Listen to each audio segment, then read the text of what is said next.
Hello. Got my red shirt and my red booties on this cold morning. So I figured out over the weekend what I need to do. So on Friday I was going like, oh man, I'm gonna need to rewrite everything.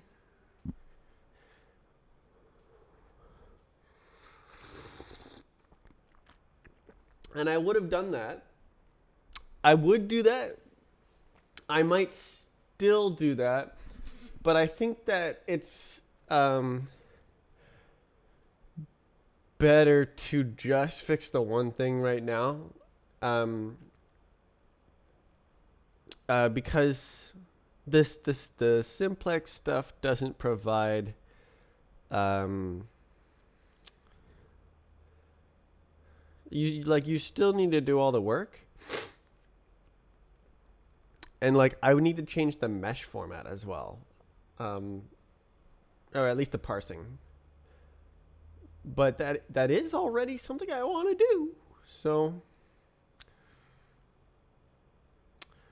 all right. So I need to read my notes, or do I need to read my notes? Can I just make them up from scratch in my head?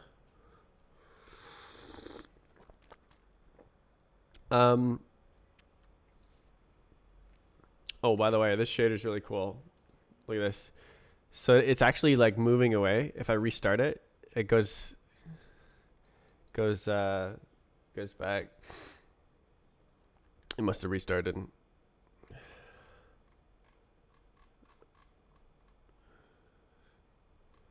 Where is the position? Zoom back. So if I can make it go like way faster. Ah! See, it's cool.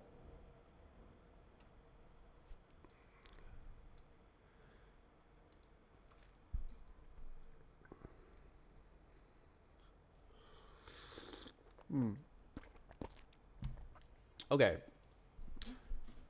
So the algorithm. I need to talk about the algorithm. I may need some explanation tools here. Um,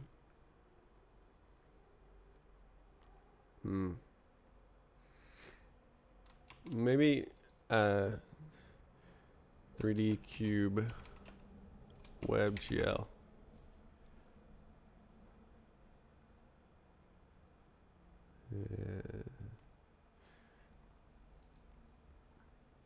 Rotating cube. Can I rotate the cube?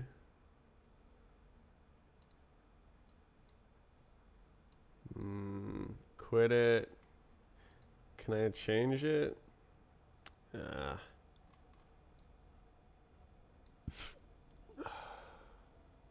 So close to what I want. I found this, and I want to like change the keyboard orientation. I don't want it to spin automatically. All right, just not what I want.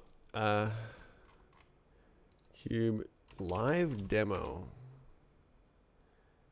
No way. 3D cube shape visualizer.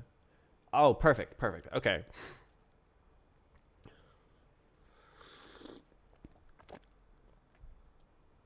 Okay.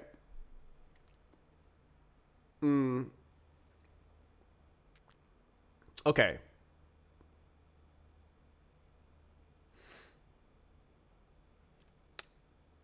Parallelogram. Okay. I need to explain a complicated algorithm so that I understand it.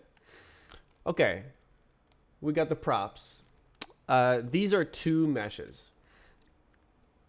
And what do we need to do? We need to find the closest point between the two meshes on each surface of the mesh. So somewhere there is a point that's closest. So if they were arranged like this, then that would be this corner is the closest on this mesh, and then draw a line to a point on the surface of this mesh, and that would be the closest point on that mesh. And there'd be some distance, and you could learn which face was on this mesh and which vertex was on this mesh that was the closest point. So the problem is the algorithm doesn't actually operate on two meshes. So what I'm doing is a Minkowski sum of two meshes. And what that is like you take the two meshes and you rub them together. And then if you imagine a point in the center of this mesh, that's like tracing out a surface for this face. That's one face. It's from here to here to here to here. That's one face on the Minkowski sum. And then if we go off the edge, now we're on a different face. So this is a different face from here to here to here to here. That's a different face. And then here to here to here to here. That's a different face. So like the point in the center is tracing out faces. And that's very cool. And that makes like a bigger mesh. And that is the input to the algorithm. All it's doing with the bigger input is it's finding the closest point on the mesh surface to a test point,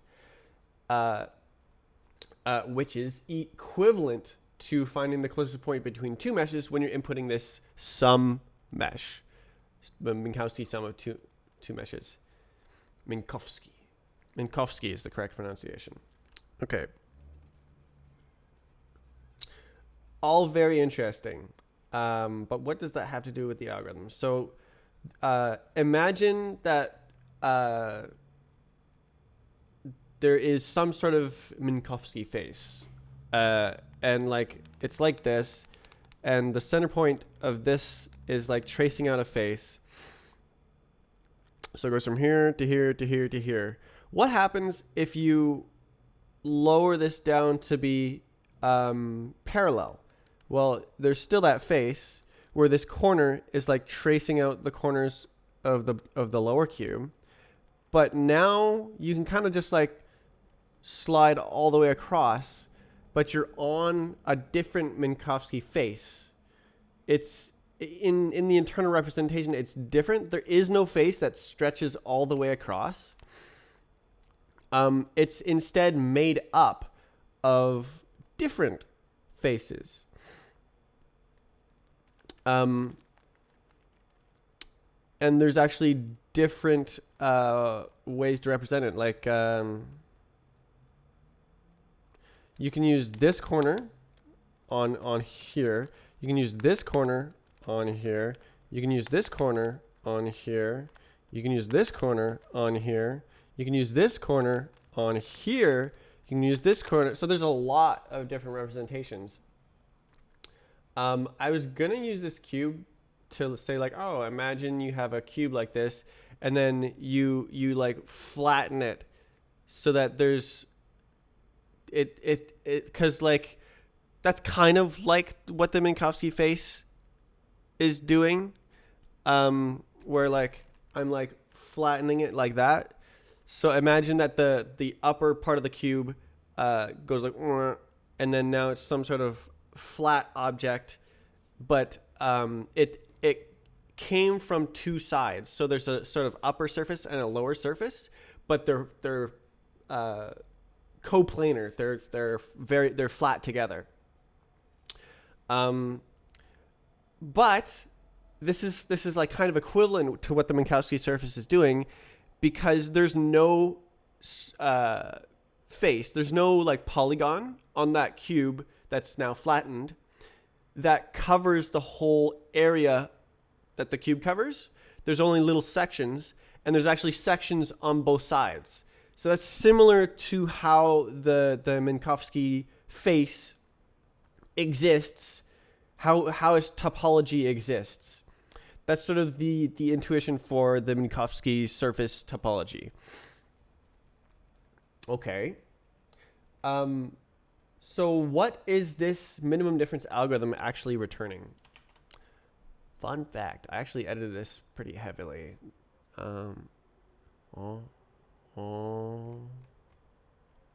We gotta go. Okay, it's right here. I ain't gonna do that. What is that? MQ? MQ? Right. Oh, I made that too. Goodness. Okay. So here is the algorithm. Wow. Wow. Minimum difference. So it returns something. It's like T. Closest fab. So this is, excuse me. This is the algorithm that I'm trying to make good. Make good. So it says closest fab not inside. Fab stands for face edge vertex. So if you have a mesh and you're finding the closest point on the mesh, maybe it's on a face. So you get the closest point and the point is on a face. Maybe you get the closest point and it's on a vertex. Maybe you get the closest point and it's on an edge. So it's returning that face edge or vertex. That's the closest. And you see that the input is the Minkowski mesh. Minkowski. So it's like this like crazy mesh sum.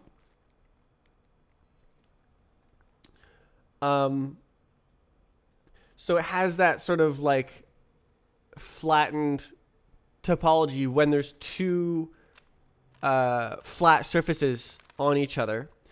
And what this algorithm does, the crucial point, is that this algorithm is doing direct queries on the farthest vertex in any particular direction. So farthest vert. In a loop, it's like, okay, we have a new direction. What's the farthest vertex in that direction? And so it's going like, whoa, whoa, whoa, whoa, whoa. It's like looking around the mesh at those farthest vertices. So it's like making one over here, making one over here, making one over here. And that makes up a face within this algorithm. So you can imagine the center point of this going, whoa, whoa, whoa. And that forms this triangle. But that's not in the Minkowski mesh topology. That's not like a canonical face. The canonical faces are the ones that got squished. And there's like a little face here and a little face here. But the whole thing it doesn't know what that is. It knows that there's a face here and there's a face here. And there's like more faces that are like equivalent. But it doesn't know what the output of the algorithm is, which is a big ol' face that covers the entire landscape. It's not the landscape. It's like that specific plateau. It's like a plateau that goes all the way over here and over there. Okay. So where's that in the code exactly? So closest fab not inside. It's running the algorithm. Yes. Convert simplex to fab. This is where it is in the algorithm. This is the code that tries to take the wide triangle that goes wide and is not really a canonical face on the underlying meshes, on the underlying Minkowski sum, and then find its job is to find an equivalent canonical face. That's what I've discovered over the weekend. Okay, that took like 20 minutes to explain. It's very complicated.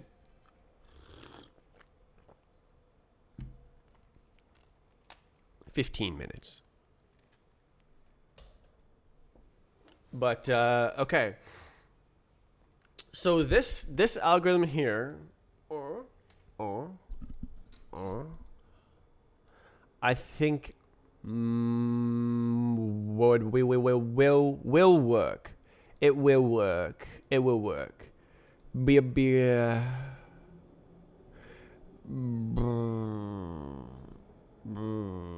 Because it's like,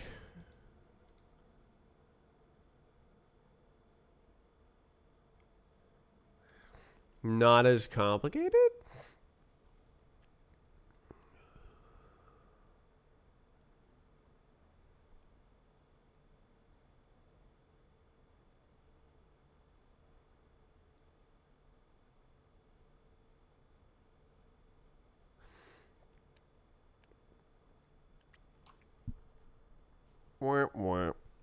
Oh.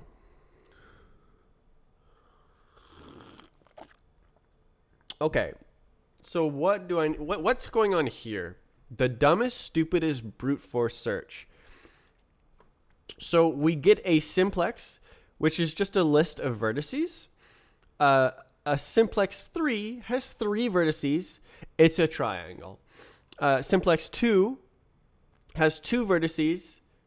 It's a line. It's an edge. A simplex 1 has 1 vertex. It is a vertex. So you see it's like simplex 1, this is a vert. It generates a vert style fev. So a fev is a face, edge, or vertex. And so in this case, it's a vert. In this case, it's an edge. In this case, it's a face. So it's finding the like canonical face that is represented in the mesh topology. So like, imagine a triangulated mesh. Imagine you just have like a flat surface, and there's like a bunch of triangles, like in lines there, and those are the canonical faces. It knows they exist, and then the minimum difference algorithm goes like, it's giving it this triangle. I found the closest point, and it's just using any old vertices. But the topology only has these query functions like what are the edges to this vertex, what are the faces to this edge. So like if you're on this edge, there's 2 faces, one here, one there, the green one and the orange one, and those are the edge faces. And then there's also face edges. So the face edges, 1, 2, 3, 4. So this is like querying the mesh topology. And so if you don't have a canonical face, you cannot query the mesh topology. Because like, what are this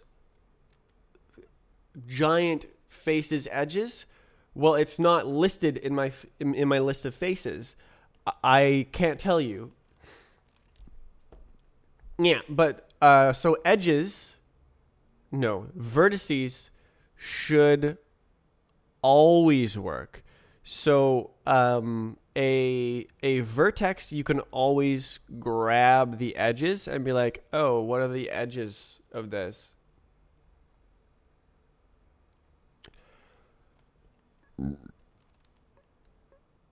Yeah.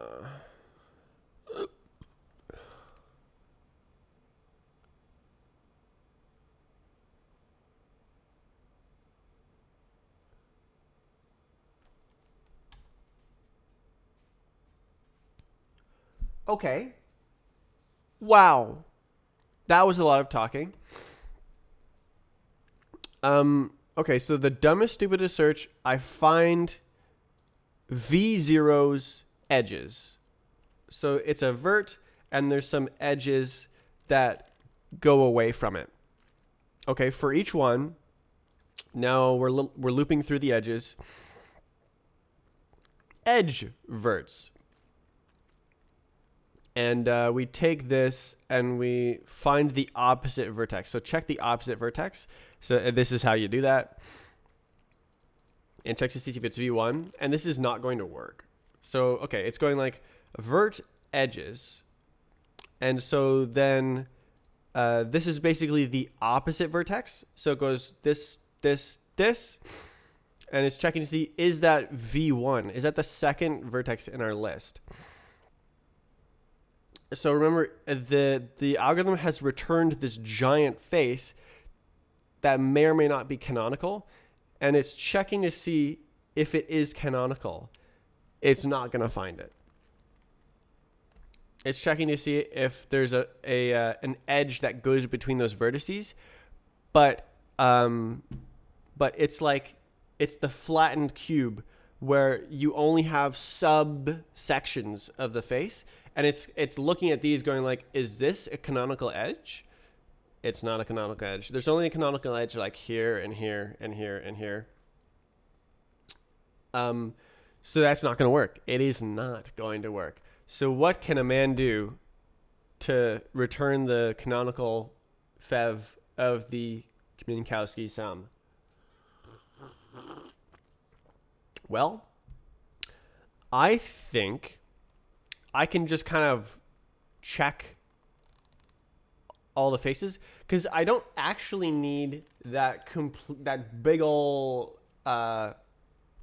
thing. I need which face contains the closest point.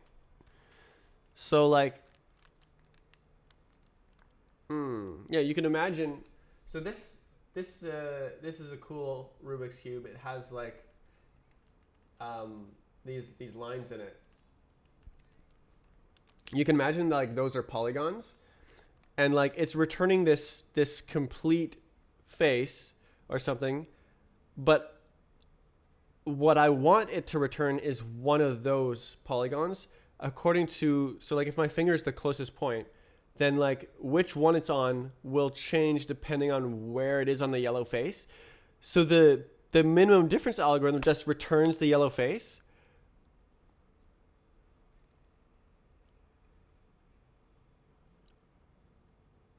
Oh, that's not going to work.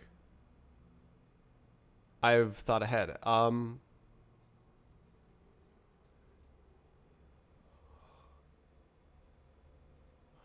going to have to crawl across the face.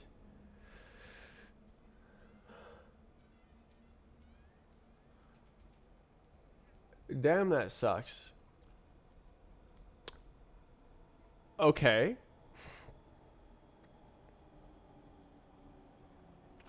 I actually have an algorithm for that I deleted, but it's in the Git history.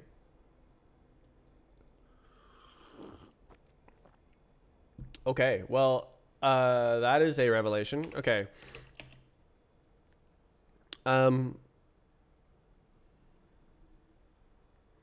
Okay, so what we doing? Scan vert edges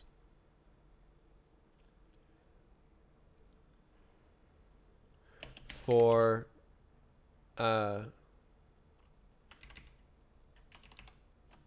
opposite vertices for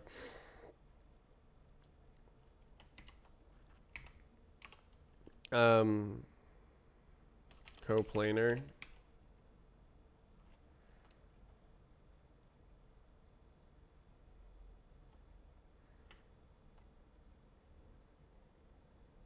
it's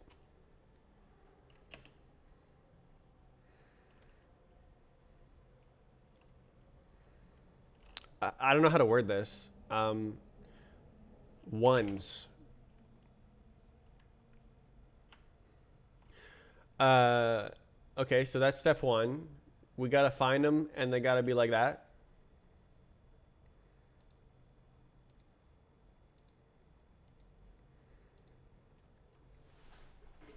So that's kind of the first step.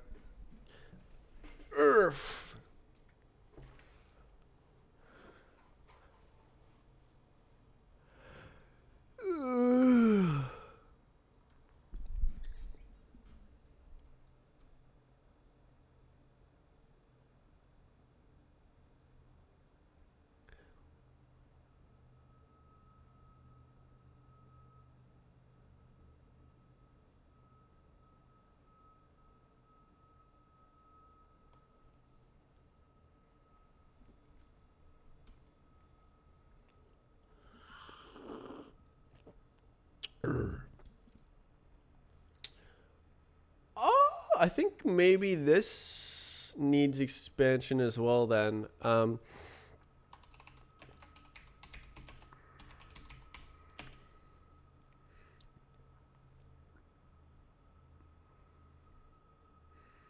Non.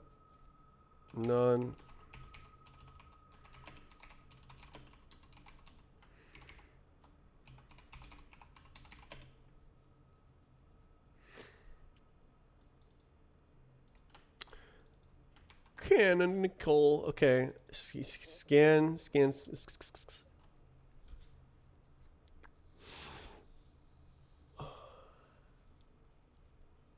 Okay, let's think in terms of one face rather than like Minkowski, because is freaking complicated, and one of them is less complicated, and they're equivalent. So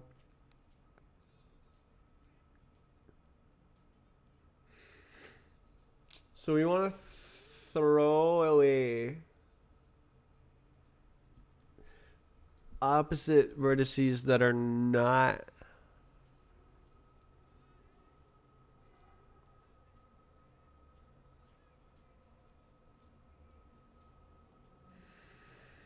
What if it's just a canonical face outright?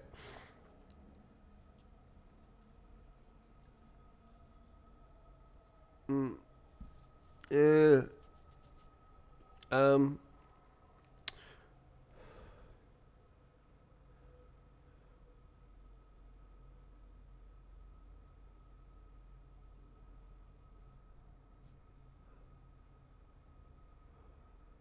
Is there always going to be a path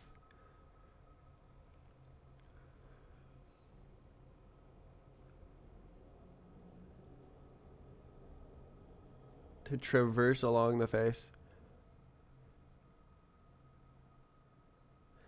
Because there's like multiple folded topologies, like the flattened cube. I think there's like 4 layers or more of equivalent, like manifolds that cover the same space.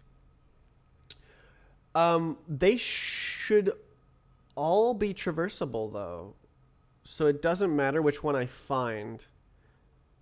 I just have to find one and then traverse it until I find the canonical face which contains the closest point. This looks complex. I'm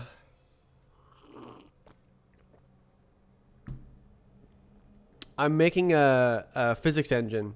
Well, a physics system. Engine sort of implies multiple objects. Brand new to coding.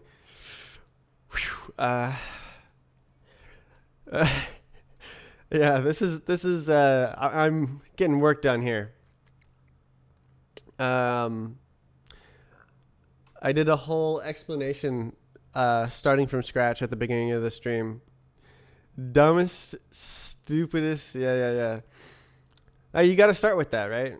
You only make it as complicated as it needs to be, and no more complicated. Okay. So we're finding opposite vertices from the starting vertex. Within the mesh, it knows which ones connect to which other vertices. And then we have to find faces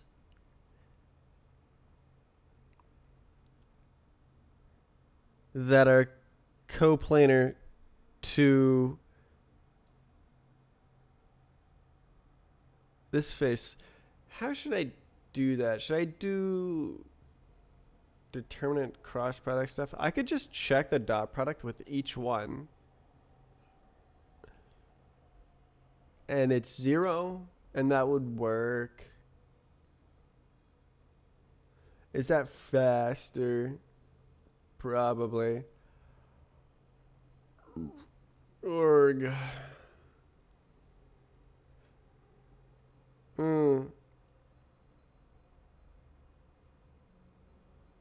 Cross product, but then it's higher. Are you from Texas? I have friends from Texas. I am very far away from Texas. Okay, well, I should write down the second part of this. Shimmy to the side until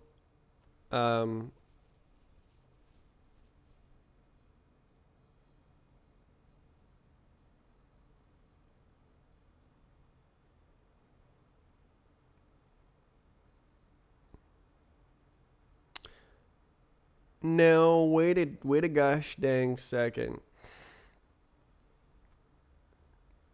This sounds exactly like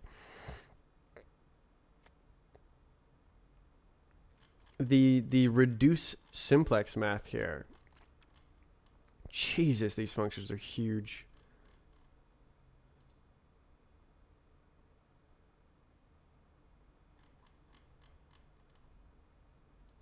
Two simplex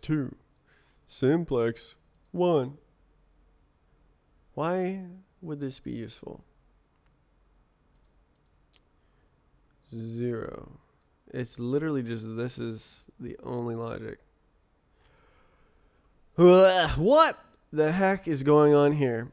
So what is a simplex? So a simplex is a list of vertices. So if the list is length 1, then it's just a point. It's a normal vertex. If the list is length 2, now they're connected. It's an edge or a line.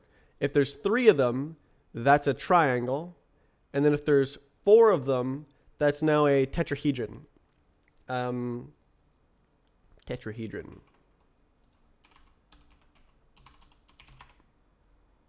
This guy. Nice. 3D triangle. And what these functions do is return the closest face.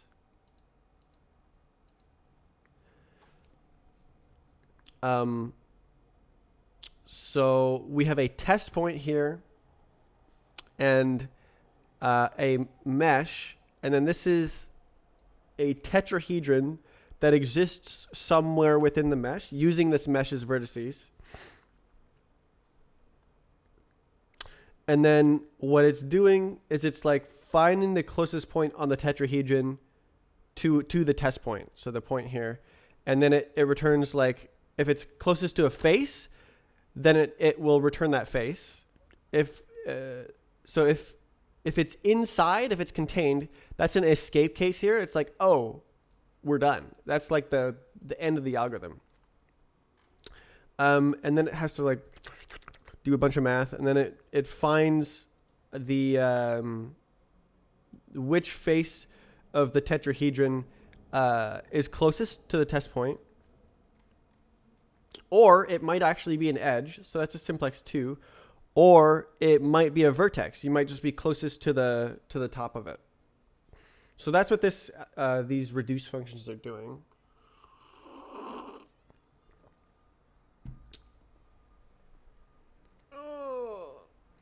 Where are you from? Canada.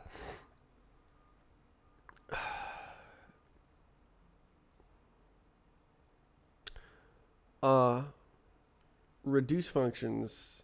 Yeah, reduce functions. Right, reduce functions.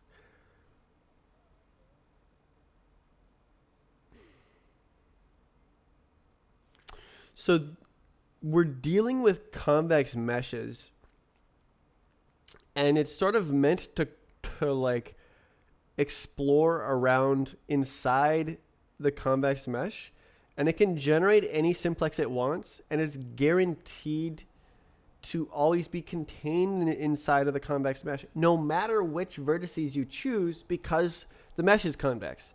So it's a very clever way to do this algorithm, and it's quite scalable.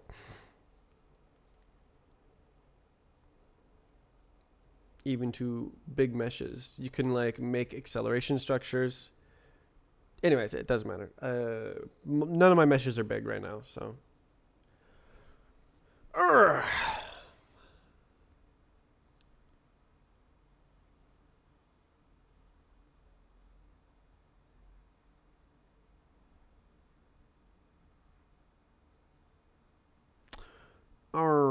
So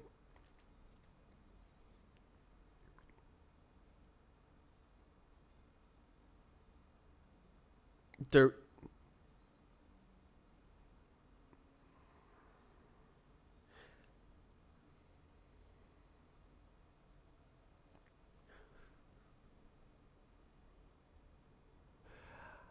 I believe the edges are oriented,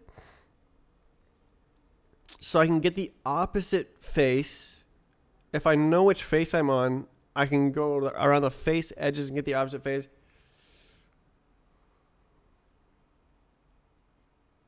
So I'm kind of switching gears here. How do I...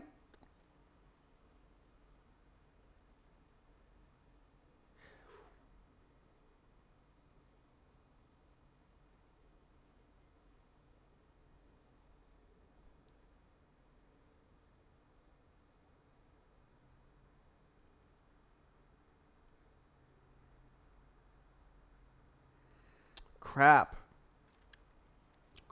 In order to use the reduce functions, I need the negative mesh. This whole algorithm, all this complicated code is implemented backwards. So the first thing I do when I call this function is I take the negative of the mesh. So this mesh has a mesh 0 and a mesh 1, and I just swap them. And then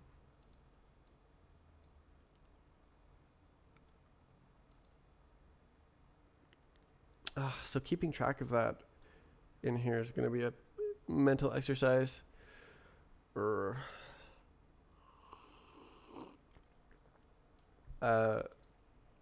find a face that contains the closest point.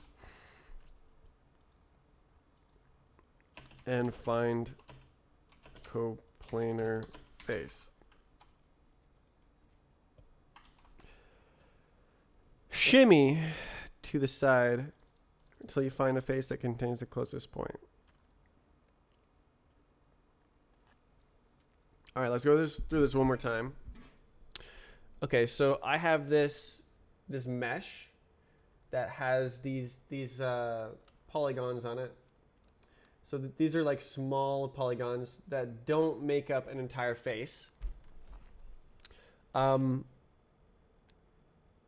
So the algorithm returns the whole face. It just makes a big triangle that doesn't exist on the mesh. It just lists 3 vertices and makes and says here, the closest point is somewhere in this area. And what I need to do is I need to like explore around the vertices and find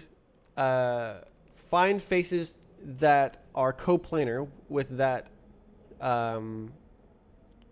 return simplex, a triangle, parallel to that triangle. And there's a test point somewhere, and so it returns this big triangle, and the test point is closest to the face somewhere within that triangle, but like it's subdivided on the actual mesh into these smaller faces, and I need to find actually which of those faces the point is actually closest to.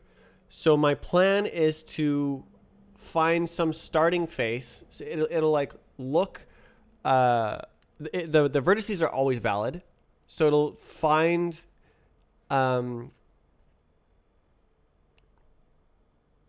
it'll like find faces near the vertex and then throw out the ones that are not coplanar. And so now it has this tiny little face, but the closest point is actually over here. So it'll go and like kind of like shimmy over towards the closest point, I should be able to just like draw a line and like just go exactly towards it.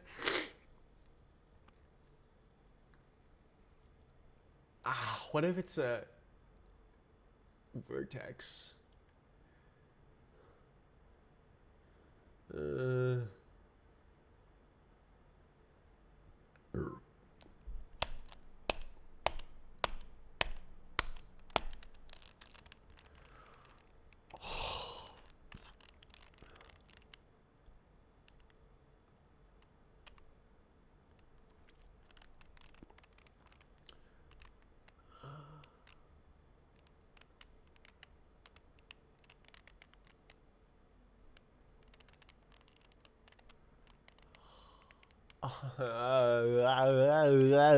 It's gonna be so complicated. You don't have a Canadian accent at all. It's like raised online.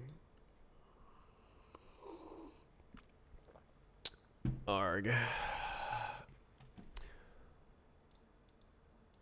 Internet citizen. Okay. I don't miss the weather there. I did miss the weather here. I went on a vacation recently, and I don't like it when it's not raining for a long time.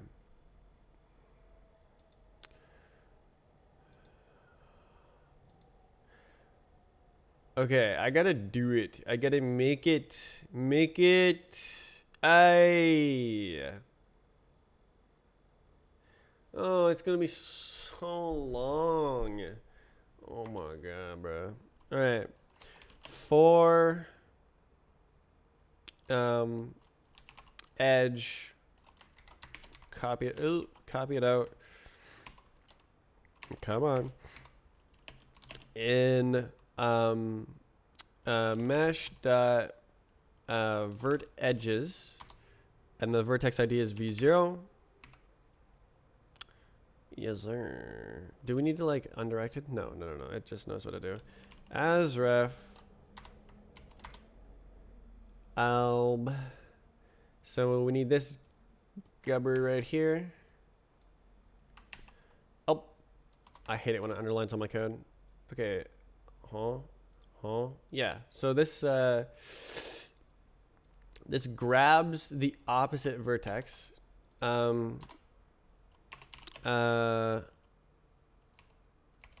Opposite equals. Okay. Okay. So now we have the opposite vertex. Check if opposite vertex is coplanar. Because if it's not coplanar, we can immediately eject it. We do not care. R. So I could do a for determinant, but that would be stupid.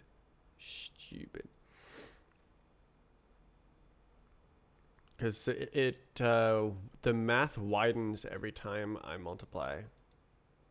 I made a cool math library that I'm using here.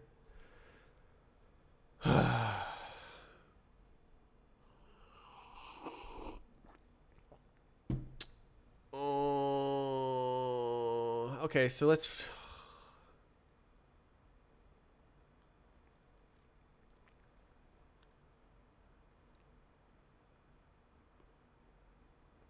I don't really see a way to do this other than to just like find the normal and check the normal.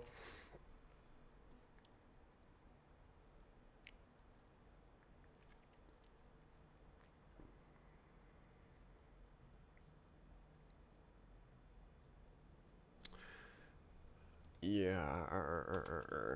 Okay. P0 equals mesh dot vert v0.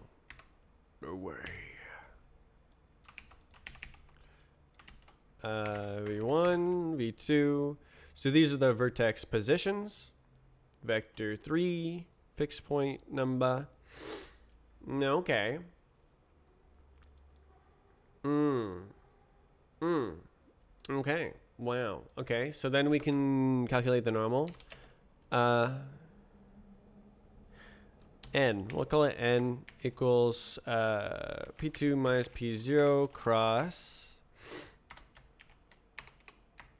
P1 minus P0. And very large thumbs up. Now we have a vector 3.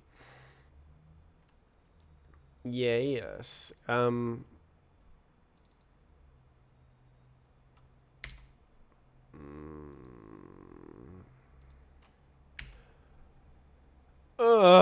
Okay.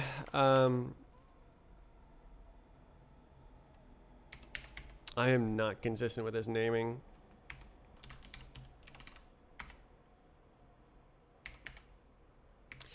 Okay, so this is a position of the opposite edge.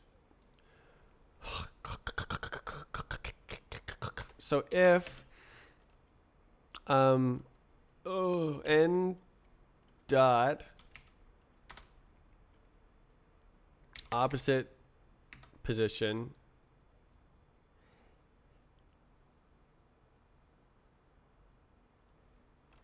minus P0 is 0. Oh no, is that a vector? No, no, I can do no. It has is 0, right?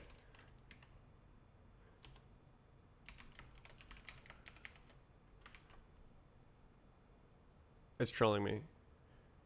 Why is it trolling me? Stop trolling me.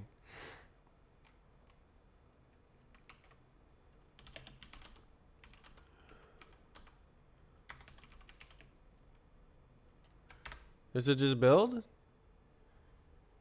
Is the IDE trolling me? It builds.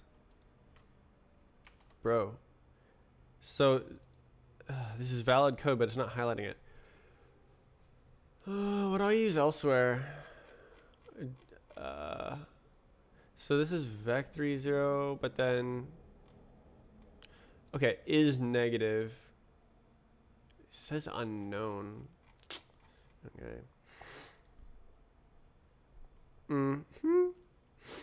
Check if opposite vertex is coplanar. So, yeah. So that is the calculation. This is now 3 multiplies. Here, this is 1 multiply, and then this dot is a second multiply. So it's now a 192-bit number.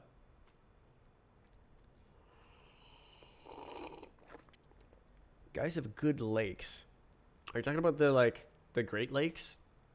No, you're talking about BC. Yeah.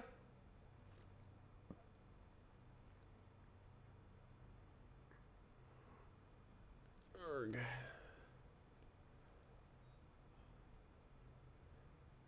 Okay, so within this if statement, we know that this opposite vertex is coplanar. Is coplanar. Very good. So then,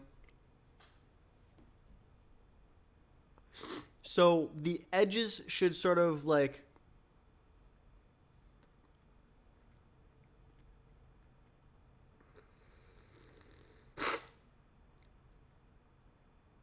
go around and round in a circle.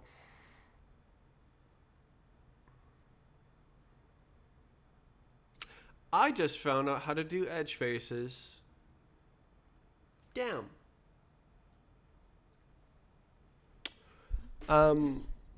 Is vert edges silly? If I go in here, is it silly? Vert edges. I think it's the silly one. Yeah, it is the silly one. So,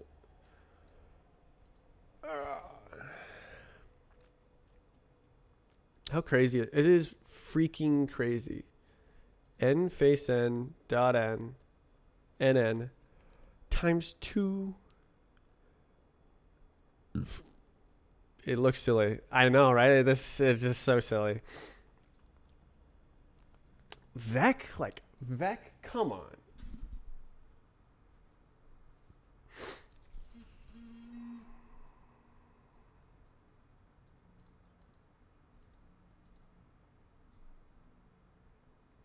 geometry code.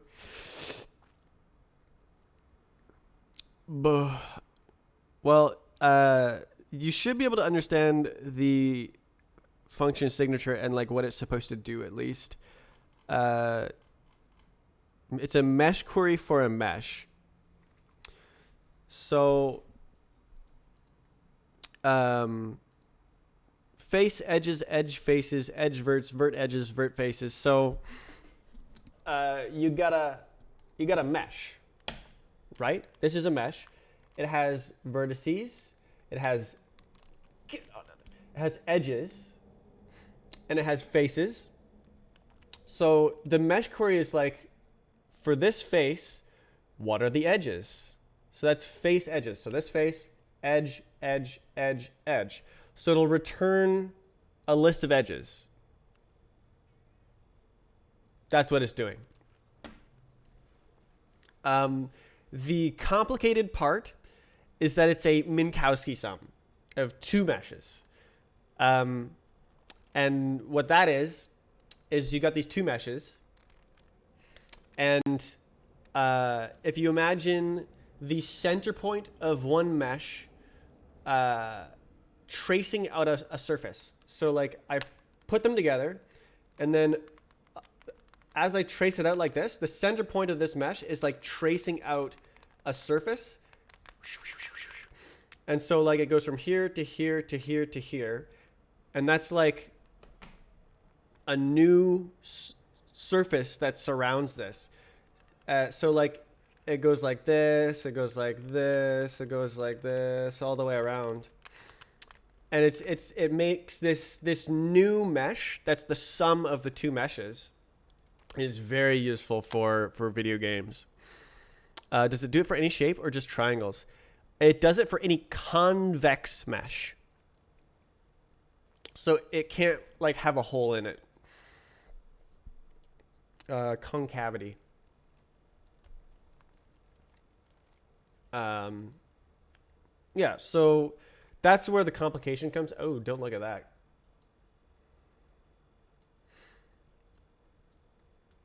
That's where the complication comes from. It's having to compute whether the like edge is like occluding it. So like as you turn it, it like acts differently based on where the edges are pointing and stuff. So like if I'm tracing it out like this, okay, let's go like this. Then it transitions from a face to another face like this, right? But if I turn this, now it's different. It's like, so like as I turn it, it like has this complicated emergent behavior. And that's what this code is like deciphering, is if we're on this face of the Minkowski sum of two meshes, what are the edges? Or, well, I guess it's vert edges, but like, that's like why it's complicated. But it's effectively a sum of two meshes.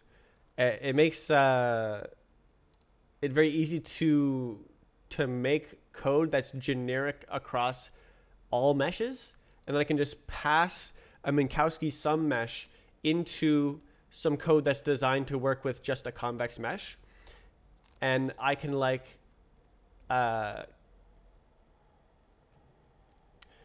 get a more useful result out of a simple algorithm. Well, simple.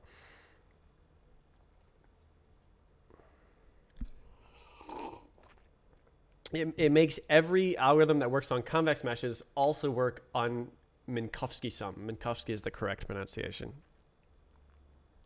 It makes an object lower resolution or resource intensive. No, we are just working with like mesh topology here. So this edge is connected by, or no, this vertex is connected by this edge to this vertex. And so it's like saying which edges are connected, which edges surround this face. So it's like you can query the topology. How's the MinDiff work going? I have decided not to rewrite the whole thing.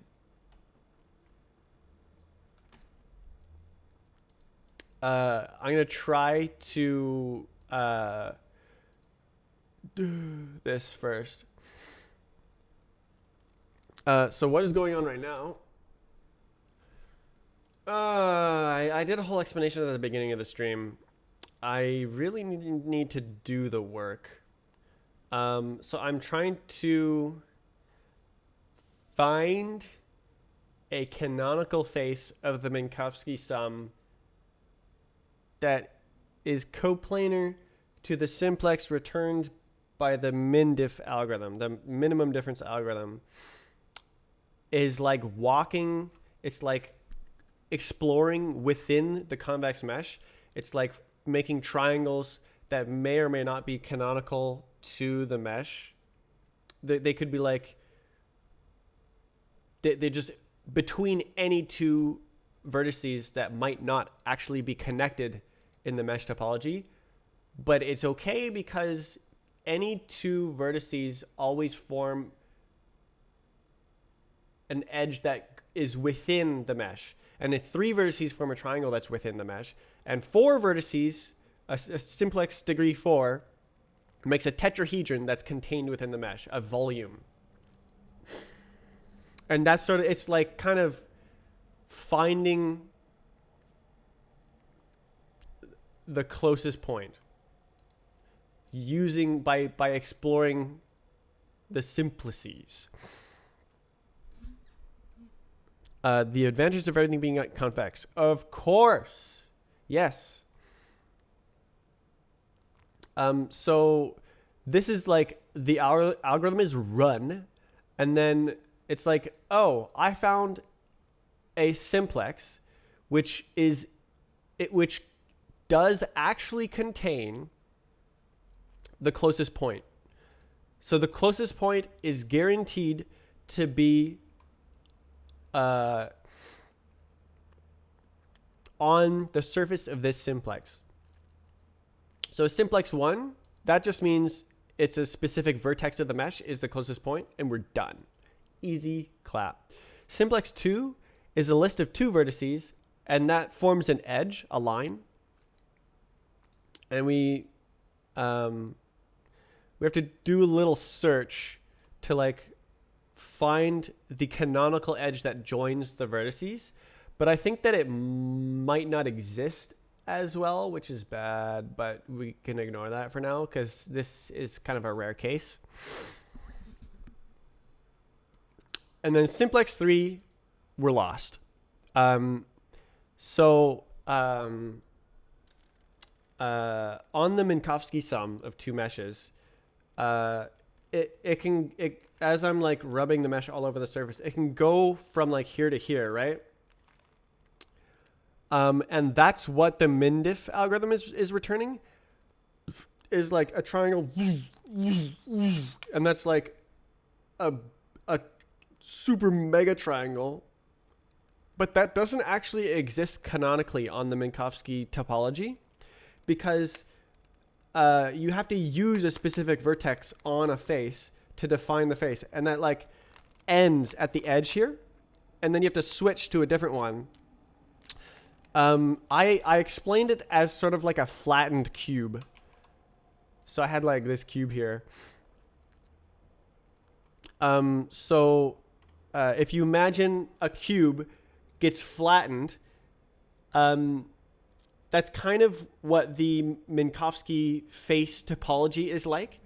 There are multiple equivalent faces that's on the bottom and on the top. I think there's actually 4 layers of equivalent faces. There's like, you could go here, here, here, here, when it's flat like this.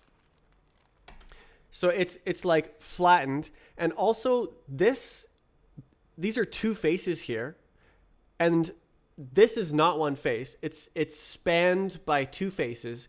But the MinDiff algorithm is returning the whole thing. It's returning a 3 vertices that span the entire face. So I have to like break it up and find the canonical face from the underlying topology that contains the closest point from this like mega simplex that it goes like across without being concerned about whether it's representing a canonical face or not,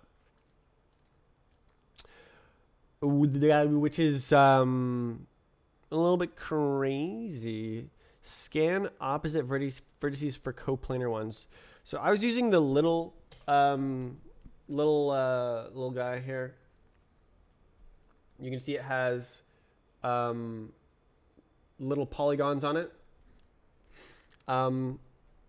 So like you have a big triangle that is not a canonical face of the mesh topology, and then I need to like explore around the triangle vertices, looking at faces until I find a face that actually contains the closest point. So like the closest point is my finger, and like it's anywhere inside of that triangle, the big triangle here, but it's only above one of the canonical faces, and I need to actually return that canonical face. It doesn't matter that which layer I grab it from. It just has to be a canonical face of the Minkowski sum. So that's what I figured out over the weekend is that that's what the code in here needs to do, is it needs to find a canonical face. I'm actually hot. I'm going to take this off.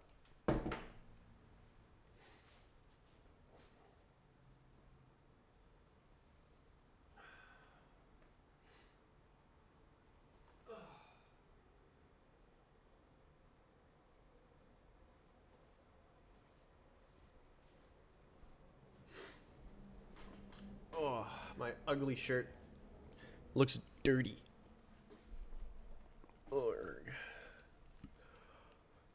So my plan is to check nearby edges and then check the opposite vertex of that edge. So I'm going to like do this for each edge or each vertex of the simplex. I'm going to check nearby edges and check to see if they're coplanar to the like spanning simplex. Let's call it that.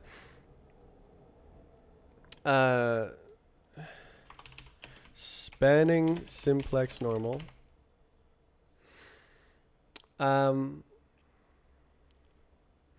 So boom, normal. So is this opposite vertex contained within or coplanar to the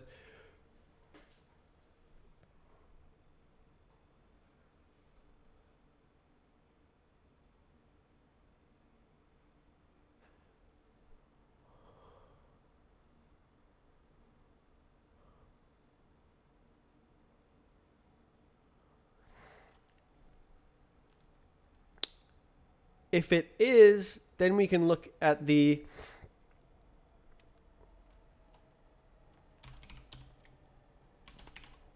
edge faces.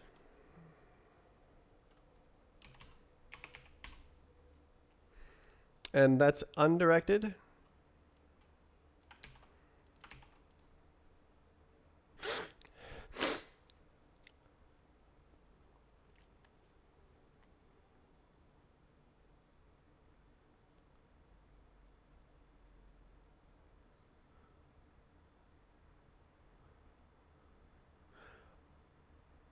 I guess what we really wanted was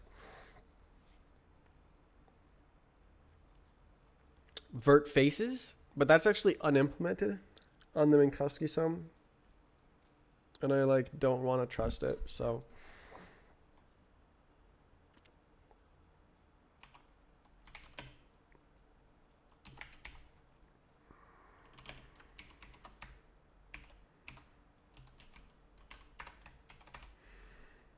So now it's a face. Oh, wait a minute. Wait a minute. I think I can actually do like this.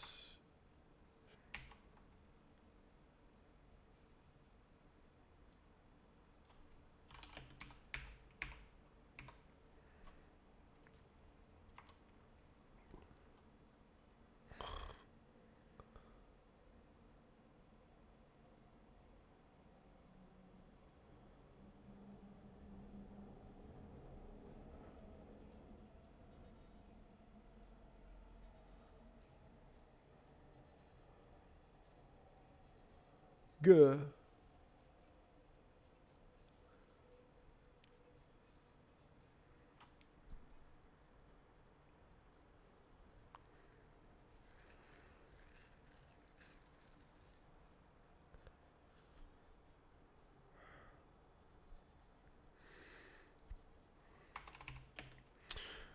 Edge faces. So I believe I documented this.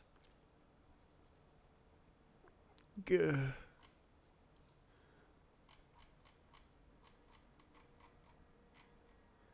Yes. Okay. So edge left, right.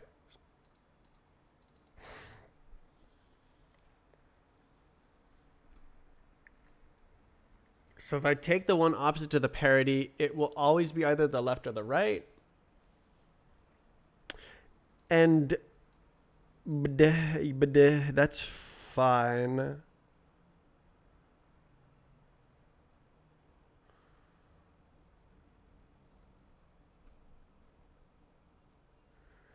Actually, let me see this. Dot. Do we... So there's going to be two results here. Yeah, that's why I wanted to use like vert faces, but it doesn't exist. So always take left face.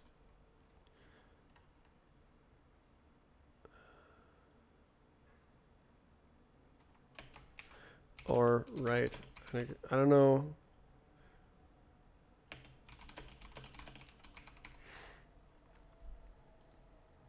So that we don't have to check two faces here, and we can just repeat this calculation.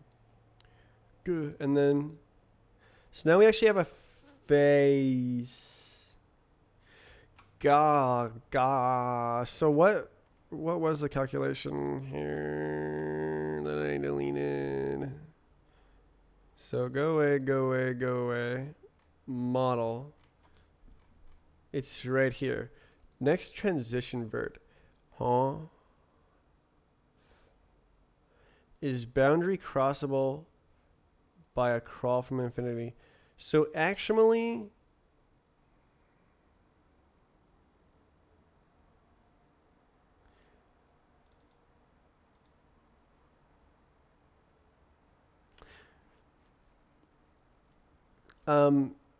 actually, we do actually need this algorithm, but we don't need the infinity crawl. We can just assume it's always 0 because we're not crawling. We just have a test point. So what will we... I'm pretty sure we literally use this exact algorithm.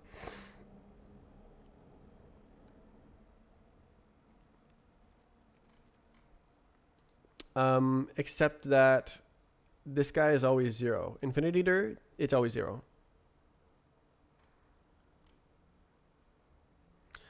Gob. Dang it.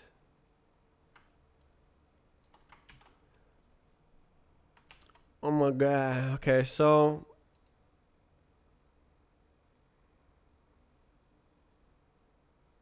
whatever, paste it.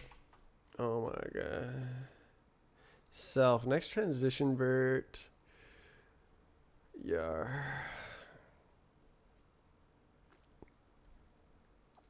Oh no.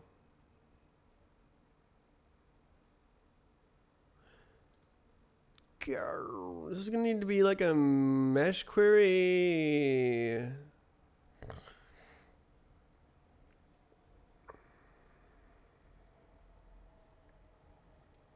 Pain.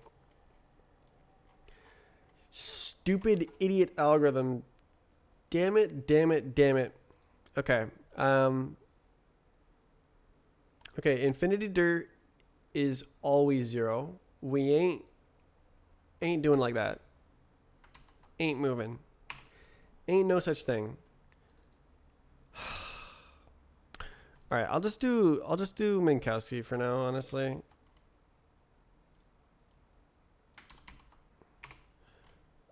Impl. Yeah, Impl Minkowski mesh. Whatever. And then, oh, is it private to here? Good. Good.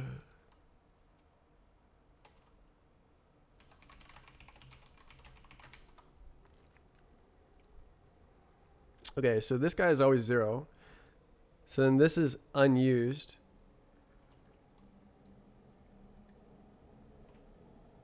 We always do be testing like that.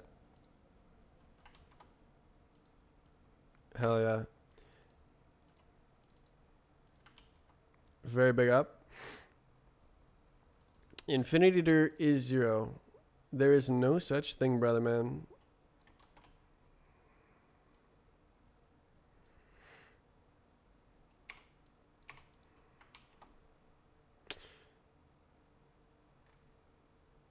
What do you want? 3 arguments. Unlucky. Okay. Whoa. Mutt.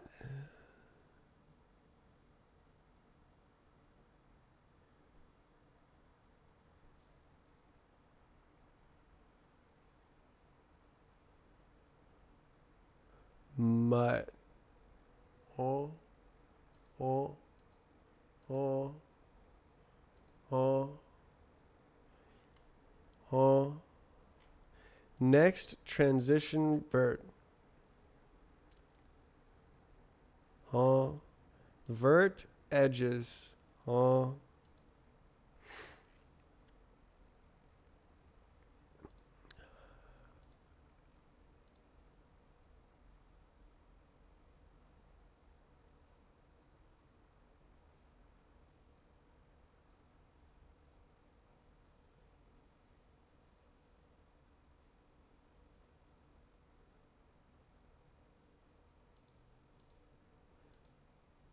Vert.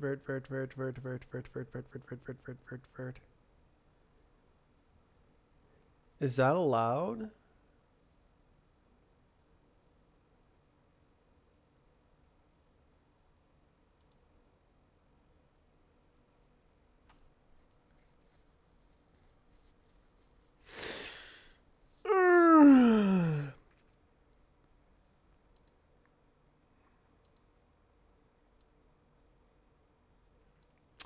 That's kind of good, actually. This is a better way to crawl it.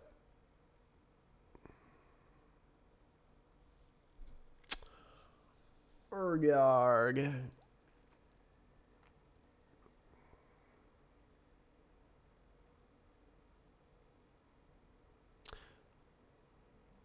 Okay, actually, this is smart.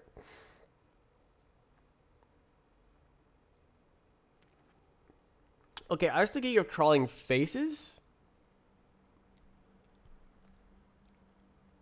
But what were you?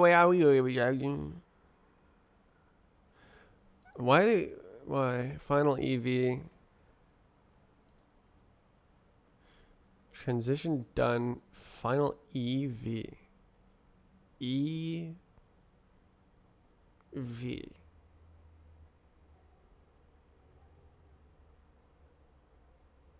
Huh?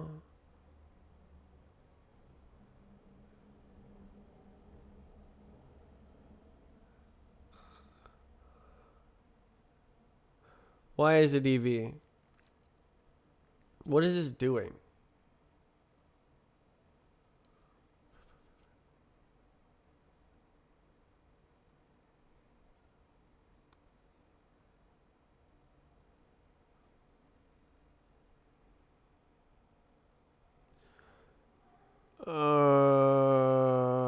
Why is it EV?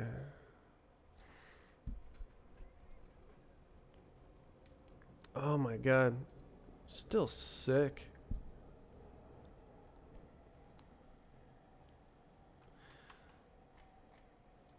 Okay, let me look at the other code here. Closest fev not inside infinity or infinity fev. Infinity fev. Okay, so this is going like start on any vertex. Cross uncrossable vertex edge boundaries until you find the closest vertex or edge. What about face?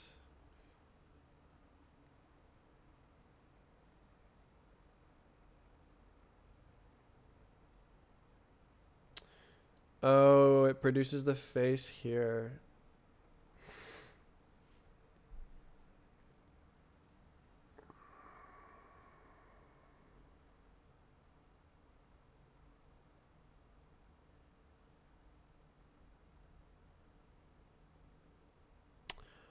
IZ.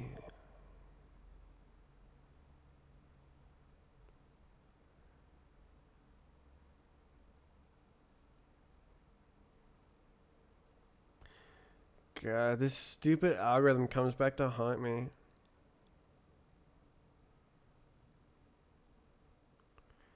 I just want to give up. But like, this is the last piece.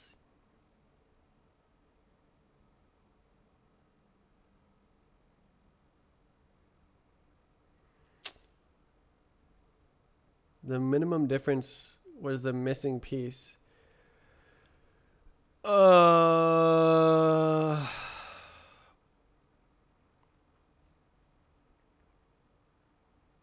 Great pain. I have to like rethink this through because it's no longer doing what it's doing here. It's just sort of like wandering towards a point rather than tracing a crawl from infinity. Oh, crawl boundaries. Wayment. Transition vert? Oh. Infinity dir. Yeah, no. This is static, isn't it? So it's like, oh, right. Yeah, no, this is an initialization when it knows it can't cross. Just to start. This is a initialization for the initialization. So this is the missing code. This is why it was EV, and I need it to be fev, face, edge, or vertex.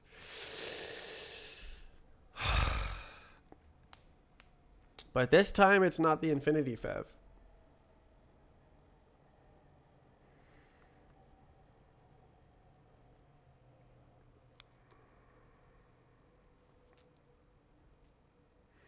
It's like fev from simplex situation. And I can use any of the vertex. This is good. I think this is better. Okay, so crawl boundaries. I need this other Scoobert as well, and this Dubert. Infinity dir. Infinity dir. No. No.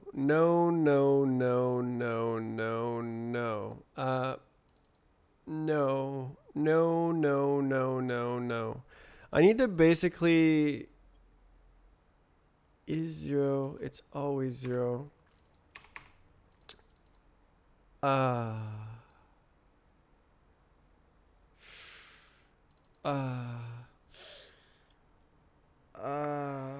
Where is the closest point? Best distance squared. Mein Gott.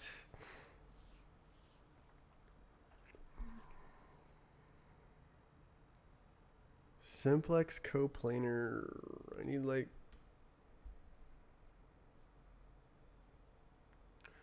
Oh my god. Oh my god.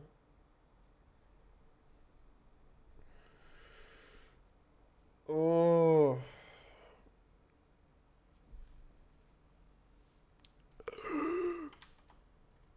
It's not infinity fab. Crawl back. I need to like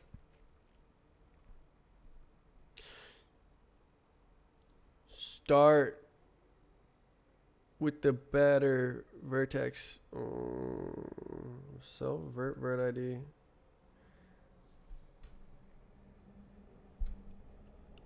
This is the algorithm that I wrote down here. These two lines, scan vertices and shimmy. Oh, no, it is actually not. It's better. So this one is like shimmying across faces, whereas this one is shimmying across vertices. So it just checks if the vertices are closer to the point. And that's so much simpler than like trying to like find which edge of the face is closest or something. It just like it's like a pond skipper versus like a crocodile swimming through the water. And I don't know why that was the metaphor I thought of, or simile, I guess. Analogy.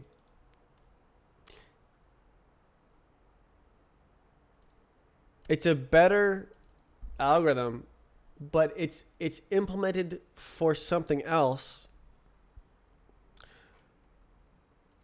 I just want to give up. Oh my god! Isn't this Fev self? Can I? Why is this not self?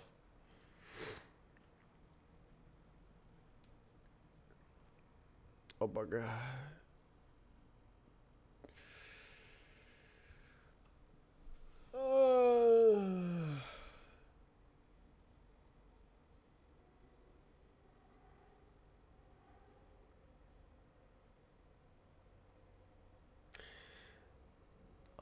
I need to make it all generic.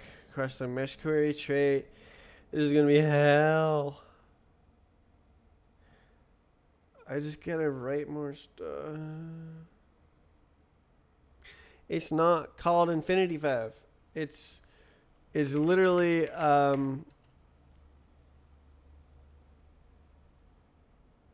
closest Fev to point. Except from a starting point.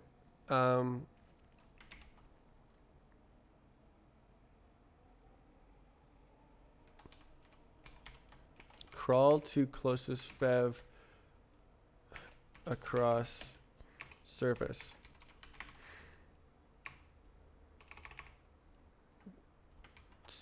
Type situation. So I need to do this for all free. I can take any of those vertices and just like find the which one's best and then go from there. It might not be the best, but like it doesn't matter. We'll get there.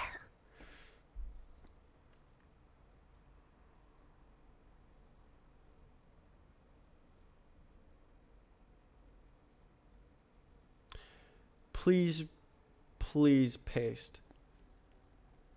Begin pasting. Paste.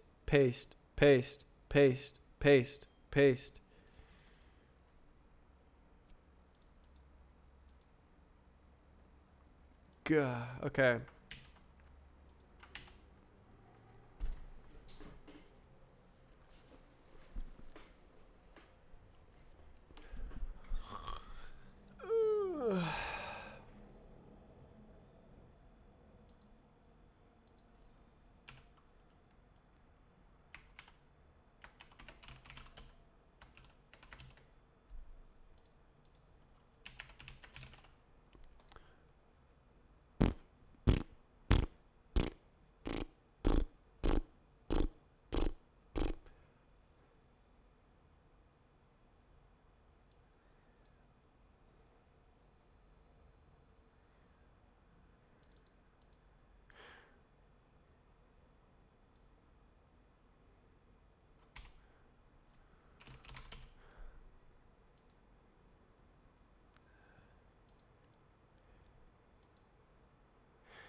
Simplex, please. Dot iter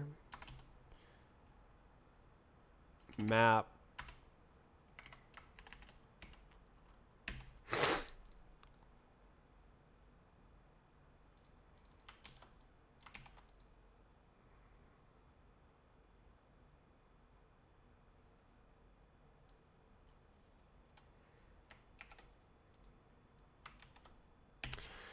vert ID and min by key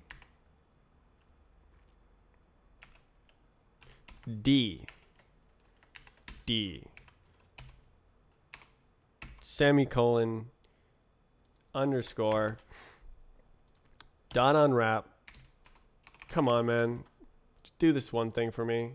Expected Minkowski. I do not care. Zoink that. Could I just into iter? Because like we actually just don't care.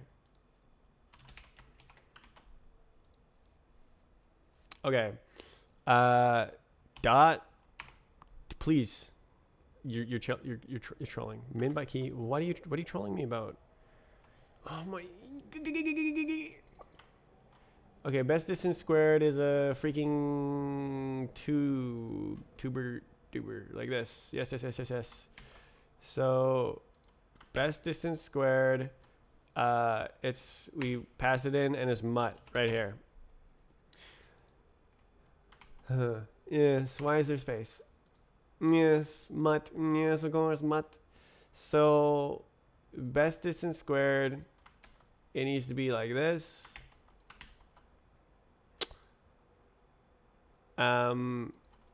Unwrappo. It just is not doing that. Why are we not doing min by key? Map into iter like min by key. It's min by key, my good man. Expected fix to found Minkowski. Oh, okay. So we actually vert.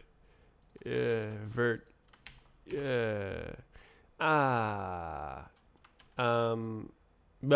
right. We don't actually care. Okay. Vert, just huge. Vert. Why don't I smack it on the left here? We'll go the vert on the left. Vert ID. Excuse me, sir. It's not. Oh, it's trolling. Okay. Okay, that was painful. Min by key. Yeah. Min by key is the greatest thing. Why doesn't it underline it? Fixed vert. Oh my god. So we have this thing. We just kind of like check the vertices to see which one is the closest to the point.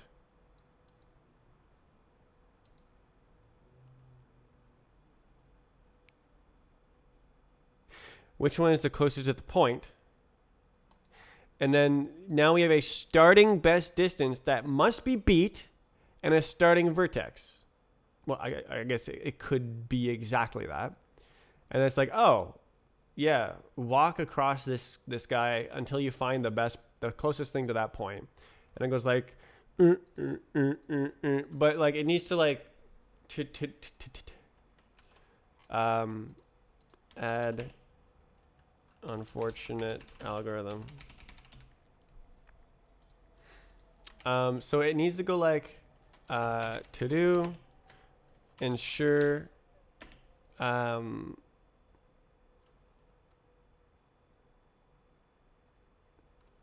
test vert ID is coplanar to simplex. To do final EV, what you doing? Directed, who did this? Vert edges, vert, huh?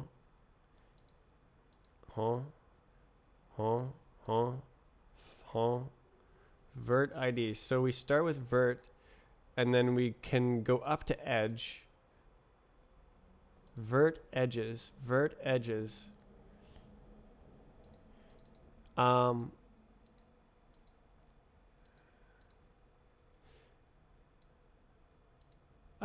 Yeah, to do ensure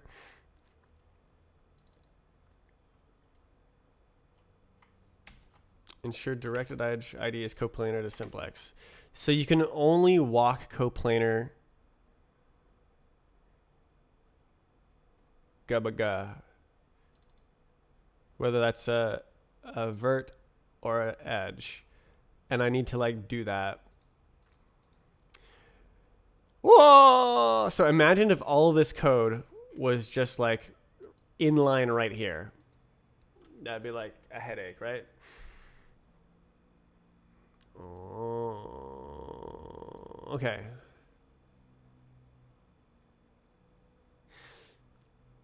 So we can't fail. So what about we can't fail? What if it's not a fev? It's shush.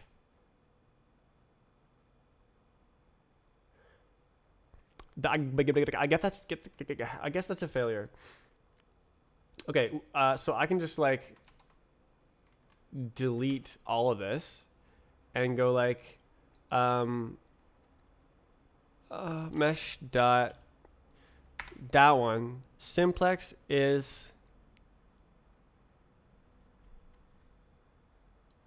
this and point is that. Wow! If let fev face equals bow, then okay fev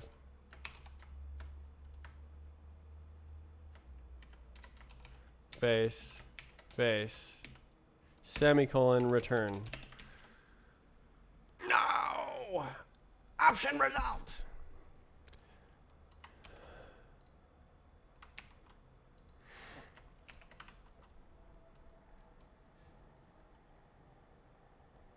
Okay. Yeah, but okay. It's always a face.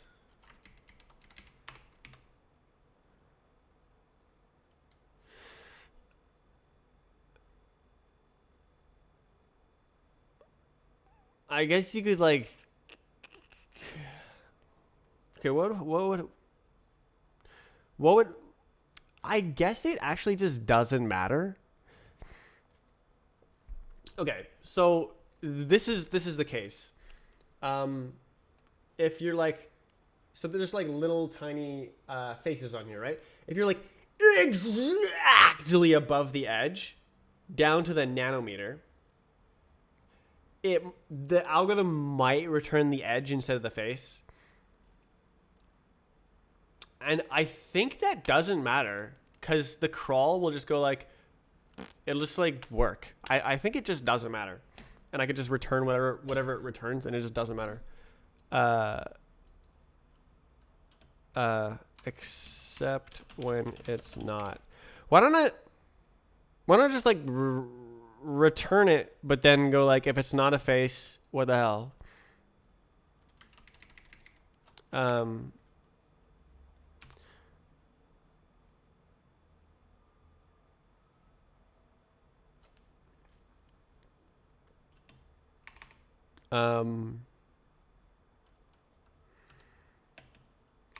I guess representable as a face, but this algorithm may return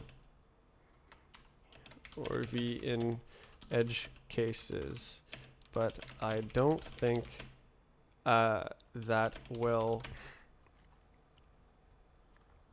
troll the crawler algorithm. Break. In edge cases, haha, edge cases, get it? Okay, Oh my god. So then we can go like wow.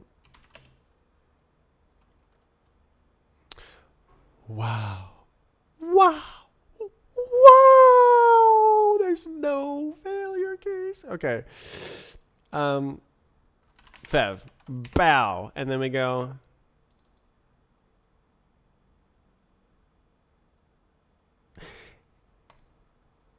Let else. No. Matches. If matches.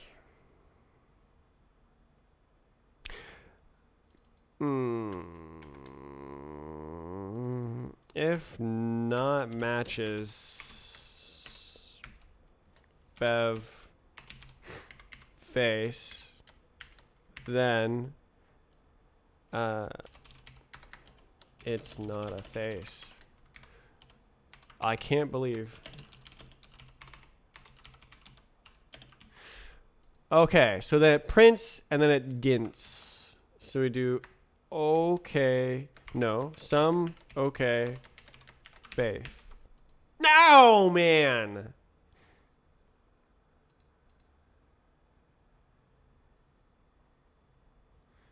Expected result found. What are you trolling me about? Wait, what?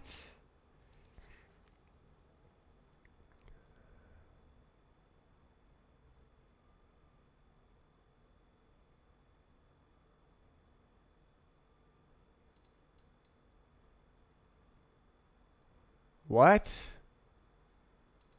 What? What? Oh!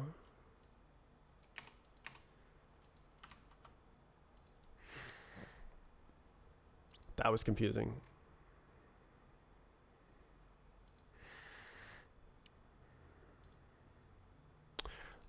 Okay.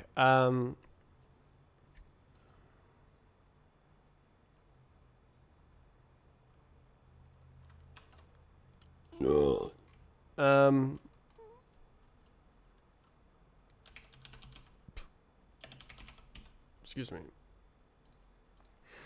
Okay. There's the outline of what I need to do. Now I can safely give up.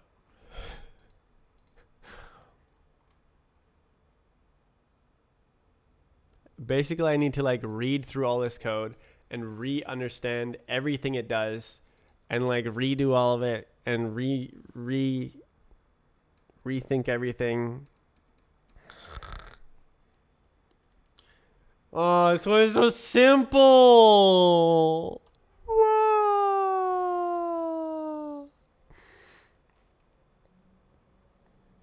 Contains point. You just know. You just know. It's so easy.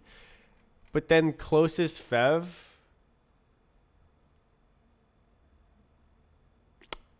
Gabagoo. Maybe. What if. Huh?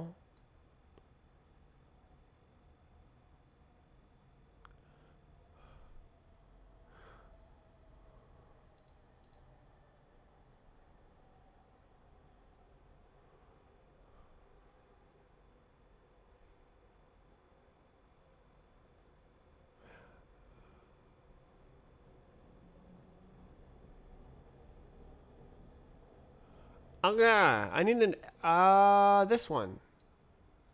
So it's a equivalent algorithm to this, except instead of for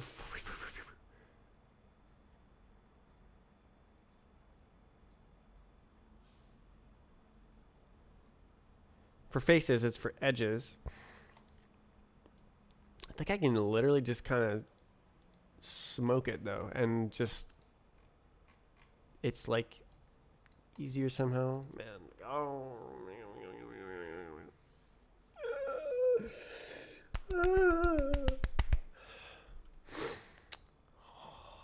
This is good enough for now. Crawl. Okay, so this will compile, but it's wrong because honestly, let's give it a shot. Okay, I actually don't need to do that. Cargo build.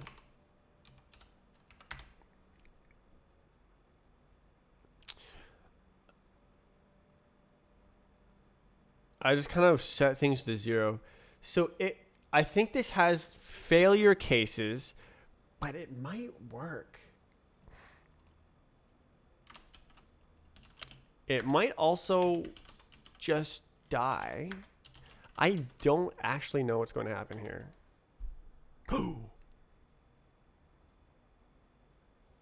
I landed on the ground. This is not a drill. I landed on the ground. Okay. Okay. Okay. Okay. Okay. Okay. Okay. Does it magically fix the edge traversal, or do we just fall off here?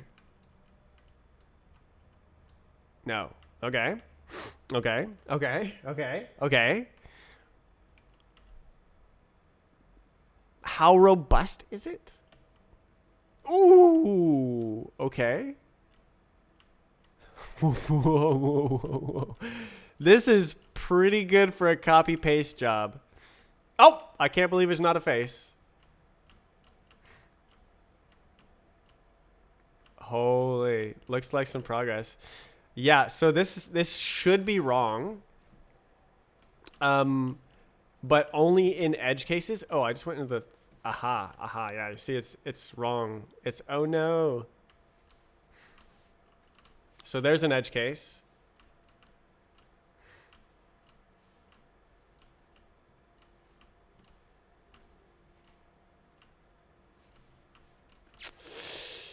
Whoa. Okay, so what was the problem that we were trying to fix all those years ago? Okay, so I want to see if it's like good on the FPS. So this is like, it has lots of failure cases here. Okay. Yes, as expected, as expected. Okay, so it can't do more complicated shapes. Oh, it can do that. All right. So it just happens to work on boxes. How do the test cases handle this?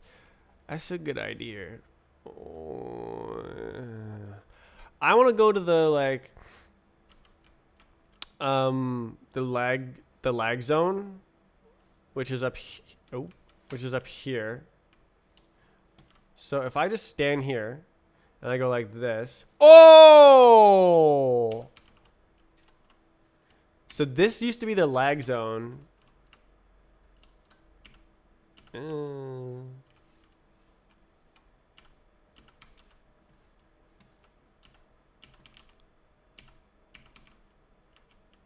It's doing a lot of failure. I think it just happened anywhere. You can see the FPS up in the top left here. Okay, why don't I just go like... Oh, that doesn't work very well.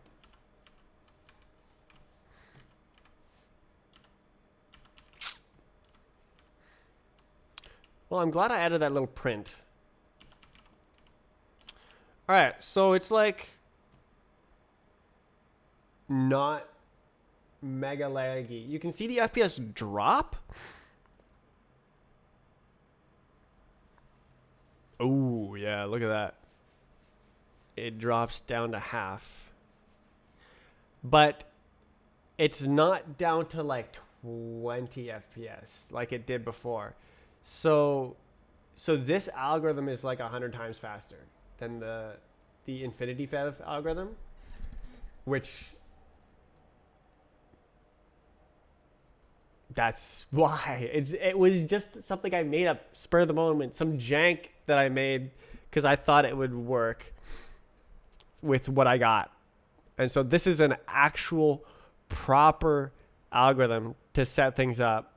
Let's run the track. Run the testers. Okay. Cargo test.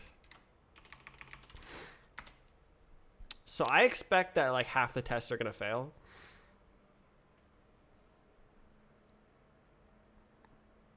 But I expect some of them to pass.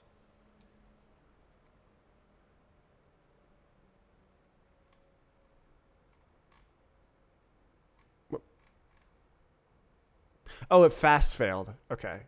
Yeah, we don't actually care about those. No fail fast. Yes. Yes. So our tests are. Look at all those passing tests, though. Oh, those are all the missed tests. No. We got degenerate collisions passing here. Oblique collision. Parabola collisions are failing, though. Interesting.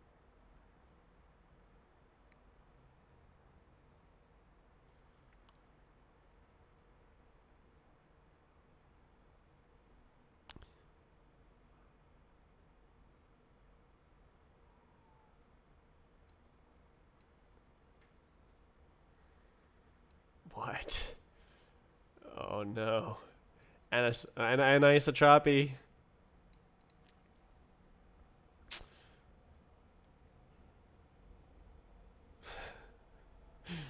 Something special about the South there. Oh my god. I can't believe the algorithm came back. Oh my god, bro. I was like, finally, the goober algorithm is gone. It's like, haha, you need me. Oh. But like, it makes sense. It's like skittering across a surface.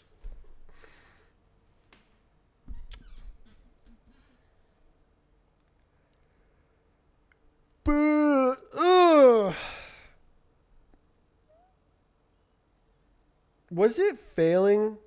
It didn't have like parallel face guards. Thinking face on. I do that, don't I?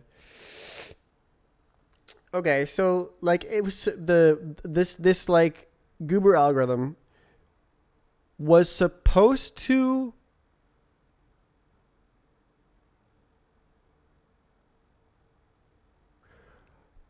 crawl within the same face.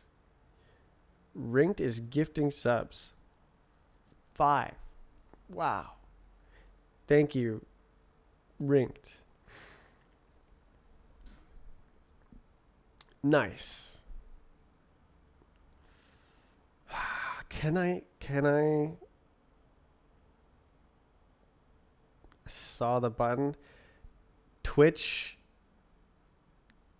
gamified you. Twitch tricked you into giving money.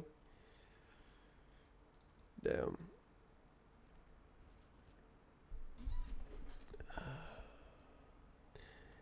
Inbuilt thank button. Convenience is king.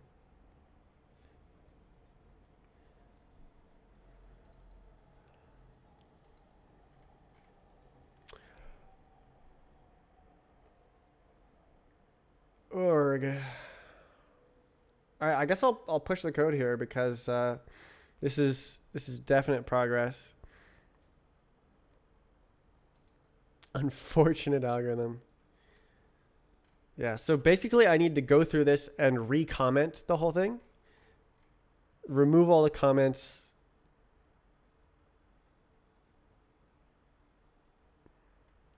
Okay, this is actually the shimmy. Where's the shimmy?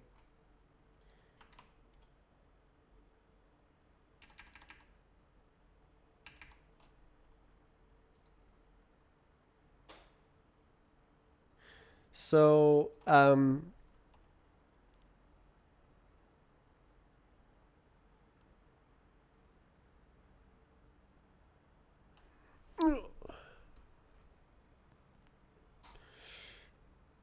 you caused a hype train.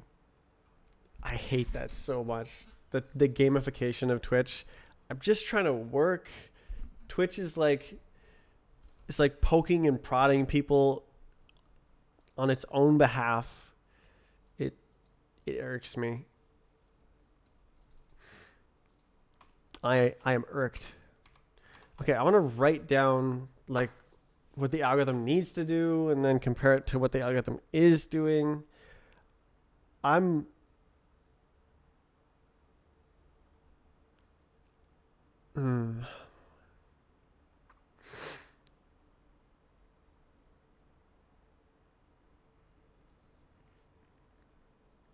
take out the RAM and sell it without the RAM. Would someone actually buy that? Remember, convenience is king.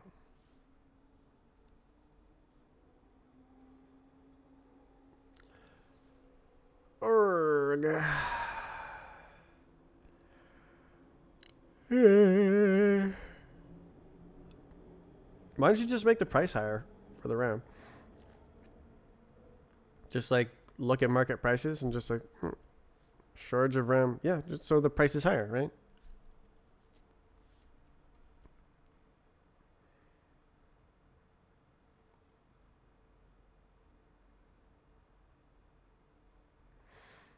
You can just say buy it without the RAM, or with the RAM is this price.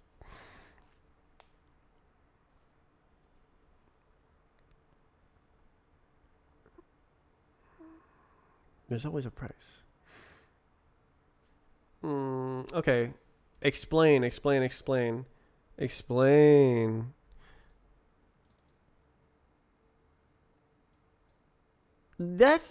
good enough. So let's go to the top of here. This function drops to a vertex down to. So naively start at the closest vertex.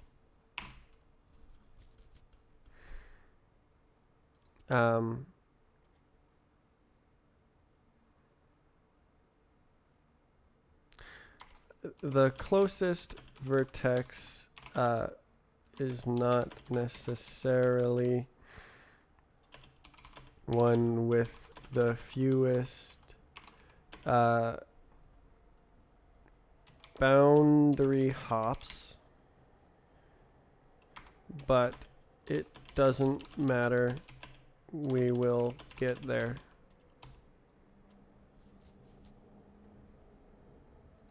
Regardless.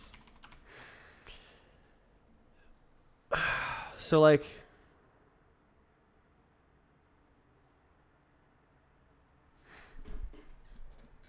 on this mesh, there's like evenly divided little faces. If they were like all squished to one side, and I picked this one versus this one, I would have to hop across the boundaries to like find the actual closest face, and it might not actually be like this. Sort of assumes it's uniformly distributed, but this is like for meshes with lots of polygons, and I have like 12 polygon meshes. Like it really just does not matter. I could probably just pick the first vertex and then be done with it. This might even be like extra work for no reason.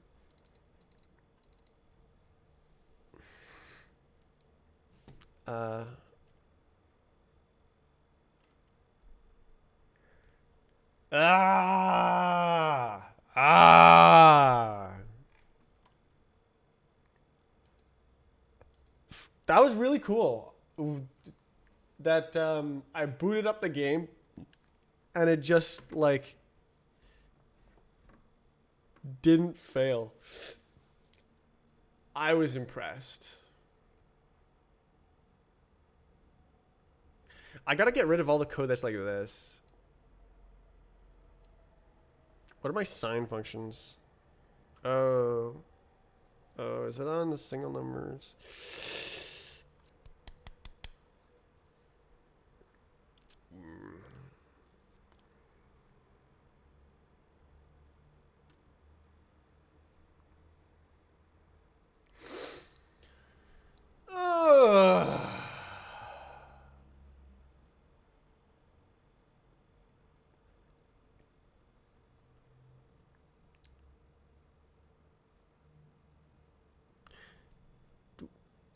Oh, minus this.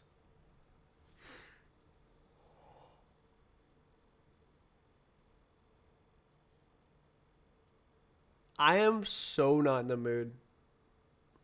I have to do this quick though, cause like it's all in my head now, and it won't be in a few weeks.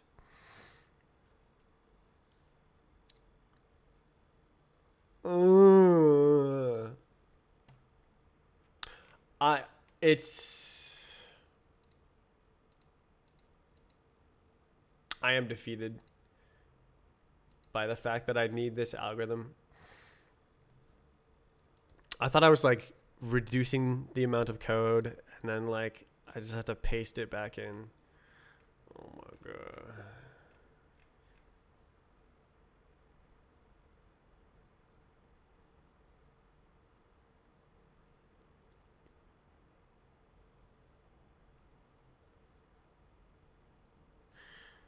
This is not 80s funk. Oh, is it gonna be the Stomp song, but like a remix? Sounds like it.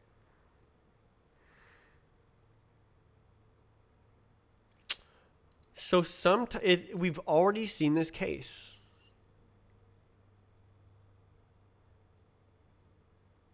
It's interesting that it like spams it.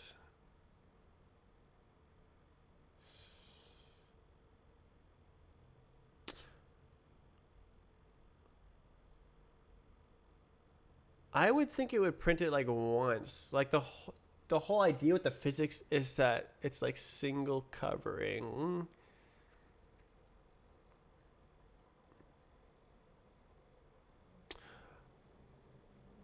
Oh, right. The BVH. Right. So this would be for. Right. Okay, I see. Okay, so remember the console. It's like. Wait. Oh, it's over here. Oh, no. Okay, it's too far up. Let's go to talk. See if that works.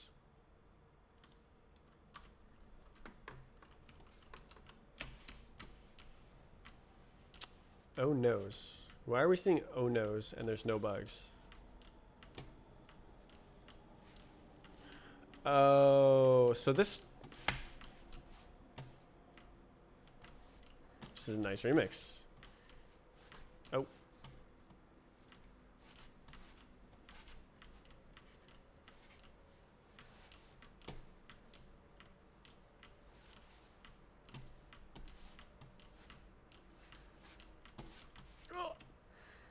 Ooh. Wait. Wait. Oh.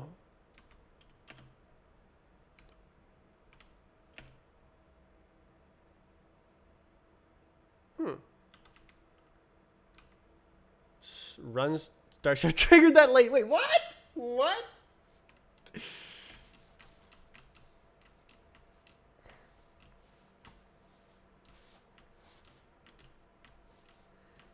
Yeah, it's buggy. But it's because it's literally just wrong. It's because the algorithm is not quite. No. Stop cheating. The algorithm is not quite what is needed. I should be able to fix it up. Yeah. Ooh.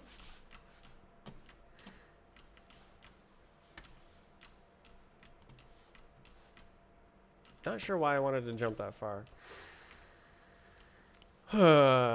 Maybe there needs to be an intersect exit test. Intersect exit test.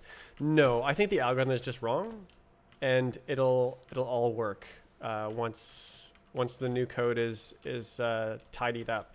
Basically, I was just kind of curious what the code would do as is. It's straight up wrong. So but apparently in the edge cases. So but you saw that it like almost never works for so I guess that it's right in the edge cases. Like this is kind of an edge case where you have two parallel surfaces. So it stops working when, so it works in the edge cases where like you're flat. But once you're like in the general case, it stops working. And that makes sense to me. Because it's built for that. It's built for it. But yeah, I should be able to just like fix it. I just don't really want to do it right now. Which is unfortunate. I have a lot of stuff written down. Oh my god. Yeah, so don't worry about the bugs in this version. It's plain wrong, so.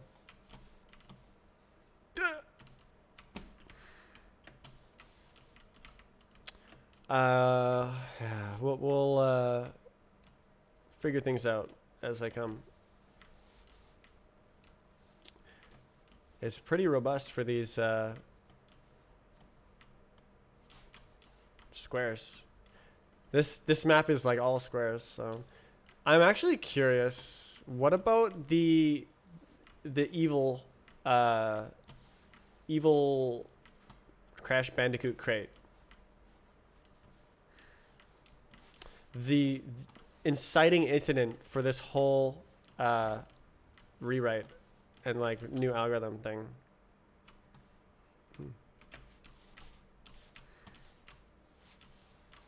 What do you think?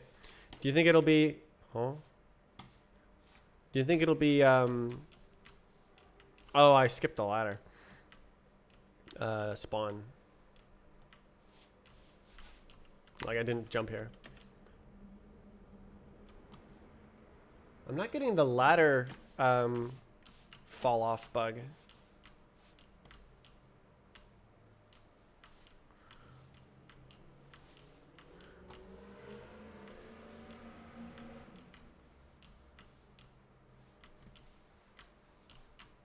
Yeah.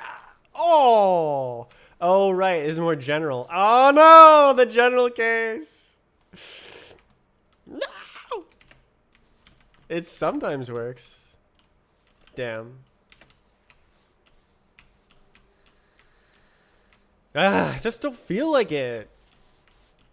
I feel like I did the heavy lifting yesterday by like coming up with the actual battle plan of what needs to be done to like integrate the new algorithm.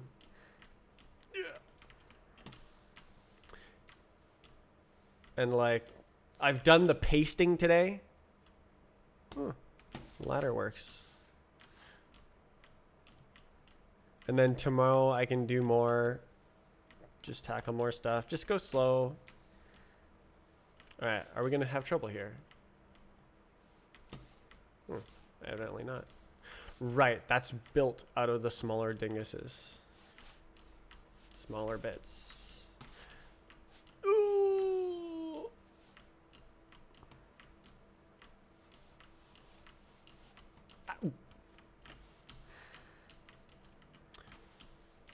Okay. I'm also doing interesting work with rbx-dom. I'm not sure if it's a bad idea. I was gonna focus on the physics and then do the rbx-dom in January. But I thought like I have a lot of hours in my day. What if I just like do both? Okay, do you just go through it? Yeah. Yeah. It's just wrong. It just happens to be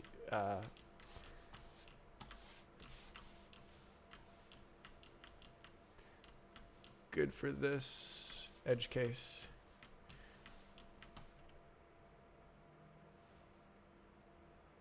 What? Oh, I didn't hit it. Wait. Help. I can't hit it. Oh my god. Interesting.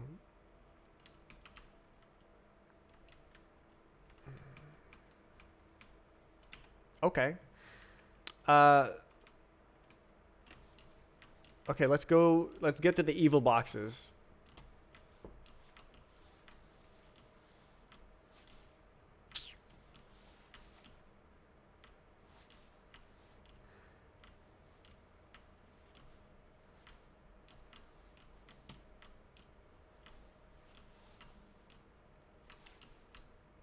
All right, evil boxes are right here.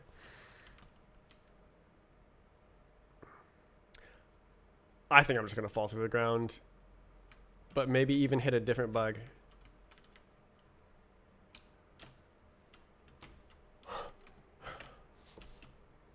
Okay. Okay. Okay. Okay. Oh, I still fell to the ground.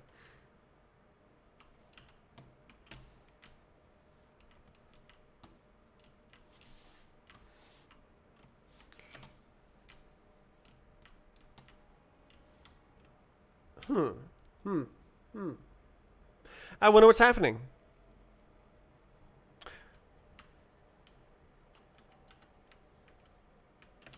Well, it has different behavior. It doesn't just... Oh. It doesn't just fall through the ground like every time.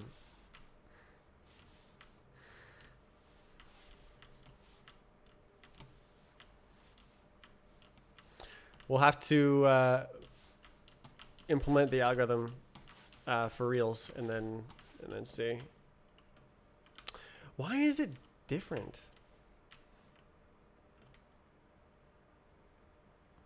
Is it like at a like tiny angle or something?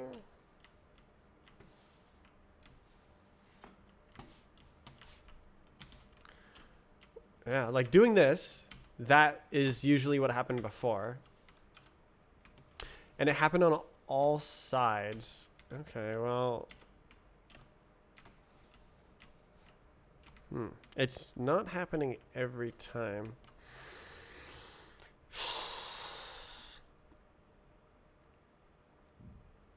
It's different. It's different. I actually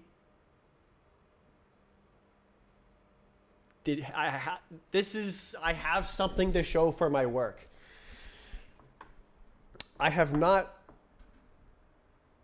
I've made like conceptual progress on this bug over the past year, but I've never really had something to show for it. And this is like half baked, but it's already different. It's already showing signs of new behavior. Maybe even fixed behavior. Bug fixed.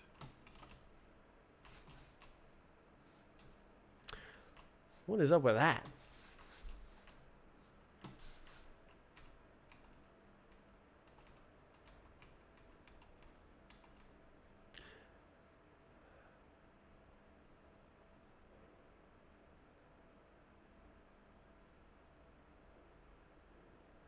Huh?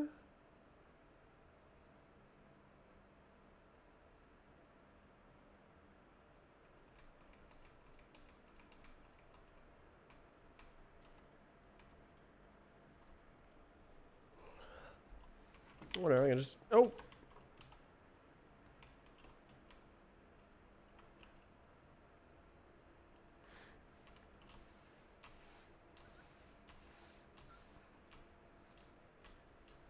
Wait. Okay. This is going to be a little bit tricky. Let's see if I can do it. Oh, okay. Yes! Yes!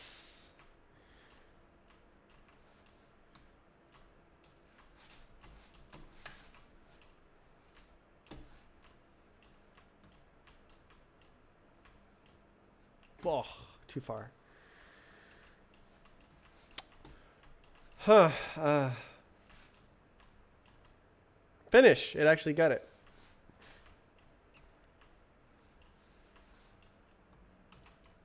So what is it about these boxes that's different?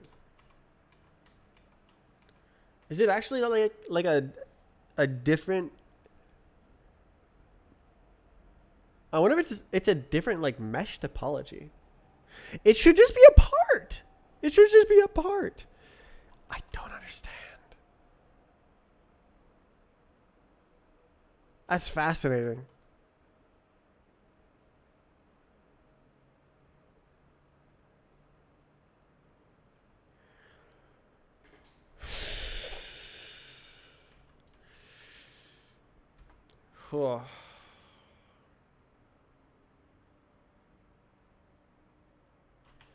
I am just mentally exhausted.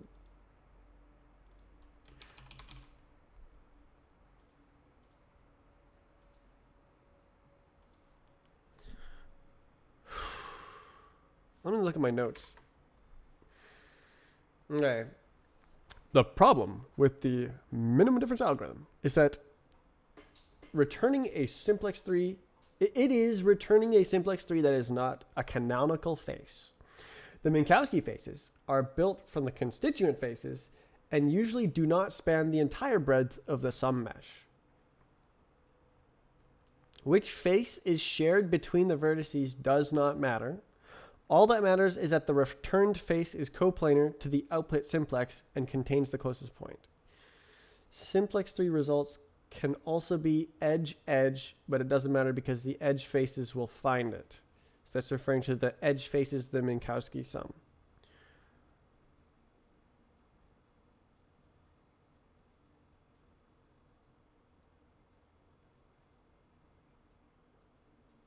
That's pretty much what I did today is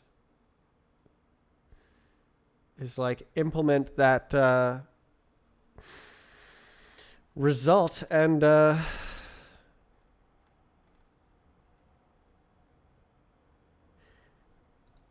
I have something that is close to working. I just do not want to do it.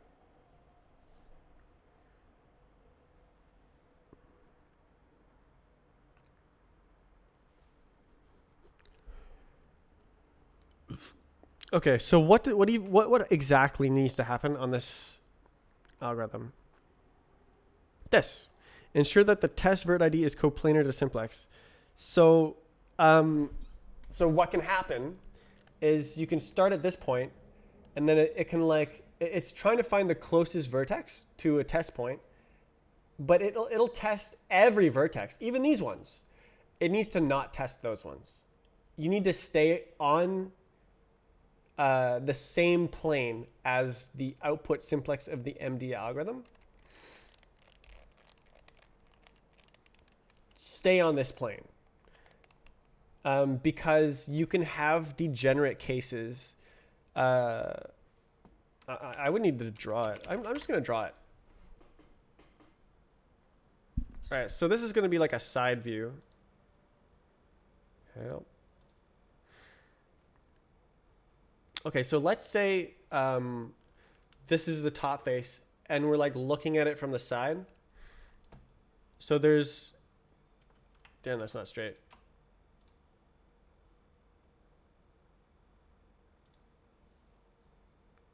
Let's say this is the cross section of the shape. Let's say that the Minkowski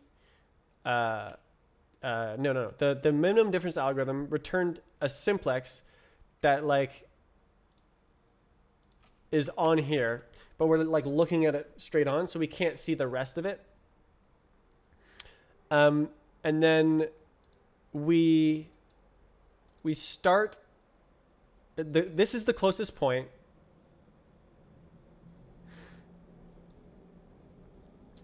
And we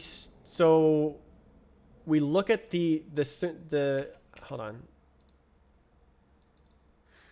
We look at the edges of the simplex, the green thing. No, the vertices of the simplex, and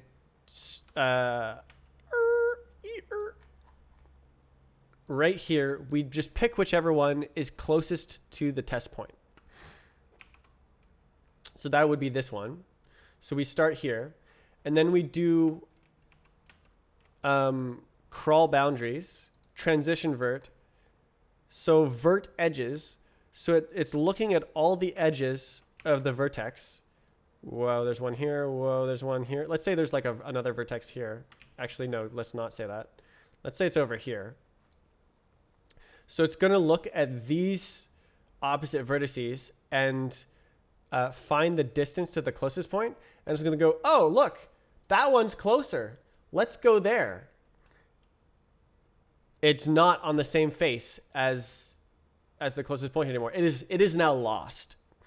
So this is like a failure case that needs to be accounted for. I think this is the reason why it's failing. It's just wrong. The algorithm is just wrong as it is right now. This might even have been a source of failures for the infinity fev one that I didn't think of, because I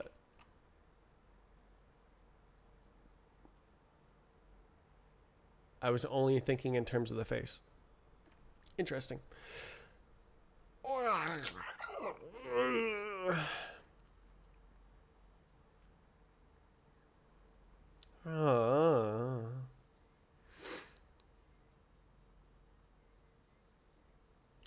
Yeah.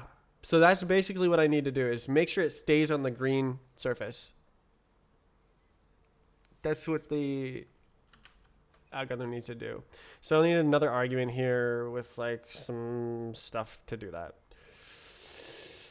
I actually deleted the code here that did that.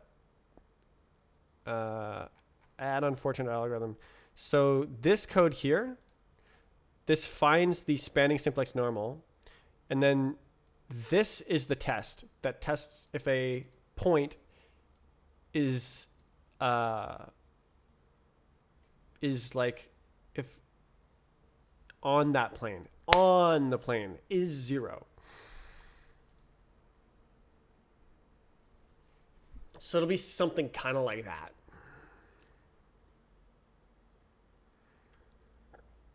Is 0 is like crazy accurate.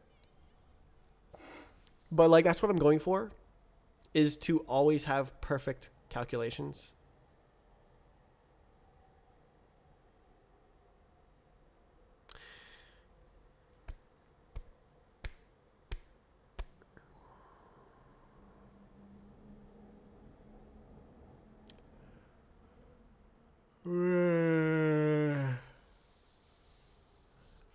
I'm actually going to change the comment history a bit here.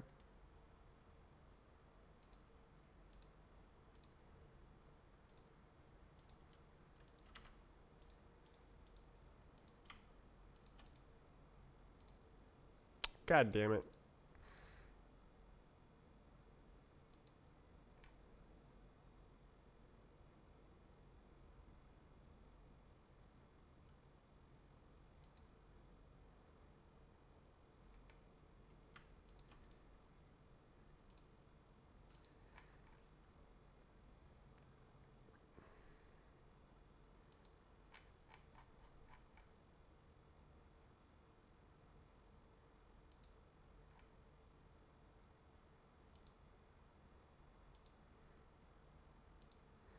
Should I just squash the whole thing?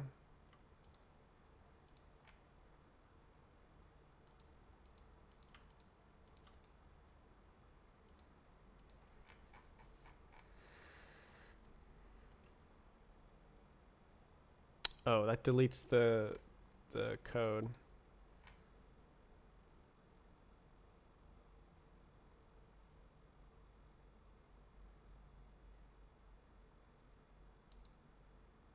Nah. Whatever. Just reset. I do actually want that one thing though.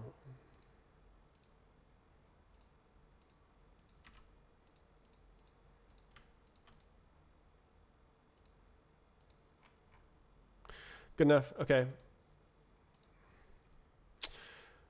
I am just not feeling it. And yet I still made amazing progress. Okay, I'm gonna have to come back to that tomorrow. I'm gonna look at the other stuff, the fun stuff, the stuff I'm enjoying extremely.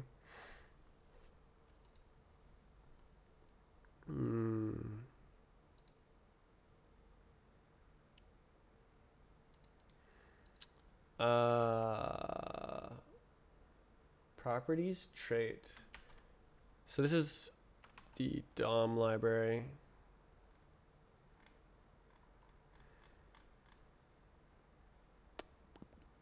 Where would it go?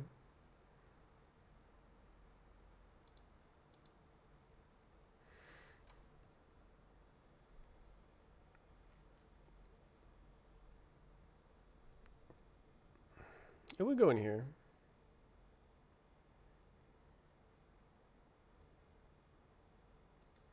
I'm gonna make a file. Okay.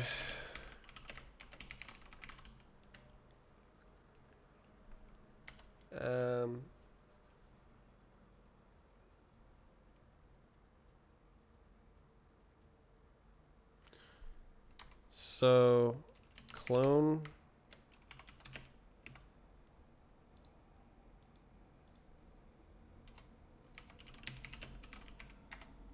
Tratus. Nice spelling.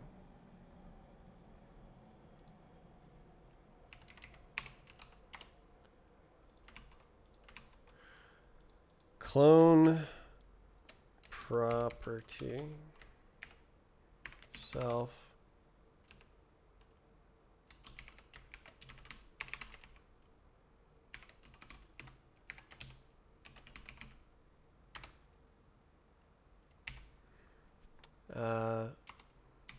set property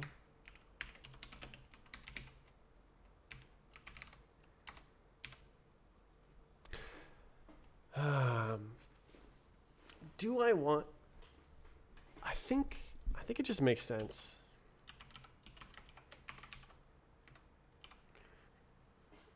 And that is the properties trait.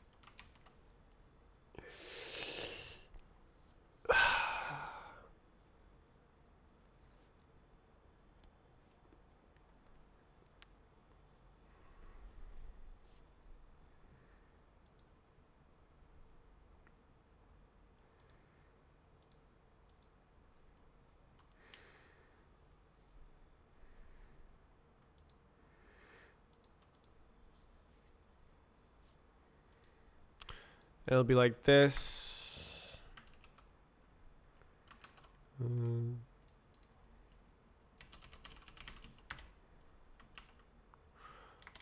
Impl property for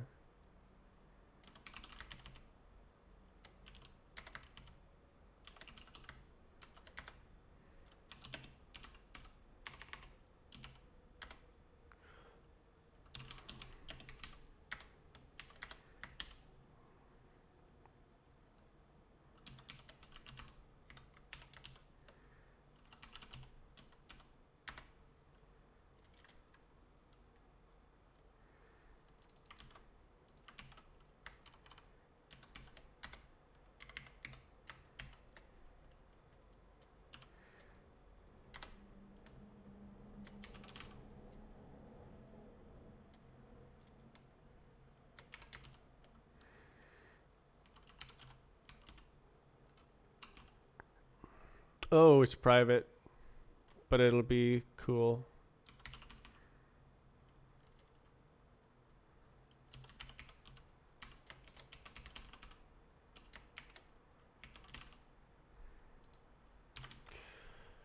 Yeah, super class is private.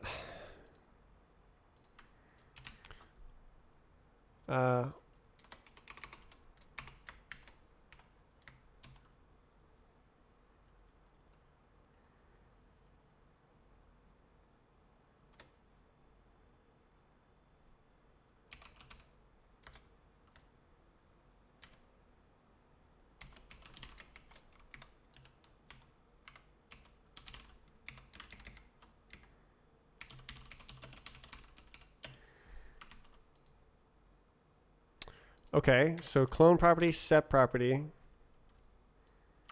This is a situation.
Yeah.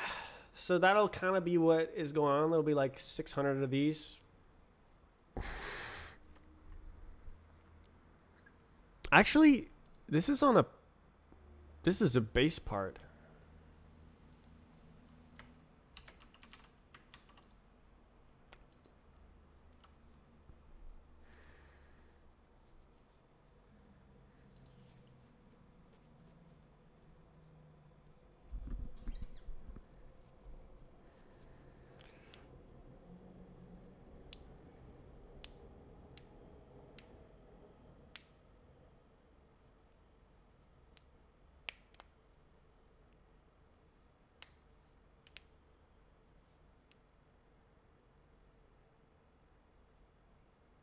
Brilliant.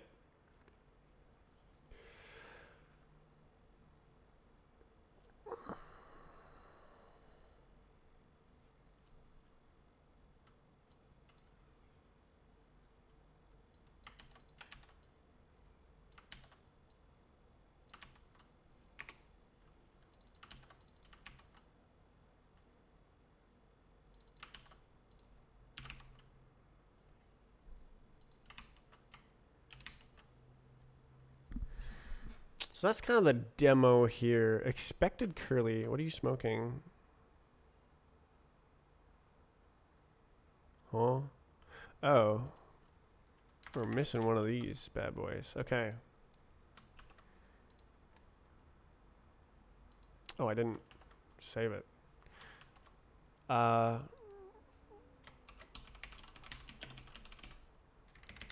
Can't spell trait.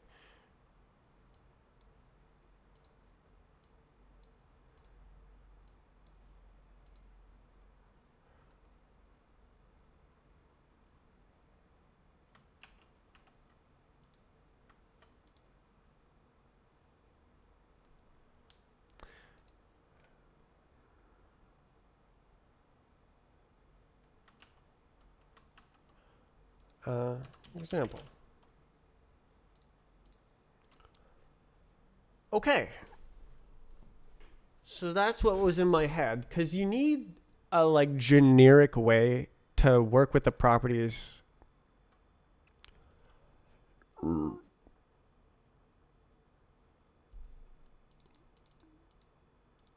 this is how.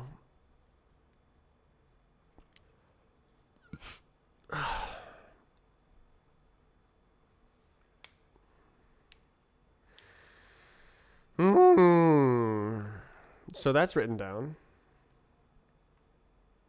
I'm going to rename this.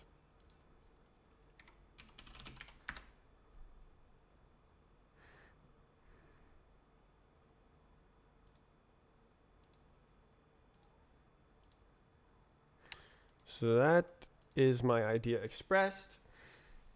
Okay, use a generic and trait bound for material colors into iterator. Yes, instead of a function pointer. That makes a lot of good sense. So I wrote this with a function pointer, but that is opaque to the compiler. It should instead be an f trait. And then f here.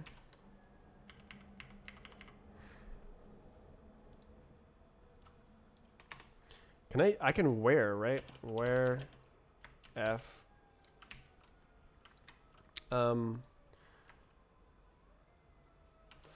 fun once, I guess. Impl has stricter requirements than trait. Z. So that is on me. Where f.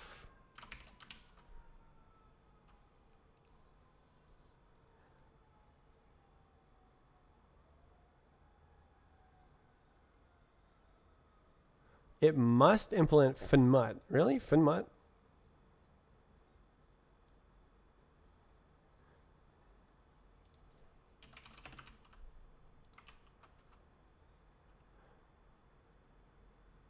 Not constrained.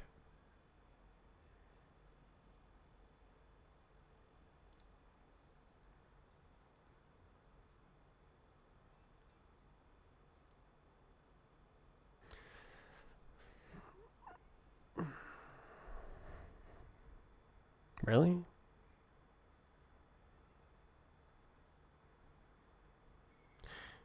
Do I need a double where clause here?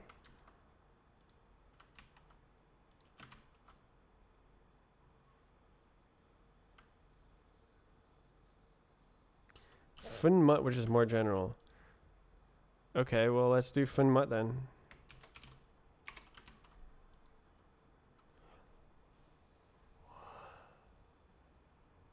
Okay, map is finmut. Okay.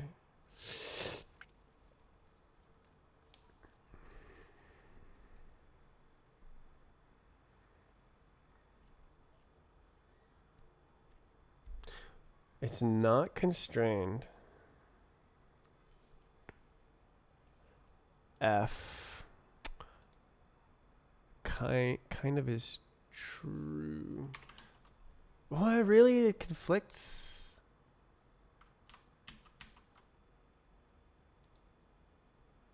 Man.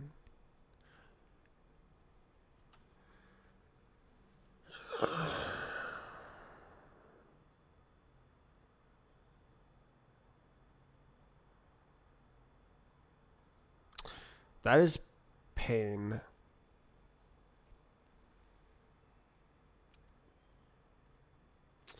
All right, I give in. Pub struct.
Okay.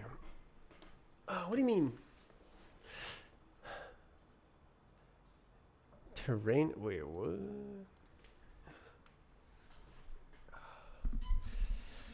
Okay, no such thing, no such thing, no such thing.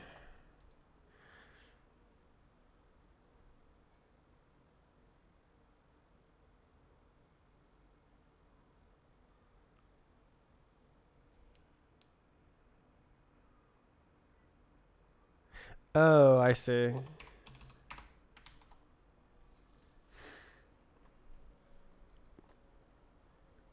Okay, well that's better, isn't it?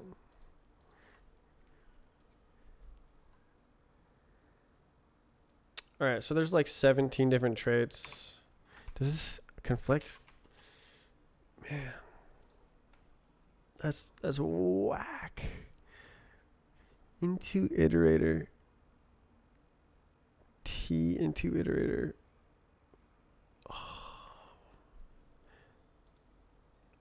Wait, is that from iterator? Wait a second. So this is T.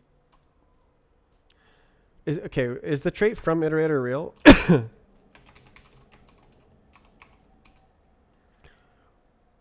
So that's collect.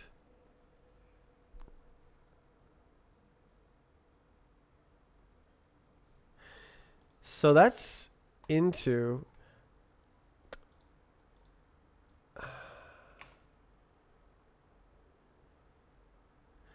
Yeah, probably I want from iterator instead of from into iterator. This is cool, but that's into.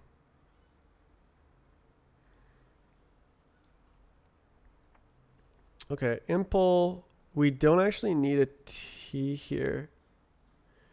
Impl from iterator.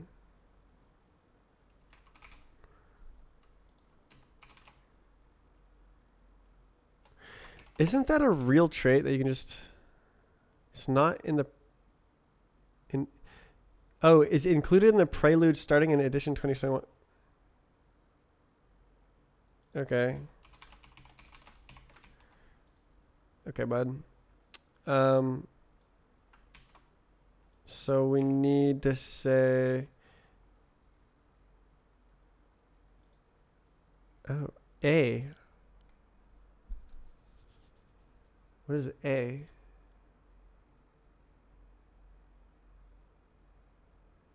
From an iterator. I. Where?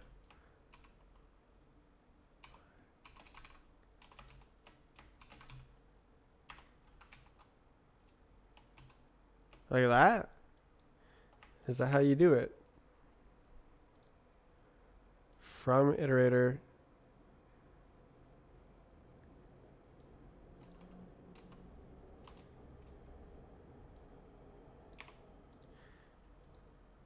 T. Oh, it's on that guy.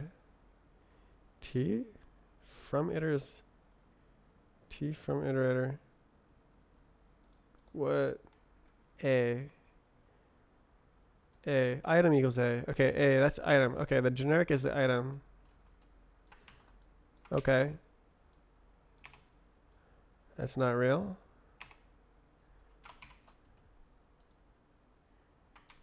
You good?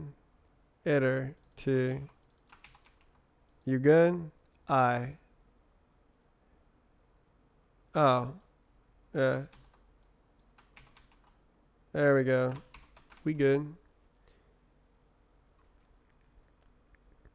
And then now instead of into, it's collect.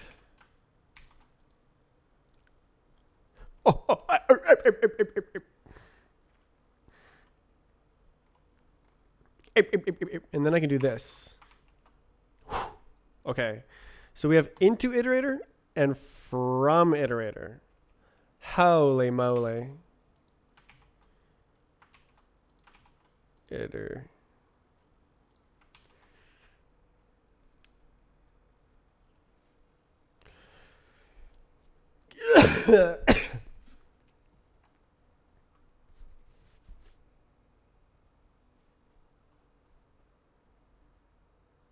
What trait is this? Iterator. And that's from iterator. Okay, bud. Whatever you say.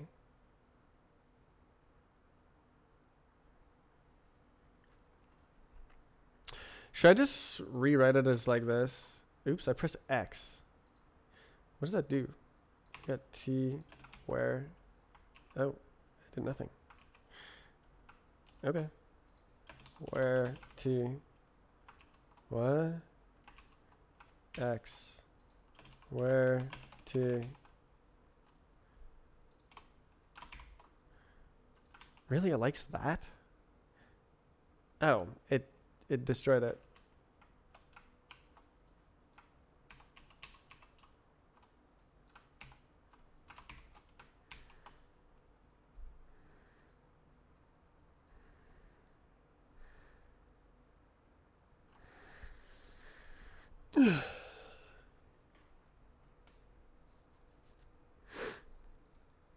This is juicer. Wait, into iterator. Oh, okay. Colors. Juicer code. Juicer code. All right, what do you got? Okay, no into iterator. I'm gonna have to deref.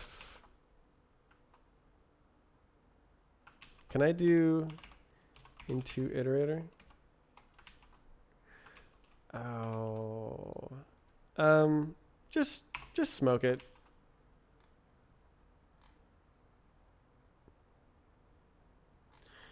Just clone copy.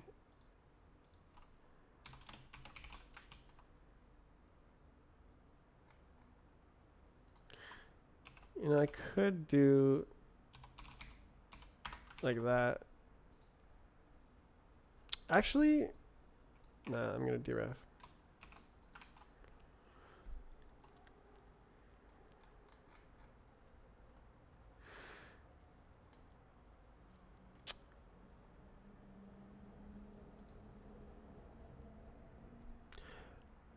Who's trolling? From, I see. From into. From. Can we do from with some juice?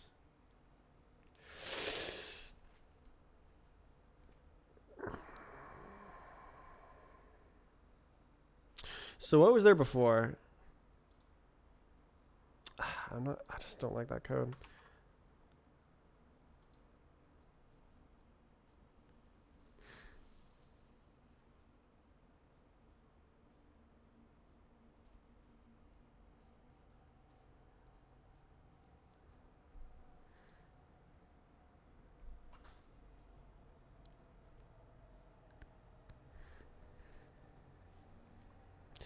From iter is insane.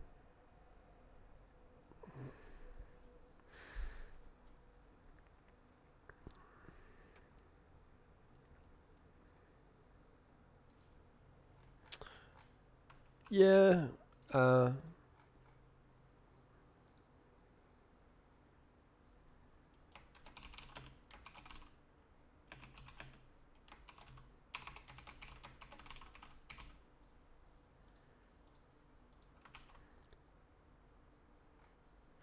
right. So the code before was say, what did he say? From into iter. Nah.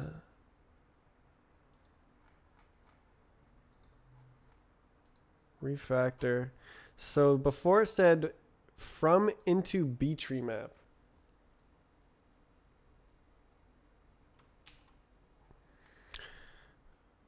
Okay, let's try from into iterator situation. All right, T.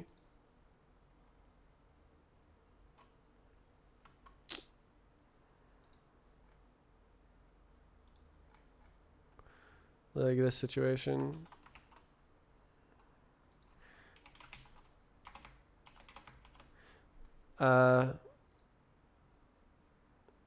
T. T. What? T value into.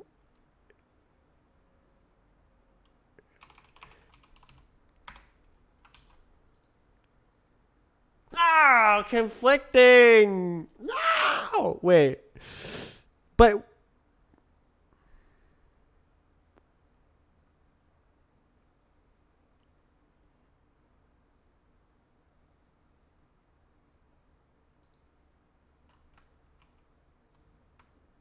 that's not helpful. I need to like see the exact line of code. So this is conflicting with the standard library.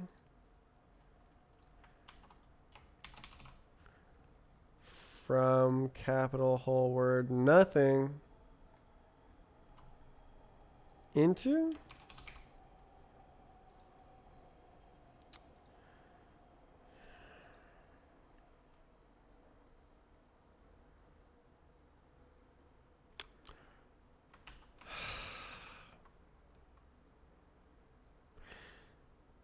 So it's saying like there's T for T. Conflicting implementation in crate core. All right. Can you like tell me what it is, please?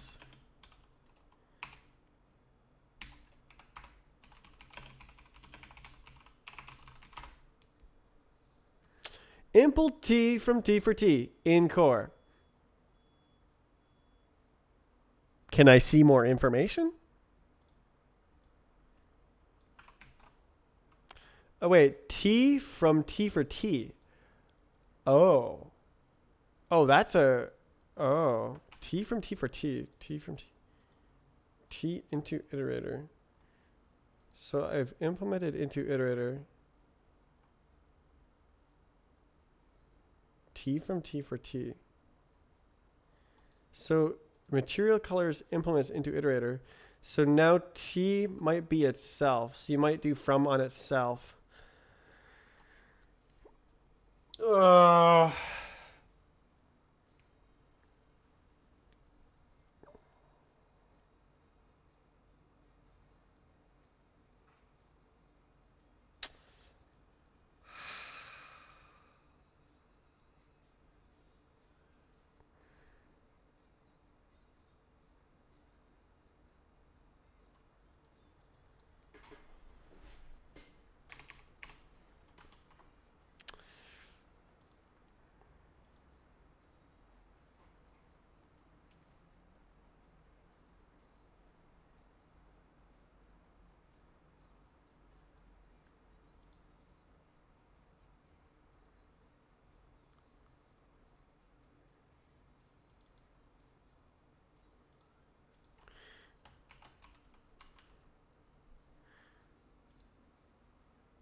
What?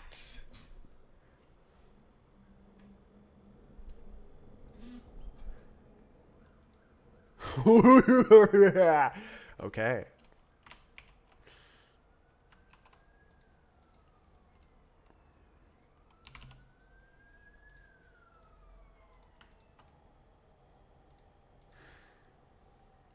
Okay.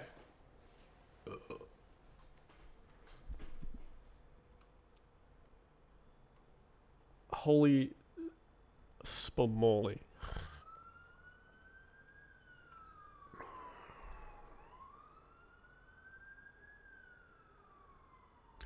Okay, so we're no longer using a function pointer. Now we need to pass the tests. Yeah.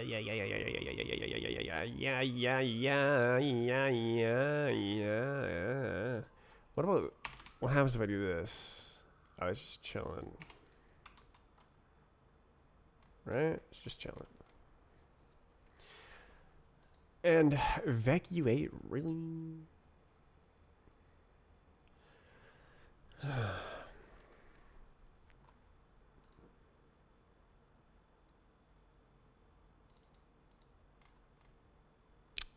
Are you a Roblox dev?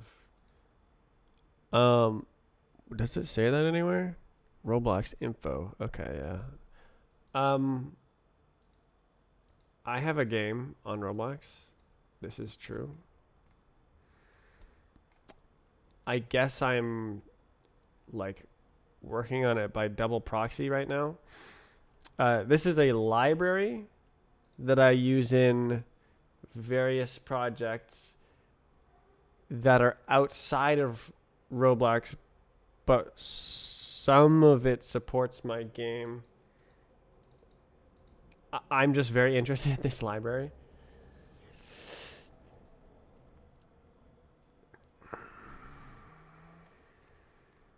All right, so we can't be doing like this. CFG. So yeah, we have to do something else. Material colors error.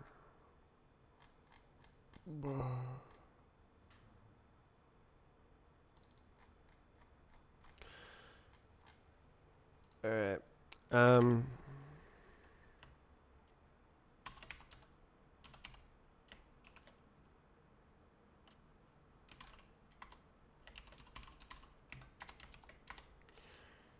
Are you allowed to do this?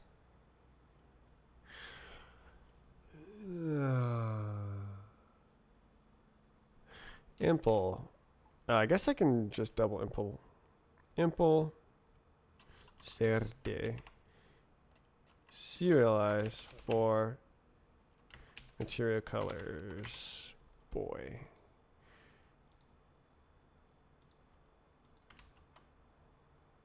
Yeah, fair.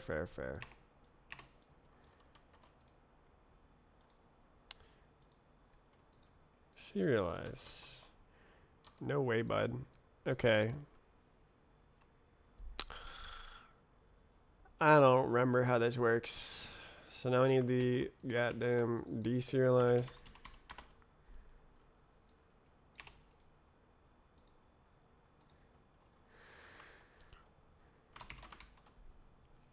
Oh, yeah, there's a lifetime.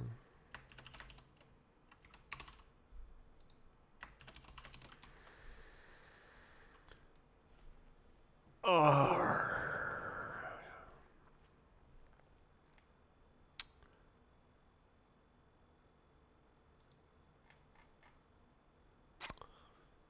Serializer.serializer.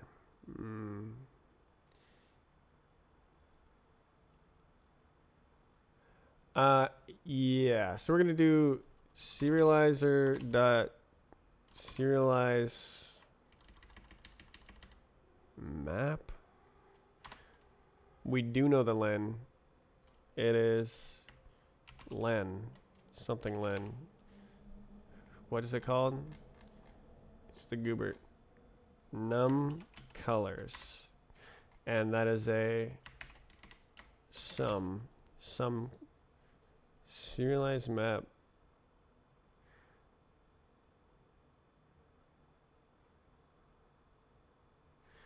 Question mark? I think we get a mutt. And then for we loobity.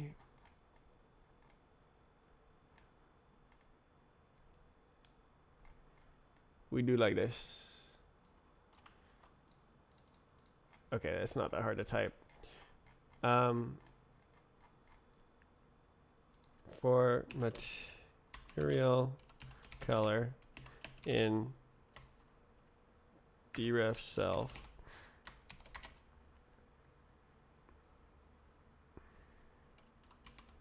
Serializer.serialize.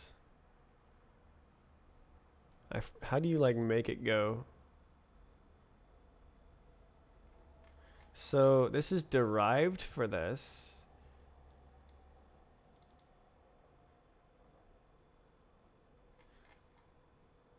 So material.serialize.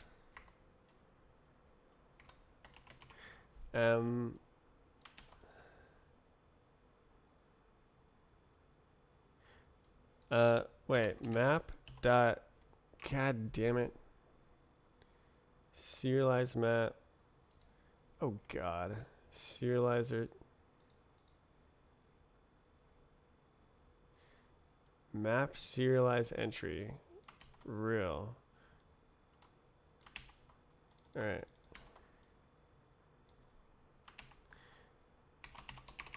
Just a little bit of, and then map dot. Can I please? Okay, end. Is it real?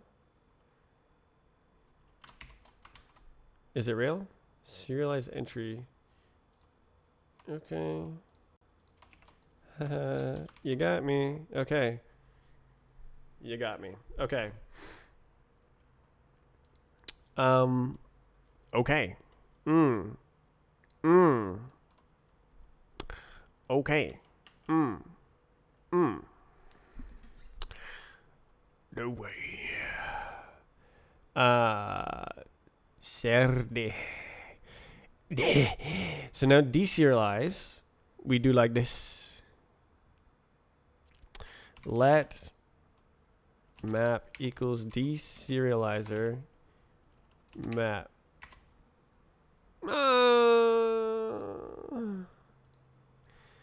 Visitor.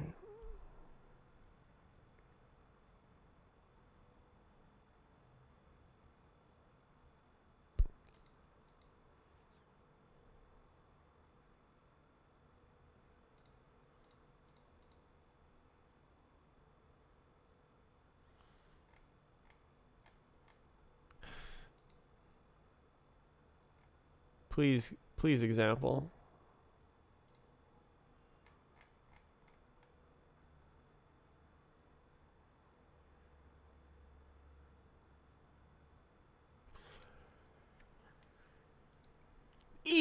Okay, struct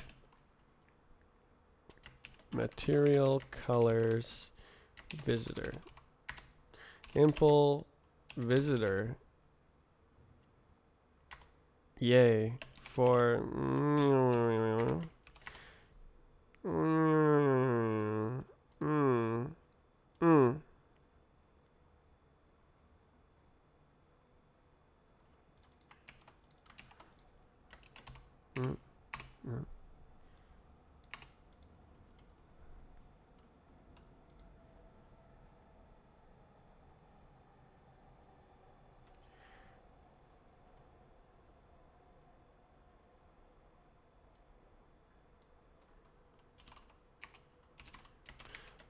where's the other goobs?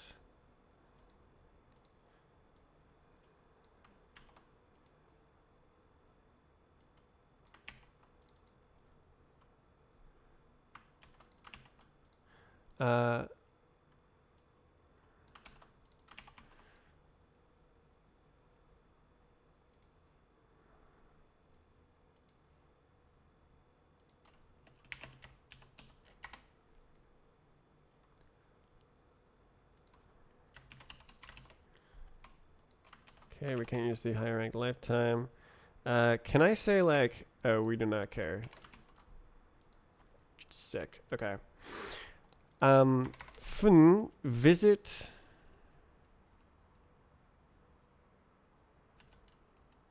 map.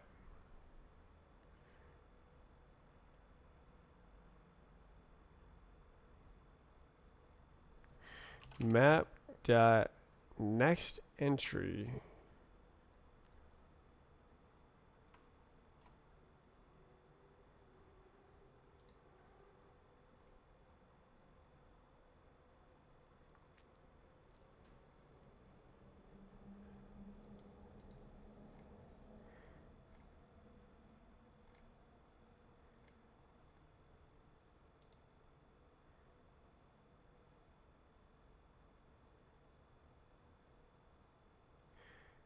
Okay.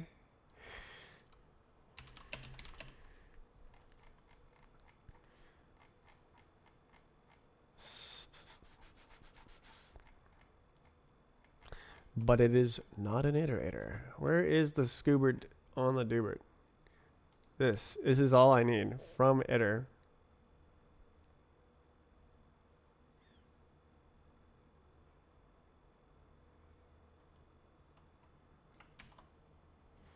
Okay. So it's like this.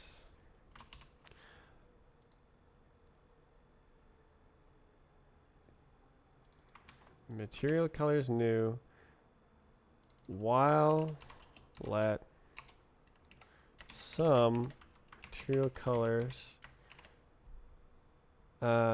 equals map dot next entry question mark.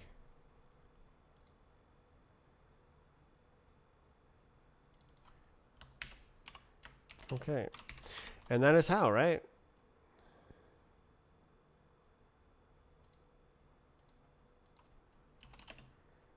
Cannot be used here.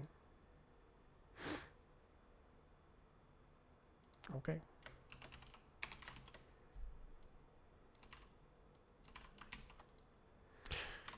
Okay.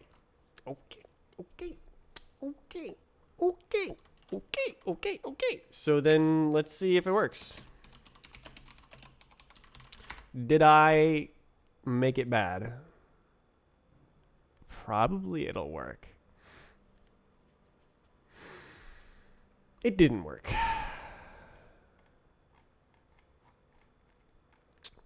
Juan test failed.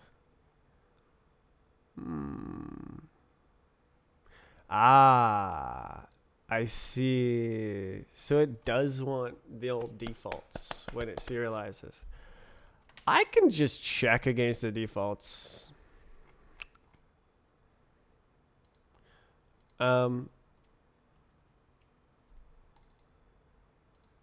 So we can just change this to none and then do if material, if color does not equal material.default color, then serialize it.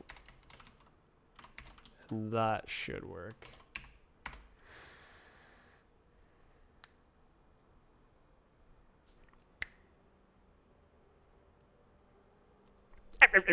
Okay.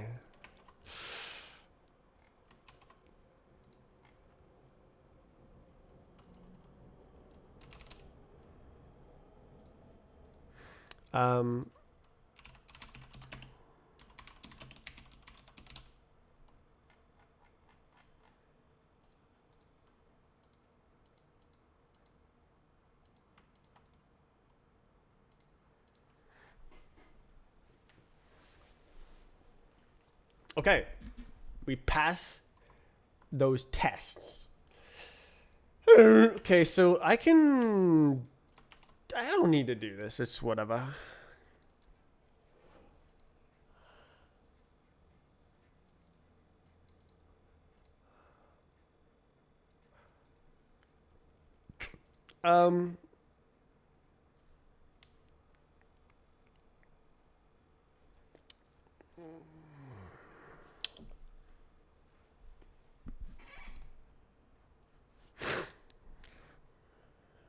Oh, this changes the function signature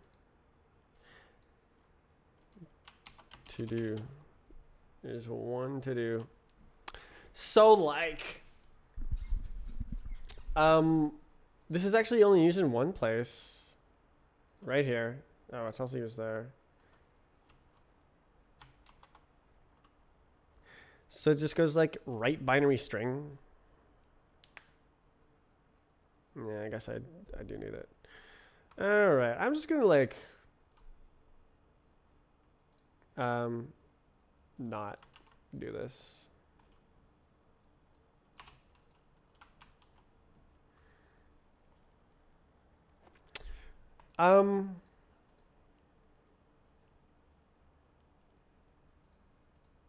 It's tiny. It's tiny.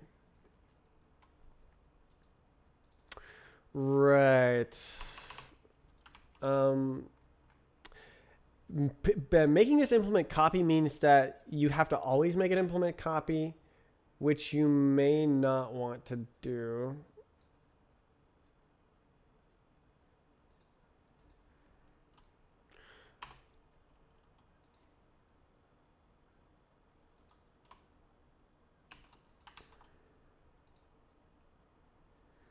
So I want into iterator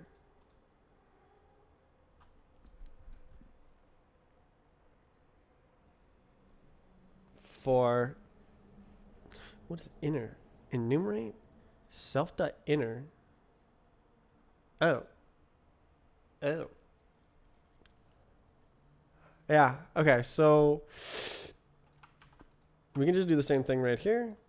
Put the ampersand, and literally that's it.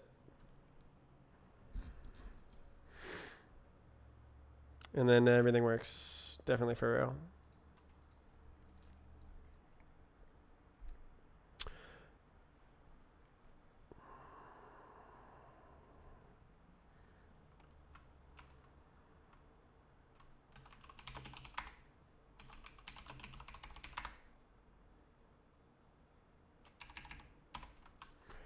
Um,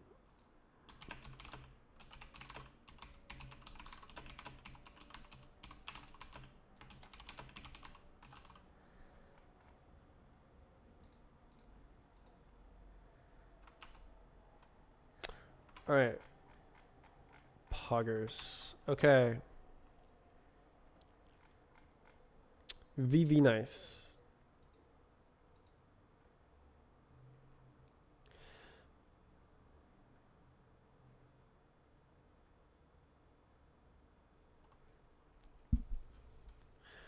Did I ever use this? I think that I never actually used this. But like,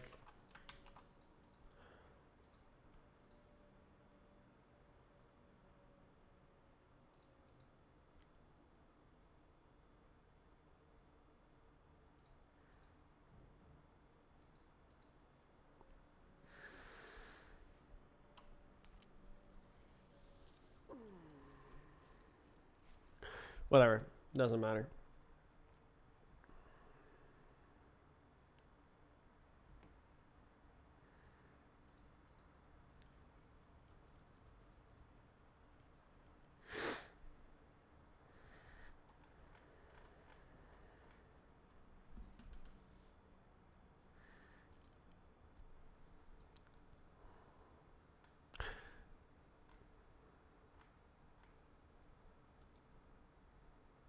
Yeah.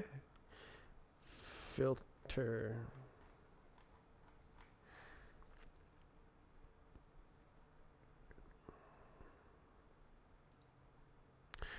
I guess this is filter.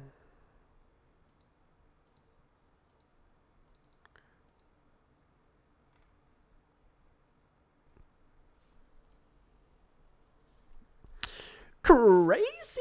So what about variant? Did variant change size? Const size usize equals size of turbofish variant and 64. Let's go. It didn't change size.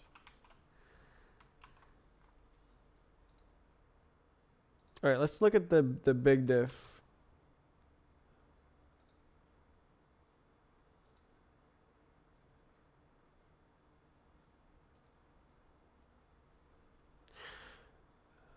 Okay, so from iter, that is so cool.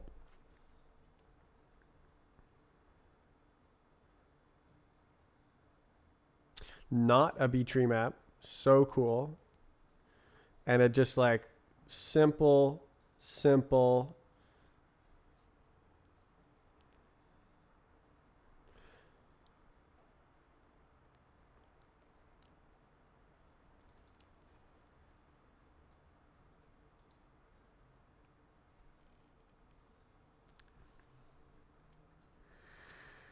So this could definitely be made faster.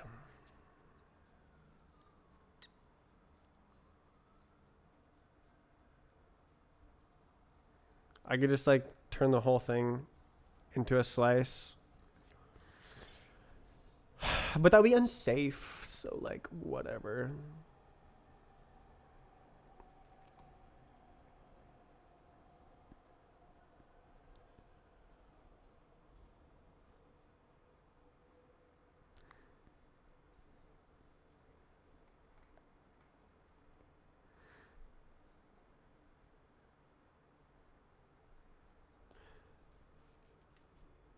Const.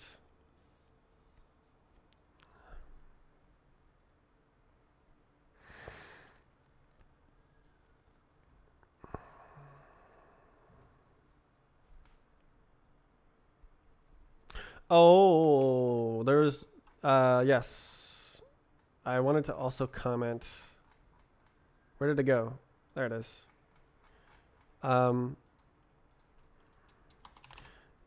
If this goes above 21, variant will become larger than 64 bytes, period.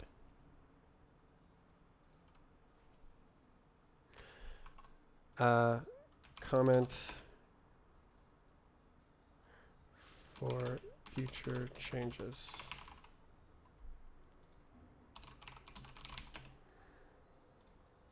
But you can just box it, so like whatever.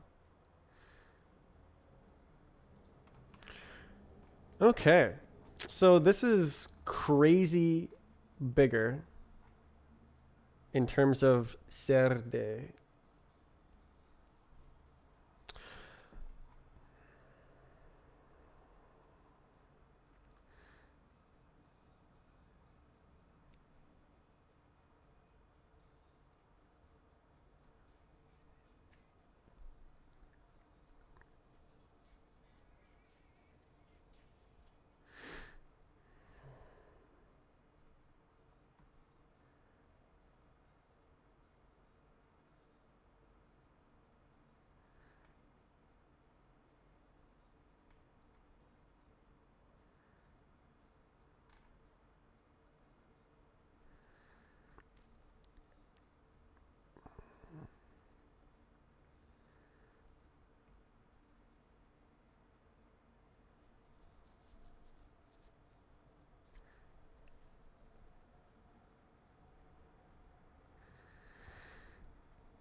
It serializes the goddamn text.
So this code is like really cool. Here, here, here, here, here, here. And then it gets a little bit crazy. This is a little bit crazy, but it's still cool. And this is good, this is good, this is good. You just have to shard out a Serde implementation for this.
How big is an empty B tree map?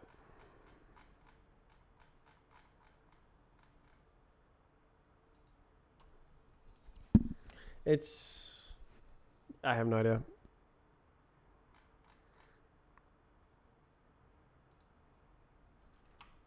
B tree. B tree. 24. That's pretty neat.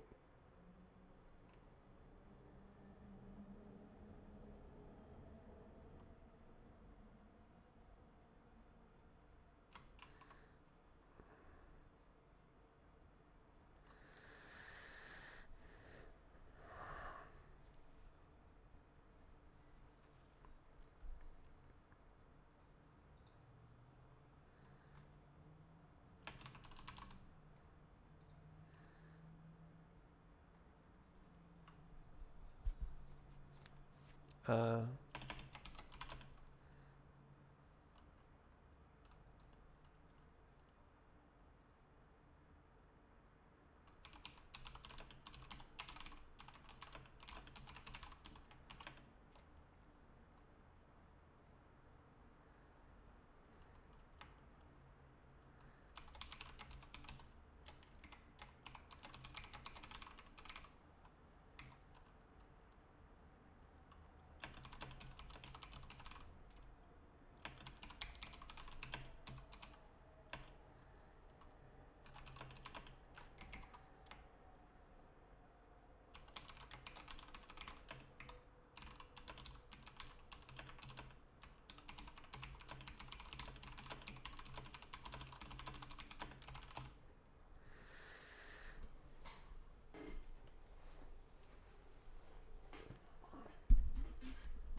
default.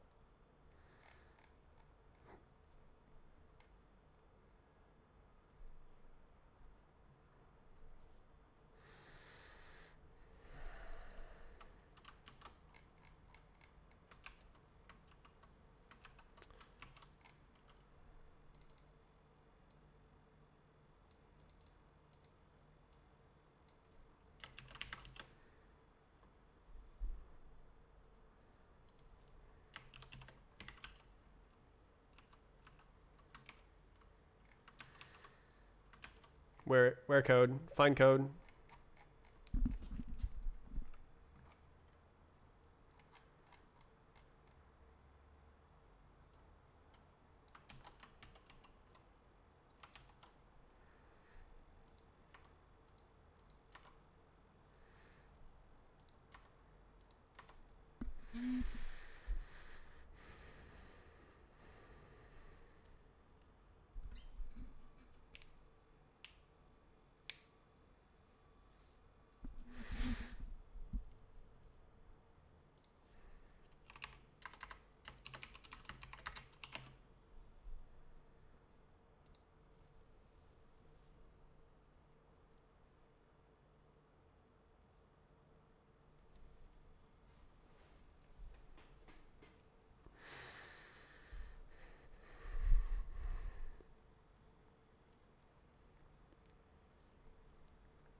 Nice. This is right at the top.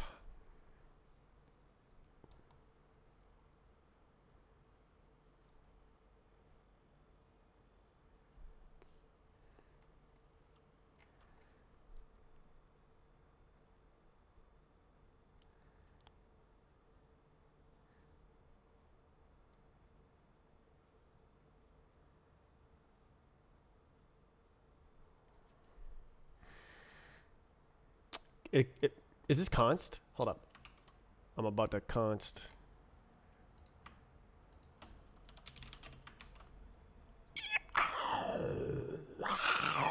Sorry. That's cool.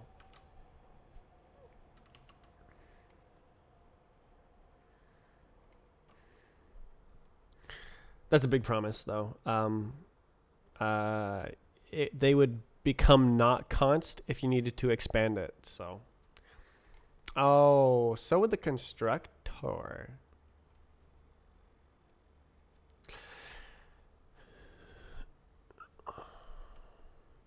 Interesting.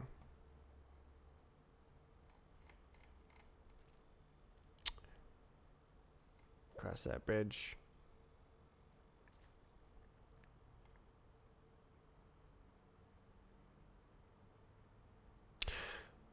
Okay.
This probably affects 0 benchmarks.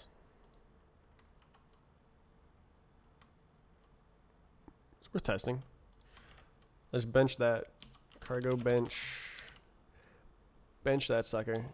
CPU power GUI. Governor policy performance. All right, bench them. Surely, because it's literally only used in terrain. You got your terrain colors. That's literally what it's for, and there's one terrain.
It's just better.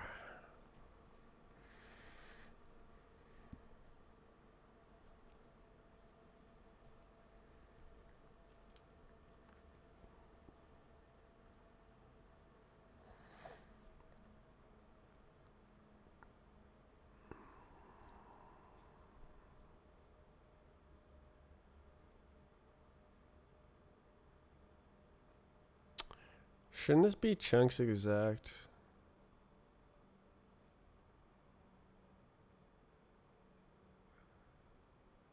Whatever. Whatever. It doesn't matter. It doesn't matter. It appears once. Oh, Roblox. Okay. So there's the baseline benchmark. Now we check out the Uber branch and bench it again, and it should be exactly the same with no discernible performance changes whatsoever. But we use like 100 bytes less memory.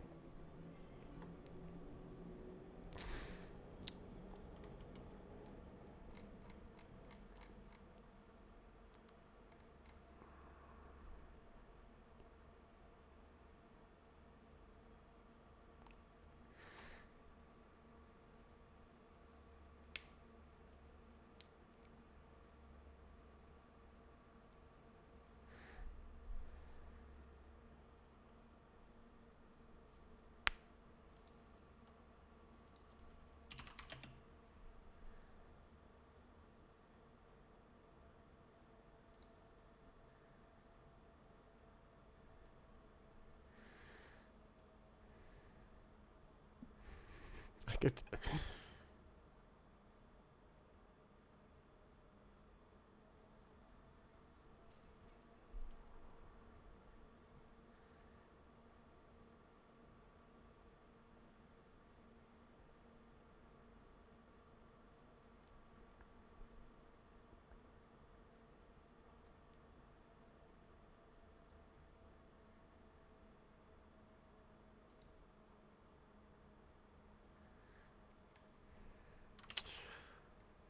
Oh, would you look at that? There's no discernible performance impact.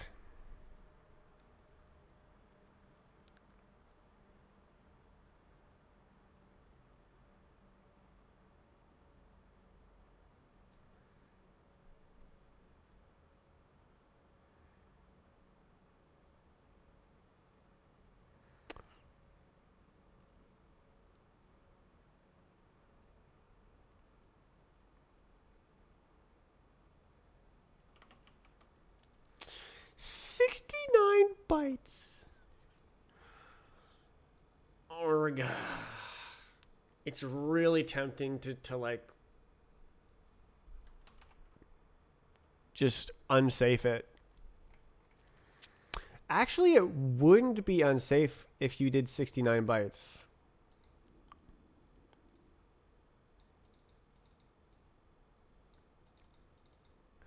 You could literally do 69 bytes.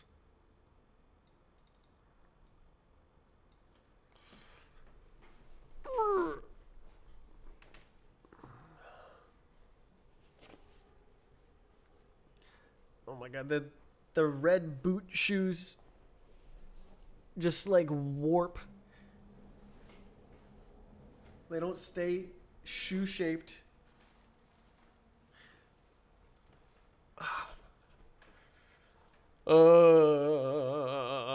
It just matters so little. It matters so little. It's an allocation that can be saved, but it just doesn't matter.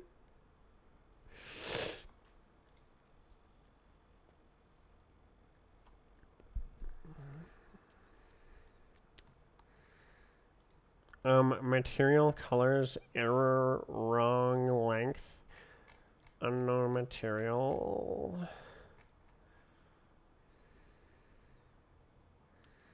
From stir.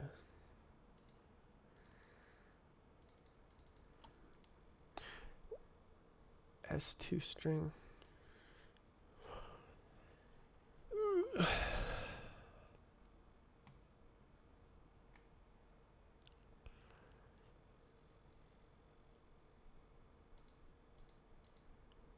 Should I filter?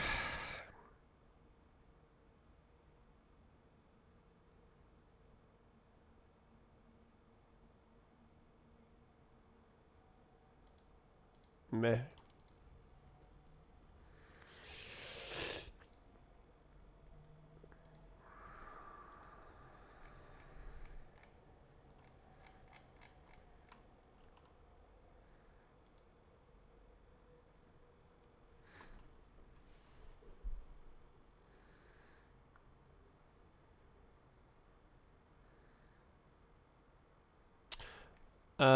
Is this?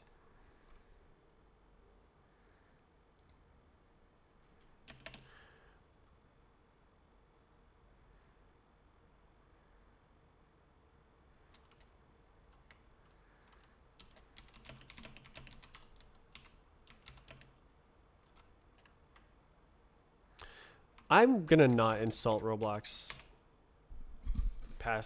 In passing.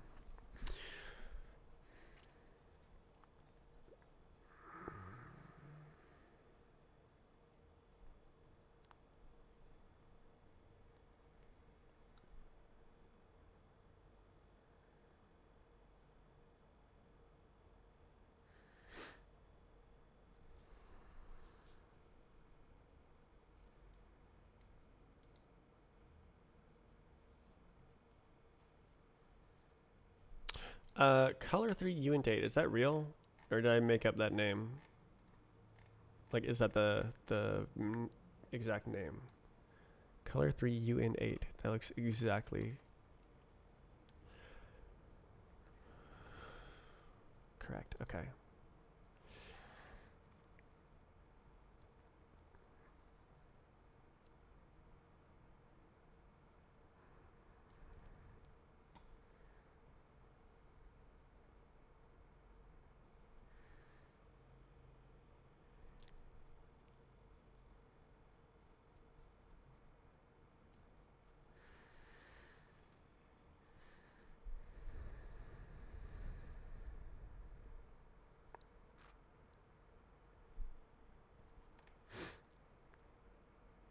This code is really cool.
Peepo.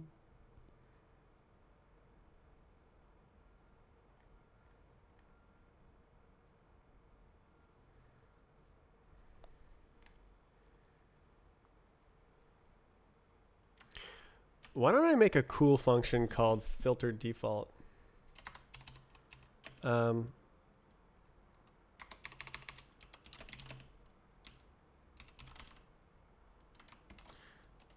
Iter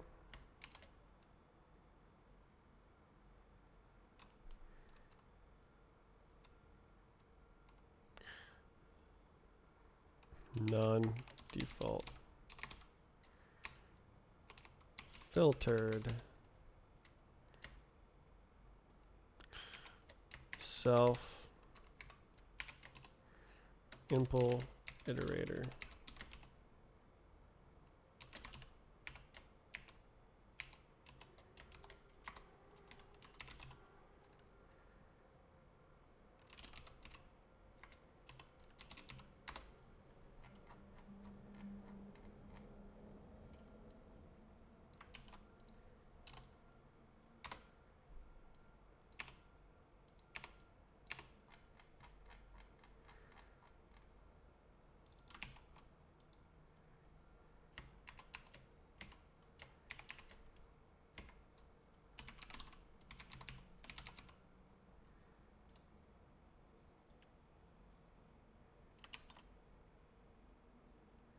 Is that allowed?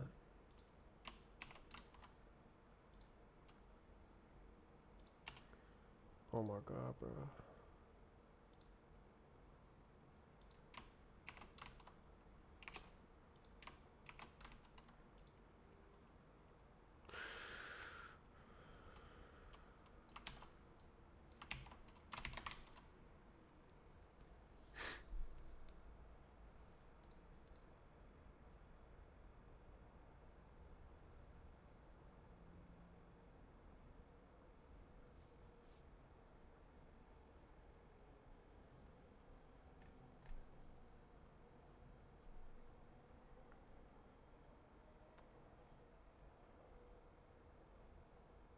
Um,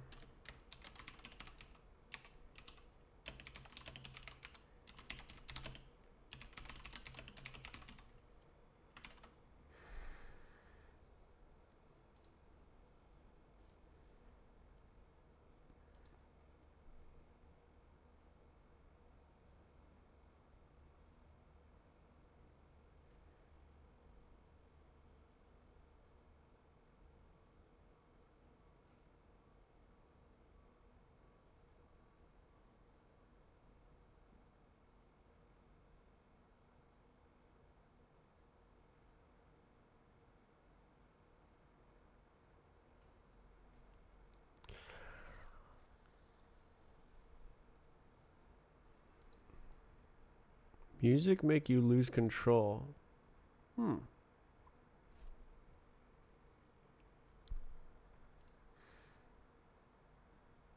So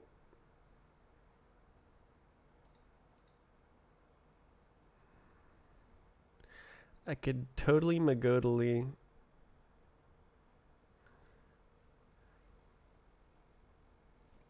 filter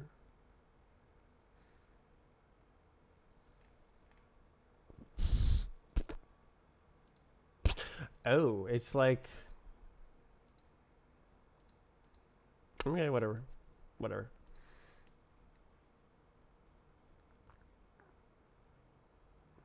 Hmm. Hmm. It is a different implementation.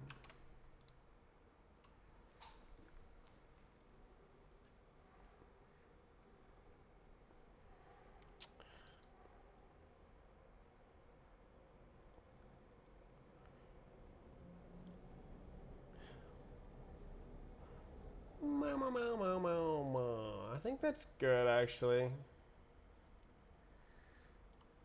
Do we have periods in here? Yes, we do.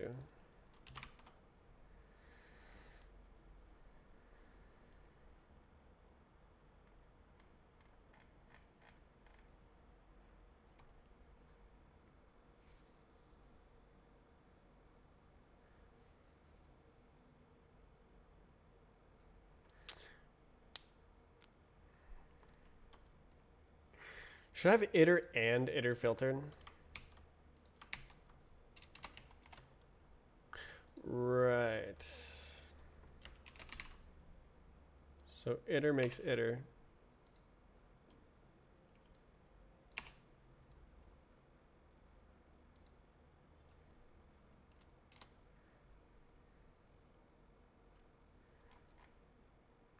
So legitimately it's this.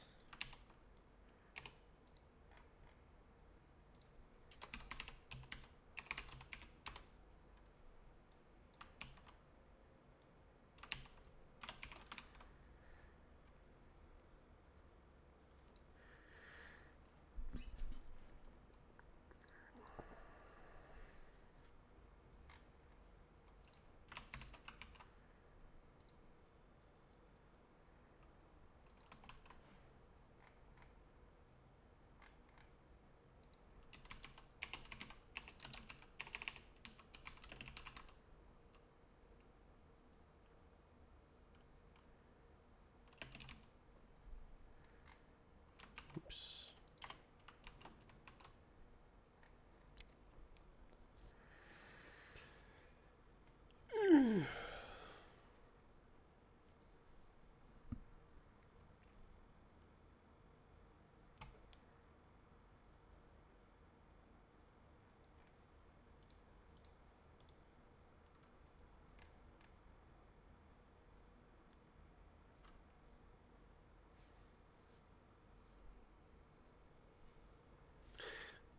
Should I name this material color iters?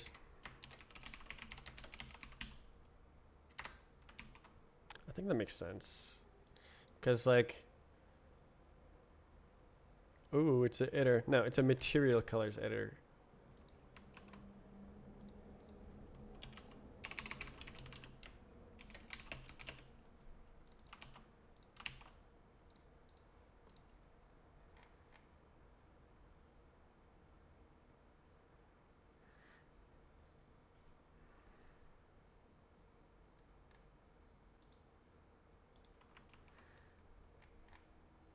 All right.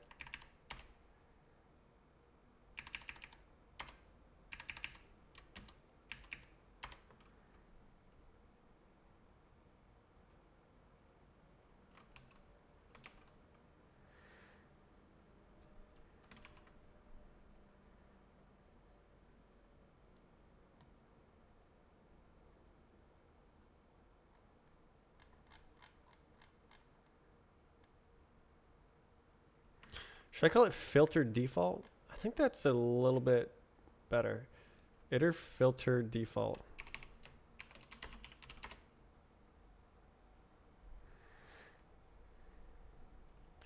Or default is kind of ambiguous.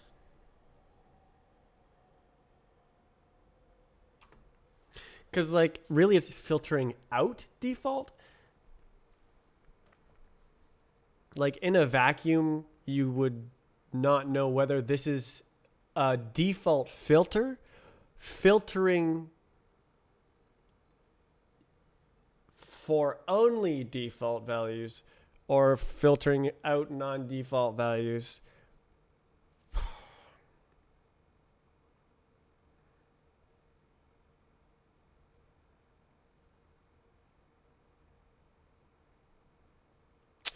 I don't know, filtered or filtered default?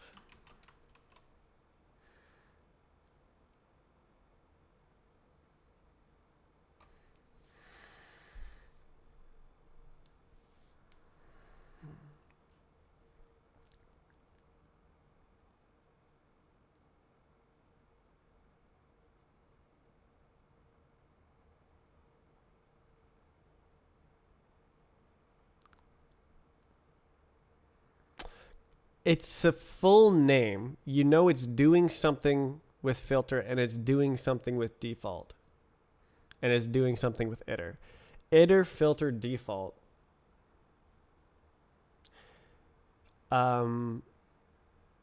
Makes sense-ish.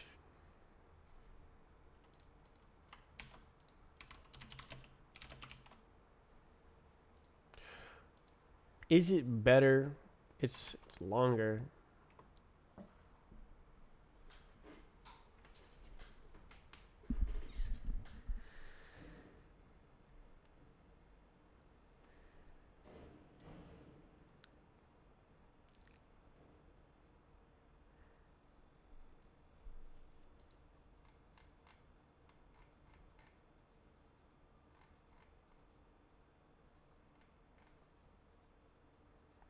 Wait a minute. Wait a minute. This is dumb.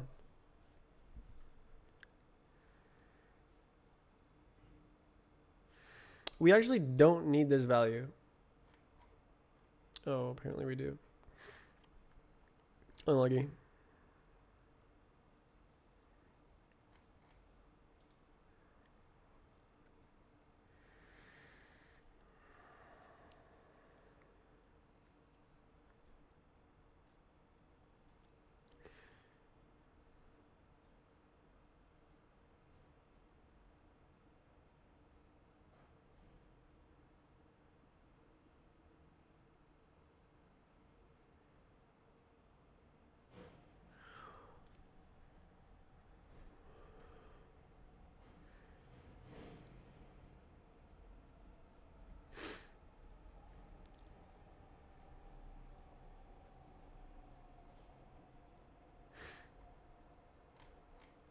So I could get rid of it, but like, whatever.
Okay. I wrote code.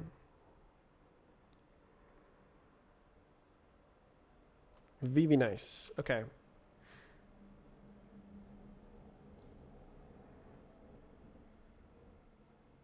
XD.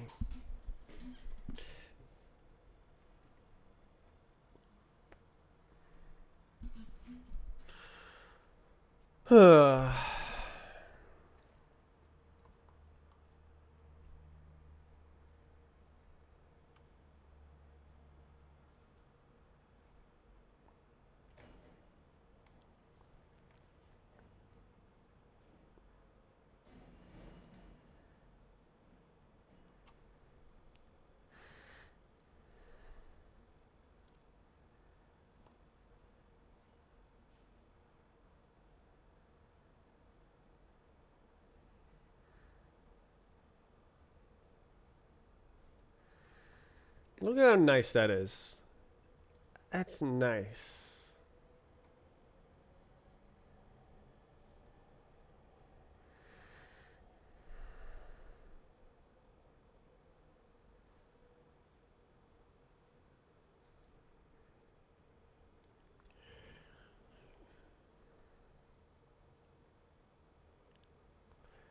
Wait, I could literally do self.inner here.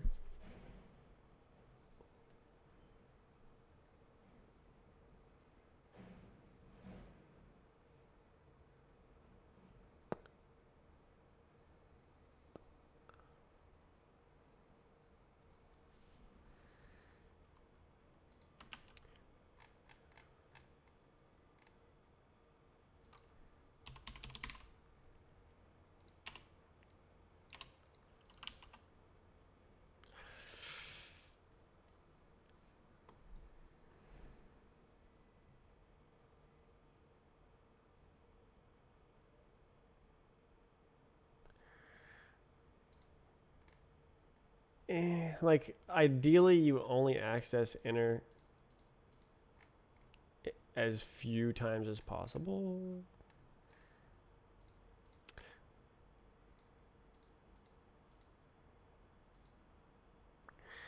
It just matters so little.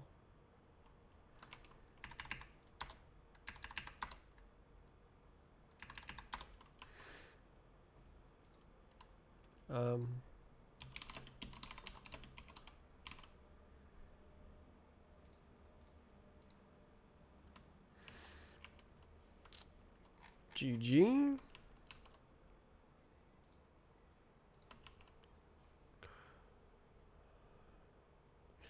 This is dumb, but like it doesn't really matter.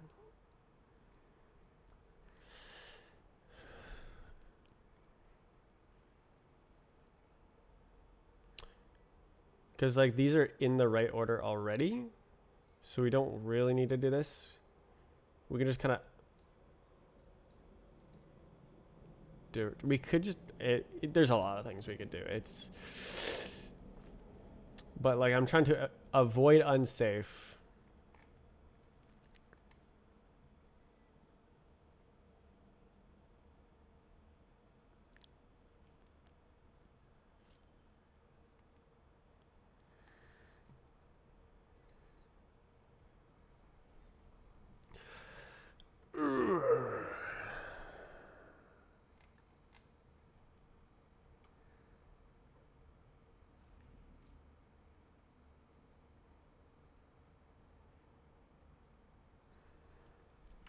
Cool.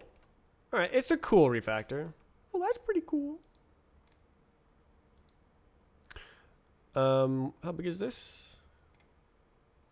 24. Floats are small. It's pretty neat.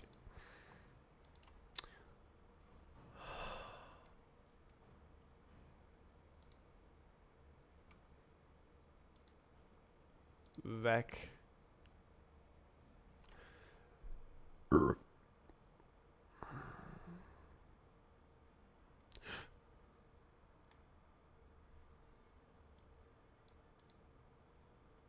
Damn.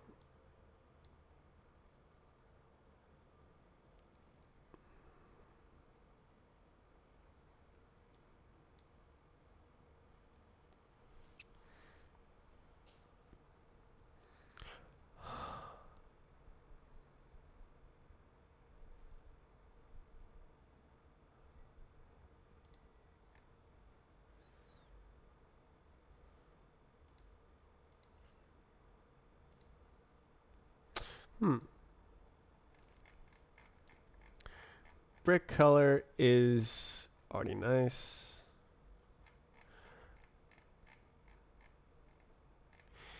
B tree map. B tree. State. They sure love their B tree map. Attributes. Well, that makes more sense. String.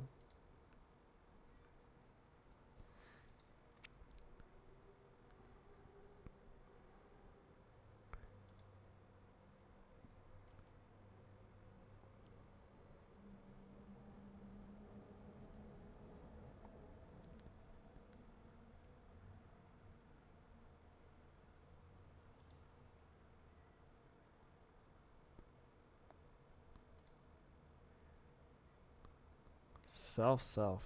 Crazy.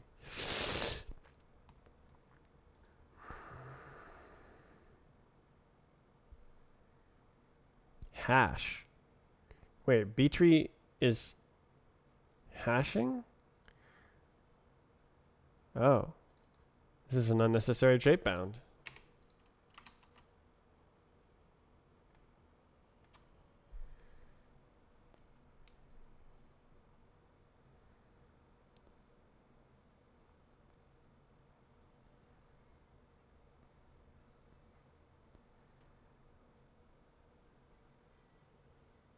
What about this? Also an unnecessary trait bound.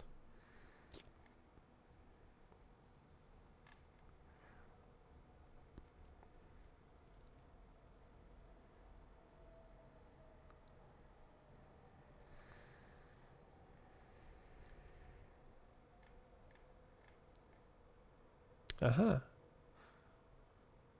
Wait. Into attribute? Shouldn't this be an attributes iter? Oh. Oh.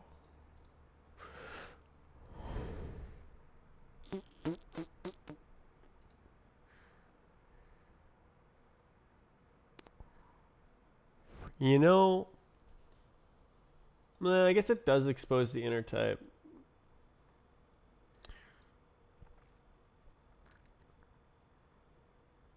Drain.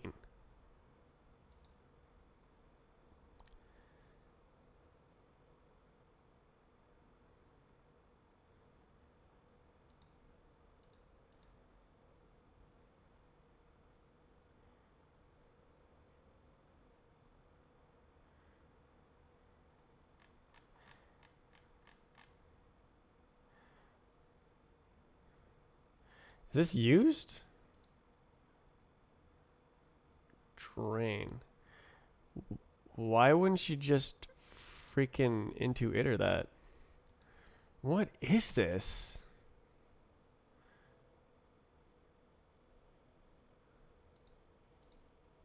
This is a goddamn no-op. What? Drain?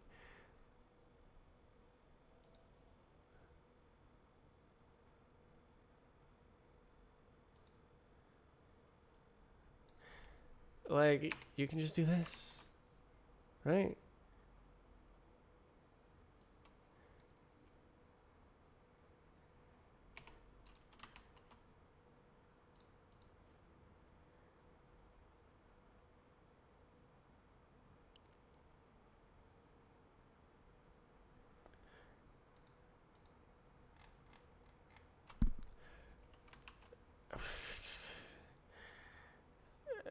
Why? Okay, it's not worth it because like it can't stop using B-tree map. Well, you could use something else, but like it just doesn't really matter.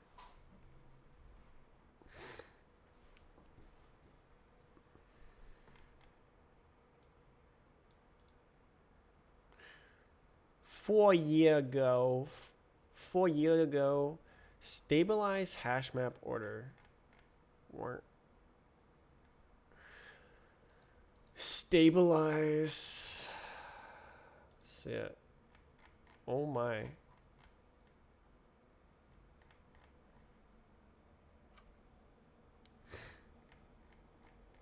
Hash map. So it was still using a hash map at that time, which is making the sense.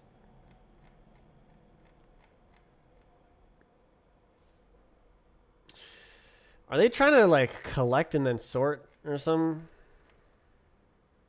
Spider-Man! Spider-Man!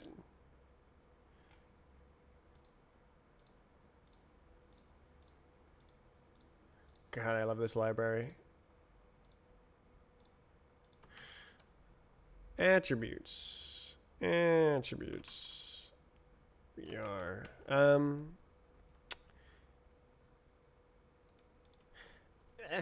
mean, it's small.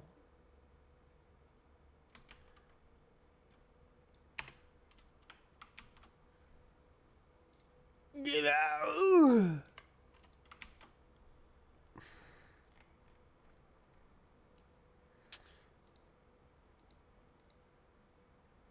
I don't get it.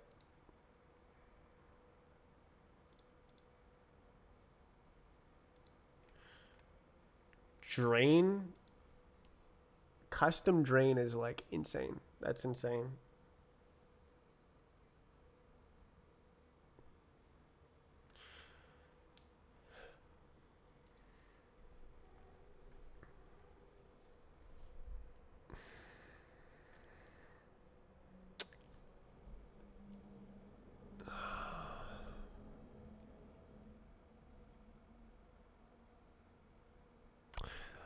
I feel like you could do better than this with unsafe.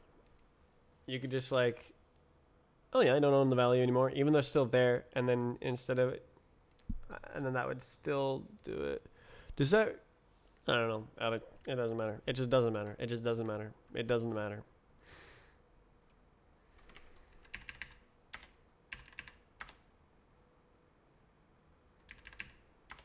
I wonder why it didn't say that these are unnecessary trait bounds. Should totally be a lint for that.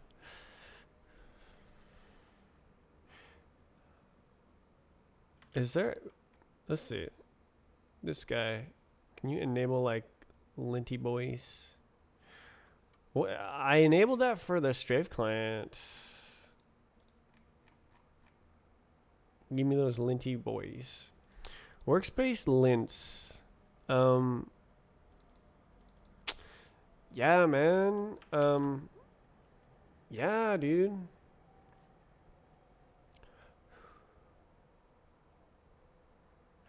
Let's see. Rust lint unused trait bound. Real? New lint? Real?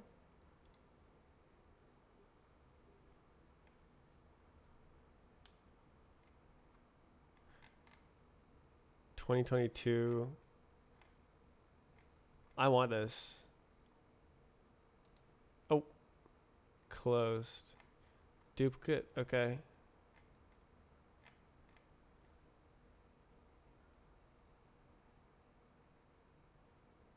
$2017. Nice. Damn, they don't have a warning for that? That's crazy, bro. Alright. Alright. Let's get all those warnings turned on. Alright. Let's see what happens. Cargo clippy.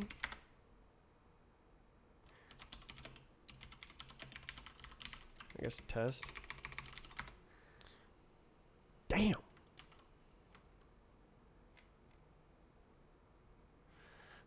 Oh, you gotta add the scoobert to the doobert. I forgot about that. You have to go into each individual goob and do like this. That's a gooby. Okay.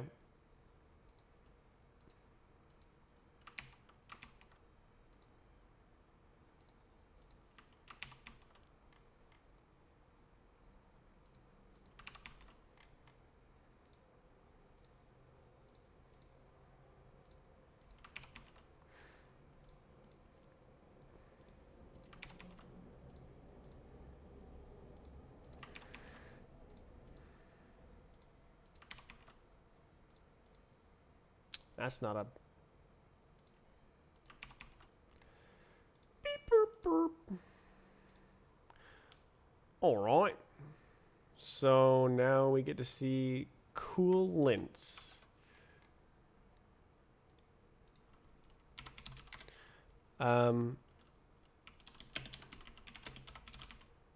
Had crazy strict lints.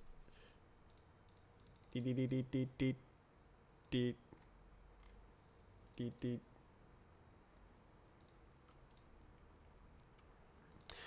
Why don't we just call it a strict? Add strict lints.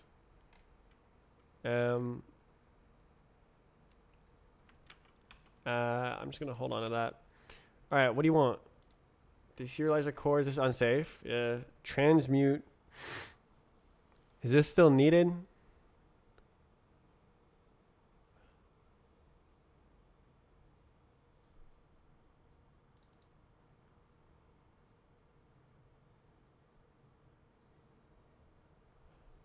Let's see.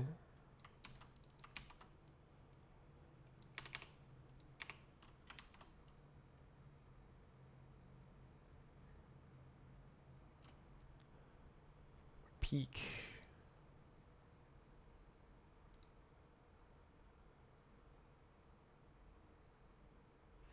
Okay, mutt. Peak is mutt.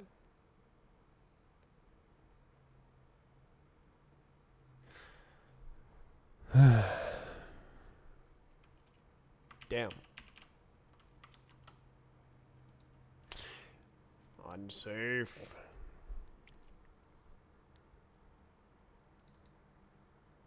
Polonius. Let's see. Transmute chick stress. It's because it changes the lifetime to be any lifetime.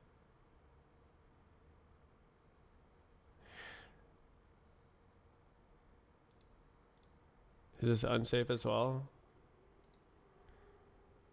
Oh no. Oh no.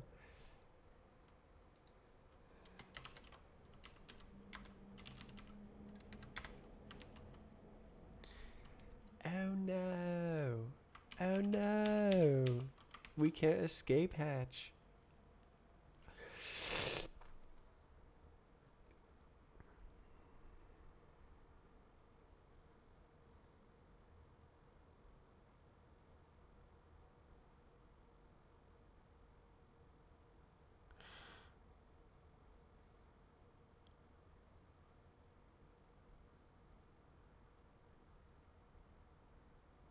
There is 2 usages of unsafe. It's pretty good. Pretty good. Pretty good.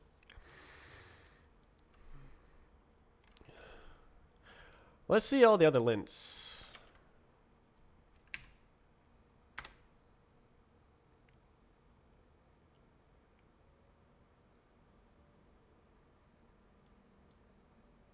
That's a lot of lints.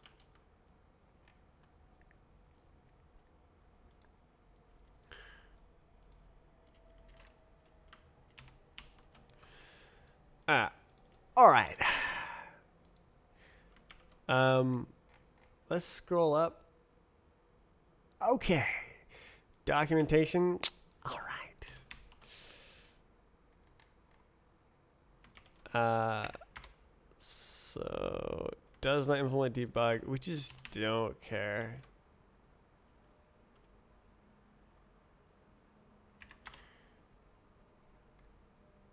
Aha, the coolants. Okay, unnecessary qualification. Love that one. 3 times larger. It just doesn't matter. Really, that's all of the lints. Damn. Unique ID error. Unnecessary qualification. All right.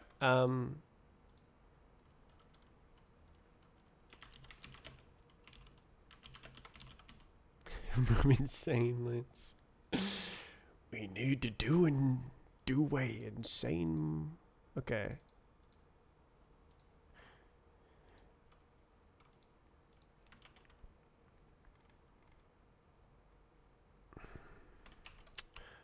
All right. So very good. Very good.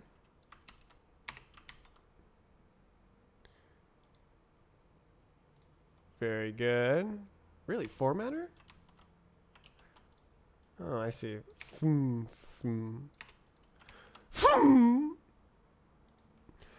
Okay.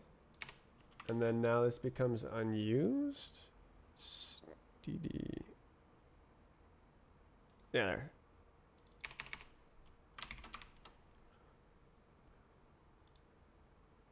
Oh my god, bro. Size 2. What the? Size 1? Rip. Int error kind? Is goddamn one byte? 15 bytes.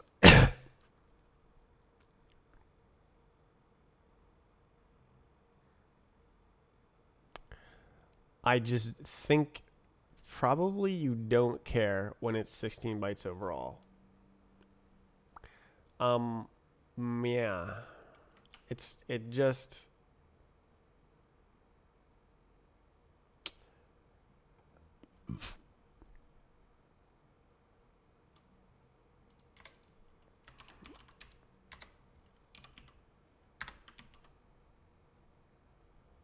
um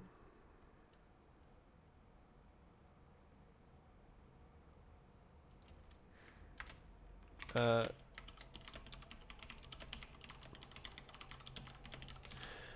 it's an insane lint. I should just remove it. It can be good if they're big, but like, is this configurable? Rust variant size differences lint. Hey man, lint. So can we like configure it? How do you configure it?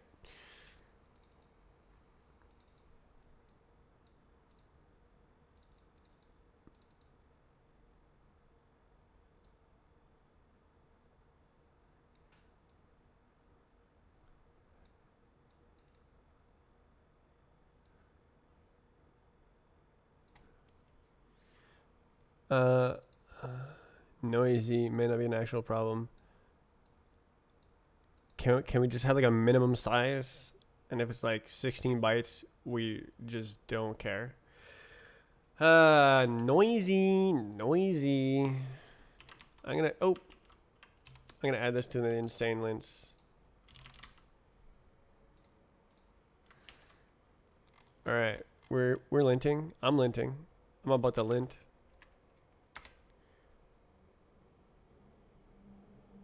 Whoa. Whoa. Whoa. Whoa. We linted.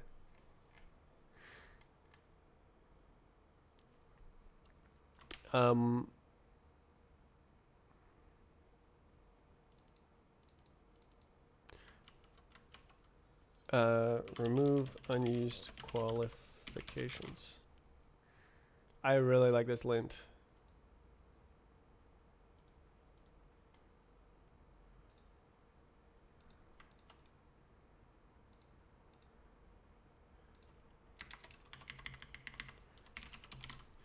Disable insane lints.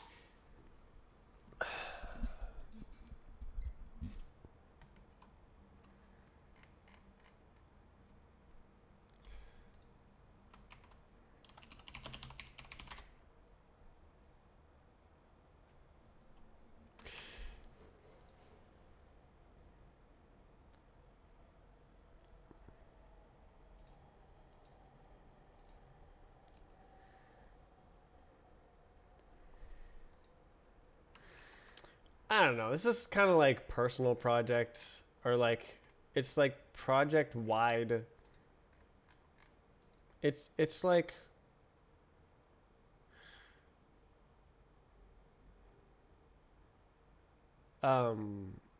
personal preference, and like so that's kind of like, I don't know, imposing personal preference on someone else to propose this. It might be better opened as a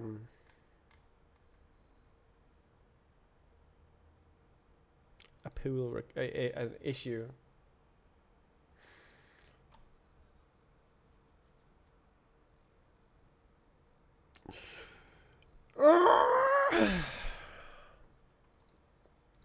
Remove unused trait bounds.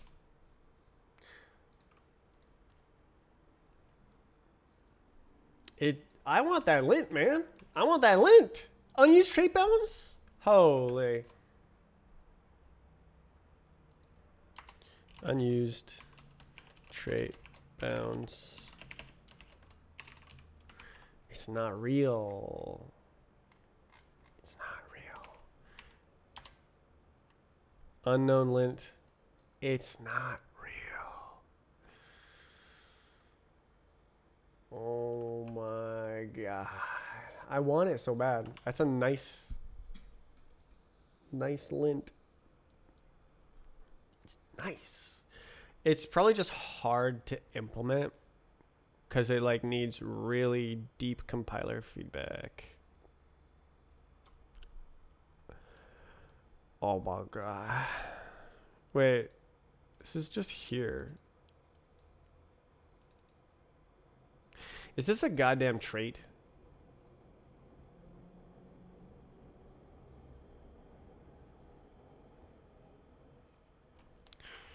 Whatever.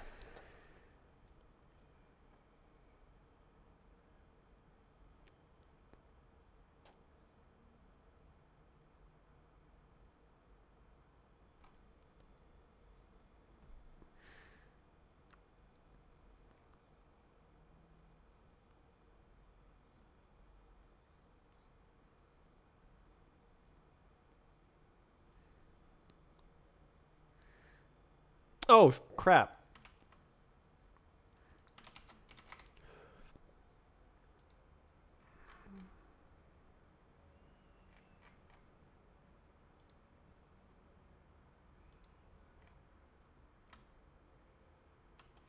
Oh, is that in something else? No, this is in this one.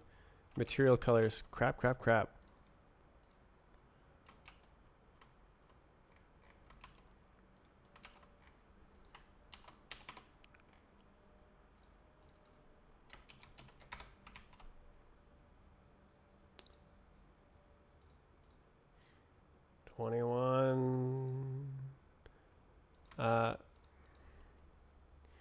Use const.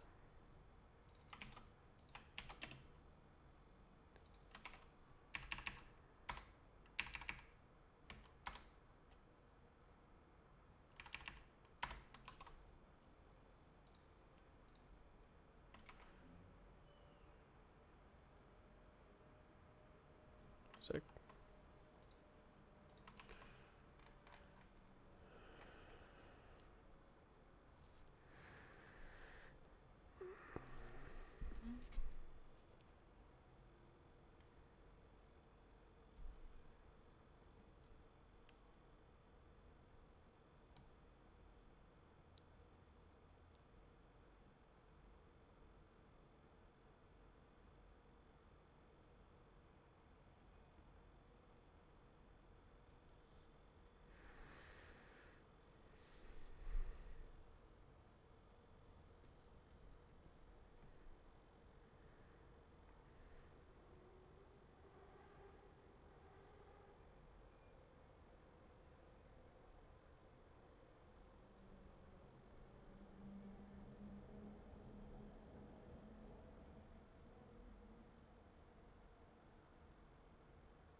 Cool.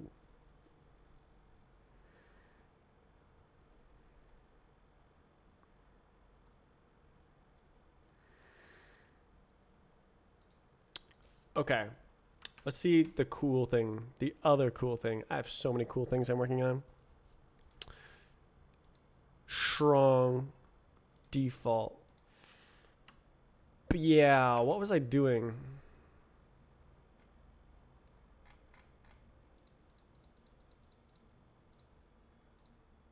Can I just... There we go. Dummy. Okay. Yes, I needed to do things. Yes, that's right. That's right. Do things. Yes. Do things. Things need to be done. Yes. Yes, So I need to generate. Okay. What is this code? This is code that generates code. Mm-hmm. That's pretty cool. So I'm using syn, the crate which represents Rust syntax. Syn is a parsing library for parsing a stream of Rust tokens into a syntax tree of source code. So the idea is that if you make a valid syn type, those are not the same thing. If you make any valid syn thing, then it is valid Rust syntax and will not fail to compile. Well, you haven't made a syntax error, but there may be a borrow checking error or something. It will be valid syntax. So it's like strong syntax. Anyways, it doesn't matter. It doesn't matter. It's generating Rust code, and I'm using a crate to make it so I'm not just like formatting strings. It's very convenient.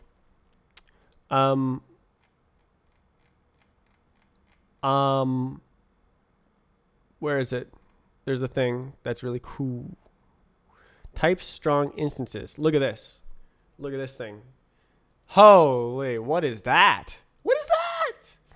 So this is a enum of all classes in Roblox.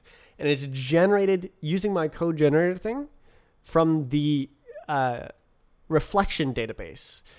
So it like reads all the properties in existence, reads all the classes in existence, reads all the enums in existence, and it just generates everything. So, accessory description, struct.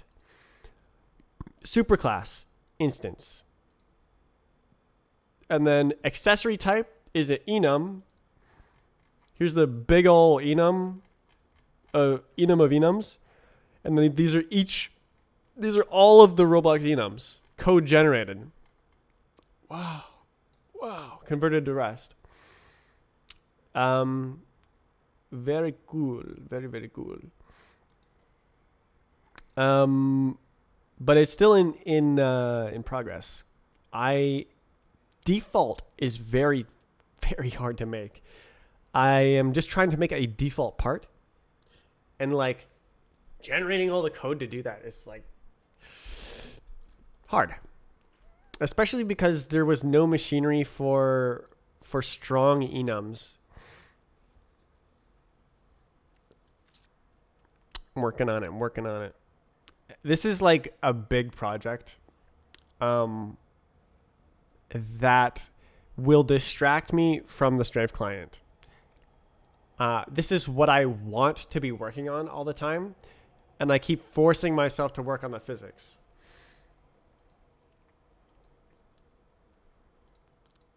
But I worked on it today. I worked on the physics, so.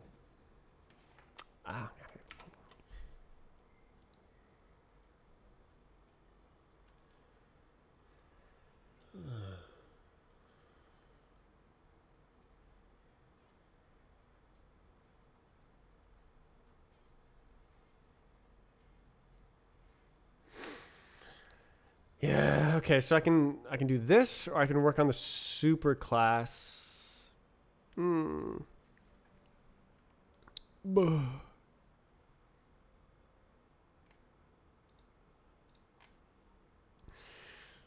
Super class.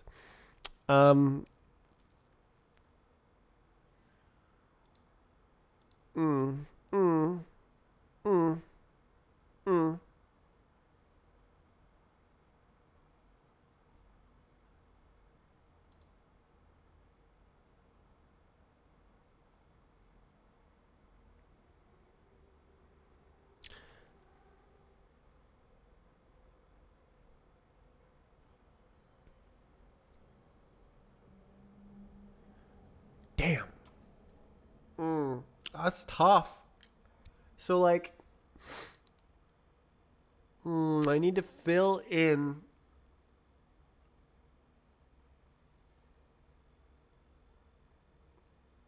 all the values that are not default. Oh, it's tough. Tough. Super class. Because I want to avoid making properties twice. So like I create a default and then I change a value. That value that I changed has now been expended the processing power to create the default value and then just replaced it. So I may as well have just initialized it with the value I wanted in the first place. So that's kind of what I'm going for here, is like very, very minimal default fingers. The annoying part is that like the defaults are defined elsewhere.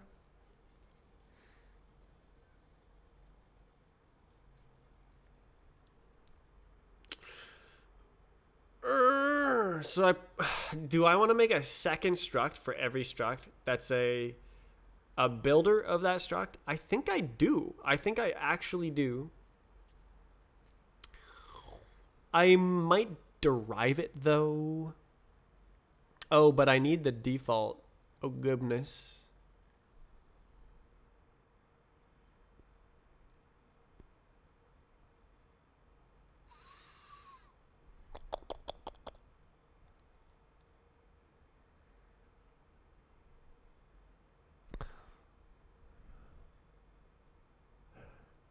Yeah, it's just...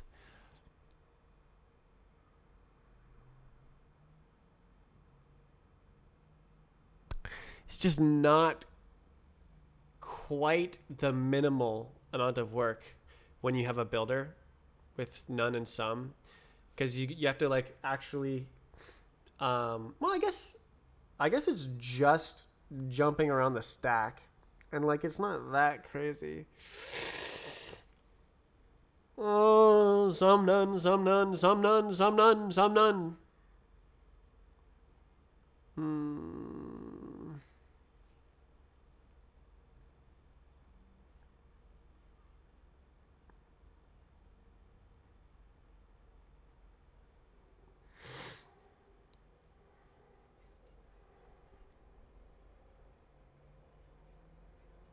But like I need builders. I need them. And it'd be like useful to use for the default because it would avoid creating the property until you know which ones you need to create. It would shrink the code for the generated default code, but it would be more expensive, technically. Unless it we completely made it go away, which is possible. That would be a very smart compiler. It'd go away and it would just see through every, I don't know. So we need to, so this is superclass default. This needs to change. We need to, I need to write all of the values of all of the superclasses.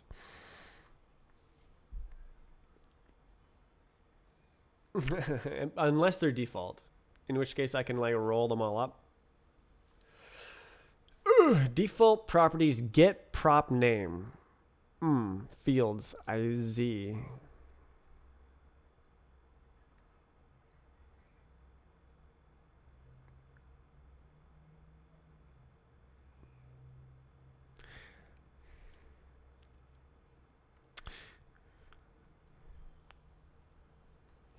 This is where C++, but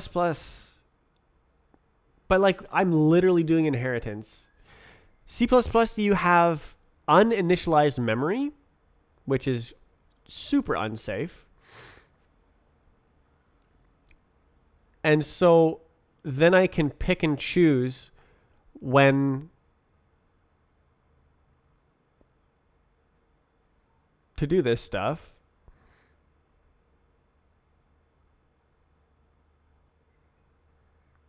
And then make a mistake and destroy the universe.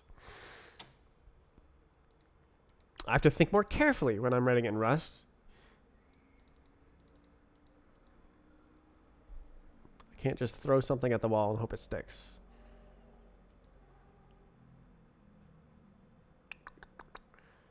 Default struct. So probably.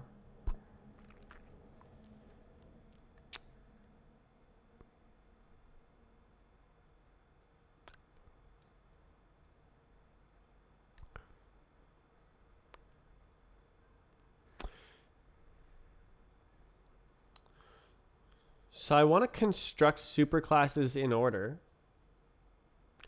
And I'm going to not nest them because that would be ugly.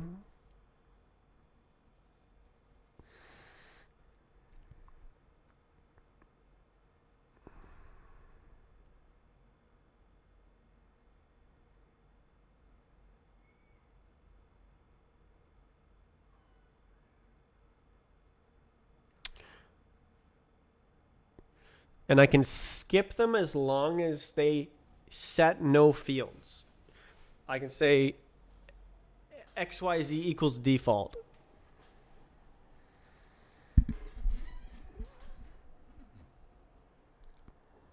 And even inline it like this.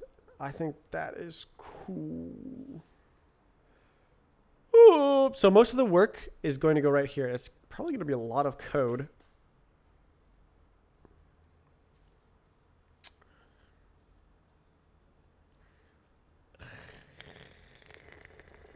I could vectec.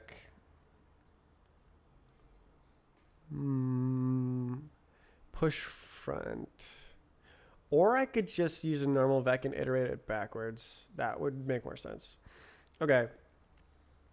The superclass default. Superclasses defaults. So this is like generate superclasses defaults. So we're going. We need to go up. We need to go up. We need to go up. Who are you? Descriptor, class descriptor. What is up? So superclass is right there. What is up? So we go like database. Database.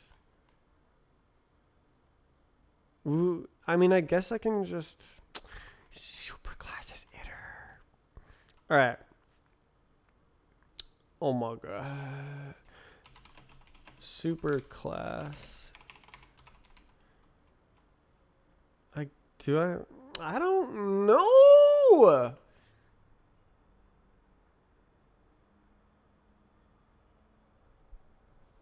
Default. None.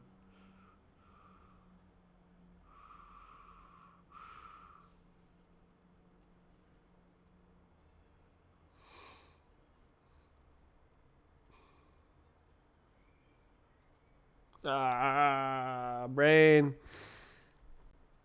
It's just enough steps to like confuse me. Oh. Class descriptor. Huh? It's right here. Descriptor. Okay. Yeah, I'm gonna go.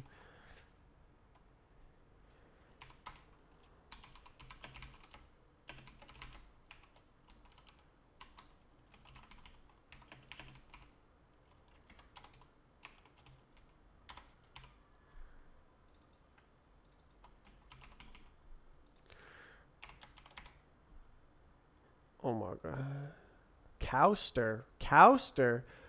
Oh. Okay. It's gonna be like that. Okay.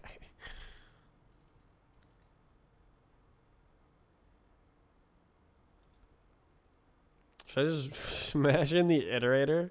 That would be funny. Let's see.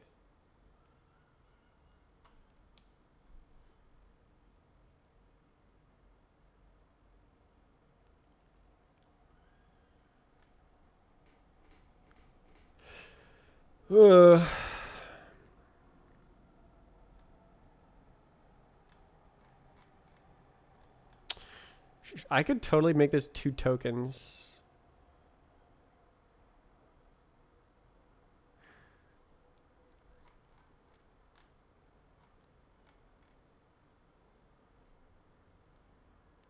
Surely.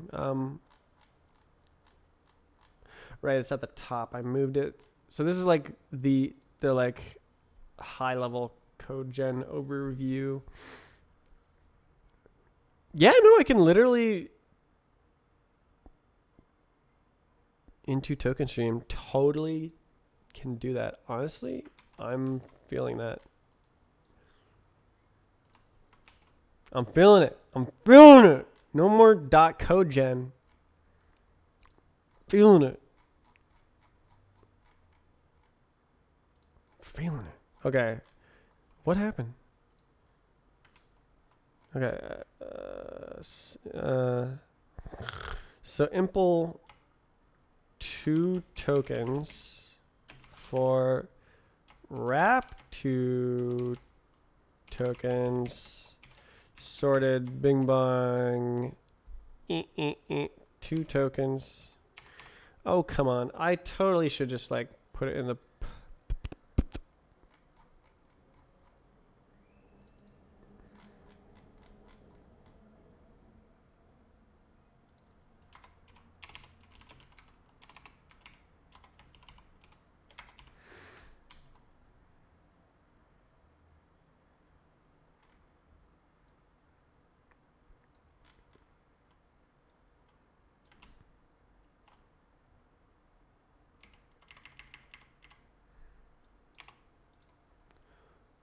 yes, sir.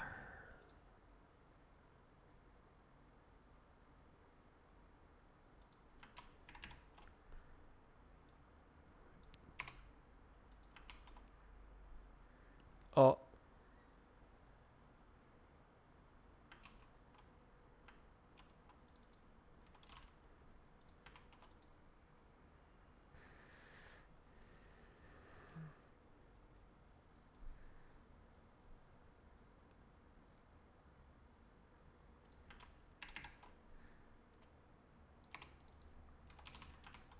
Yes. Okay.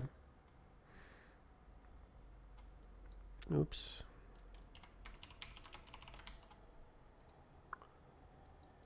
Okay. Yes, sir. Yes, sir. 2 tokens. Oh my god. Self. Ah. Um.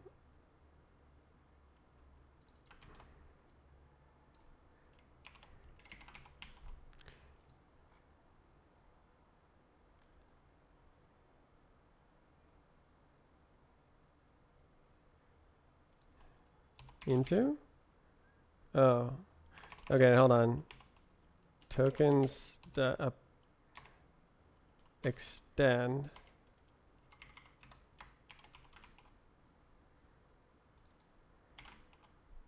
Oh, come on.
How did I do it in the big old function up here?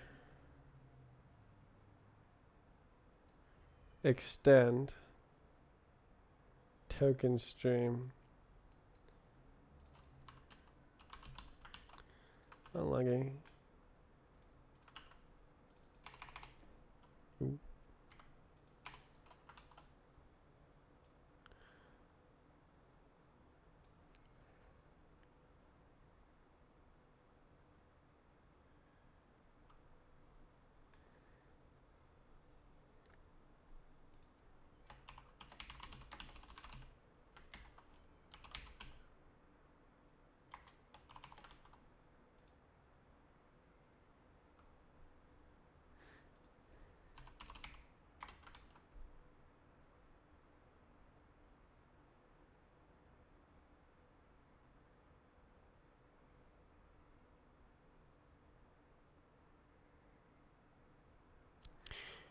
How do you do this, man? Wait a second. Okay, hold on. You go like this. Tokens extend.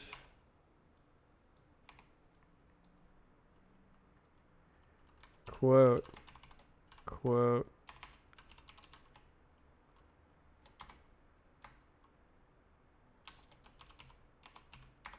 Delete file, right? Oh, come on. Cannot move out is about a shared reference. Ah.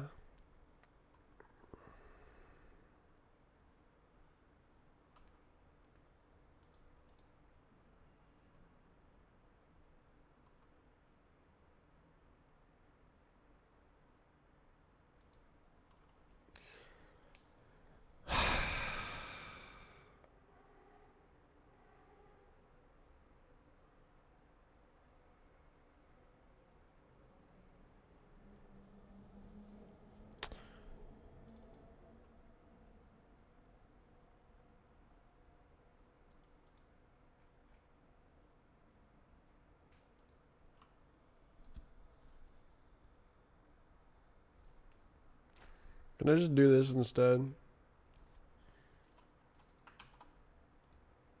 Hey, boy. Okay, so I just do like this self tokens and then unimplemented. Don't call me. Don't at me. And then token stream found and nothing. Nothing? So then we go like this.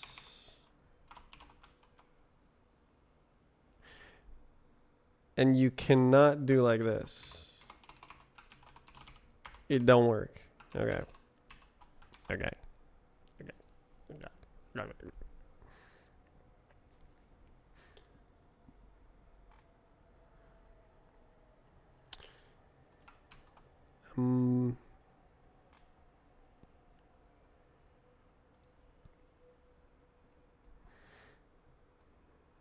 It's kind of funky. Wrap to tokens.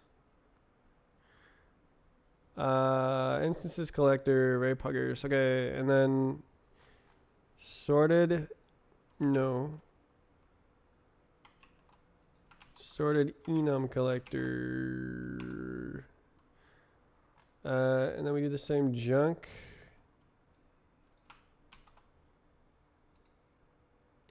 Is there? And then wrap to tokens.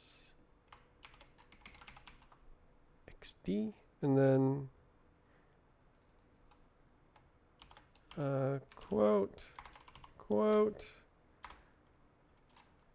What? Yay. Okay, what happened? Into token stream exists. Right. I see.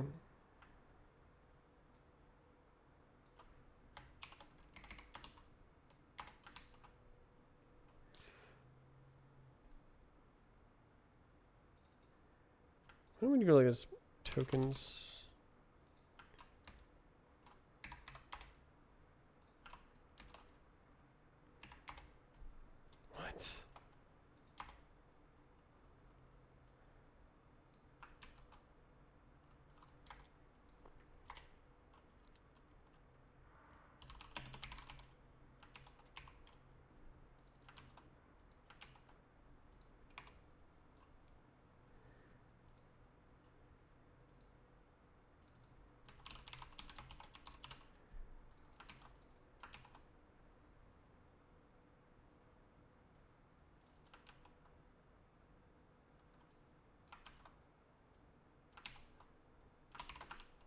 What?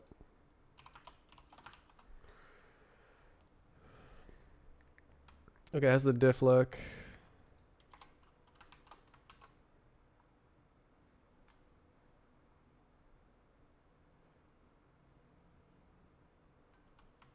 Okay, so that wasn't there before.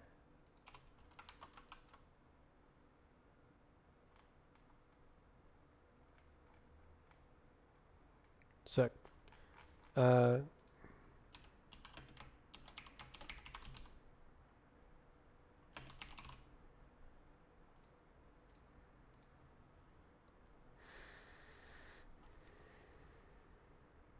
Wait. Am I stupid? I'm stupid. Got it. This isn't a foreign type, so I can just kind of chill. So we can just like delete this. We do not need like that. Yeah. XD. Okay.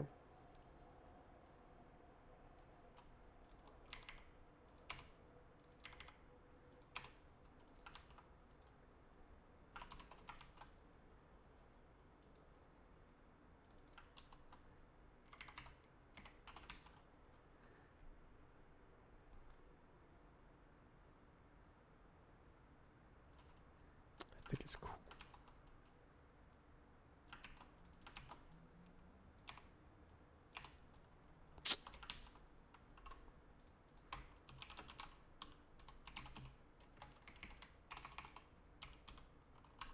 So this is not a foreign trade on a foreign type. So I can just use 2 tokens.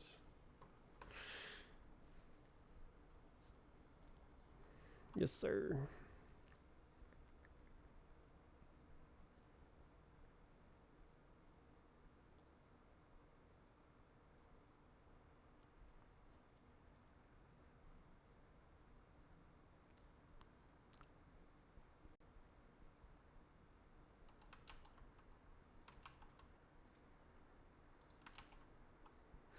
I don't actually know the difference between parse quote and quote.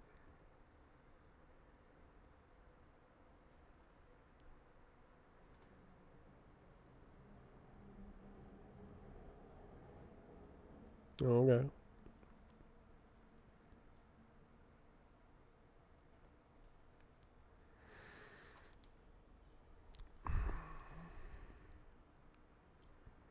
Okay, so this is like push. Okay, I actually understand.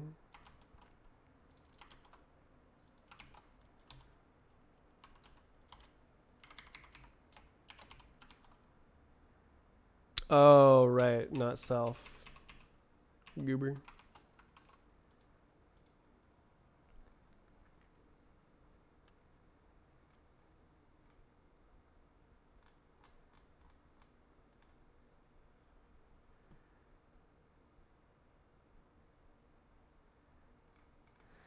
Cool. That's cool. Oh.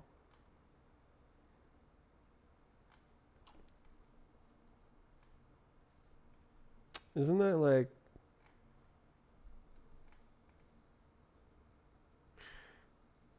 Whatever. It's kind of combined sorted. Yeah, it kind of goes here.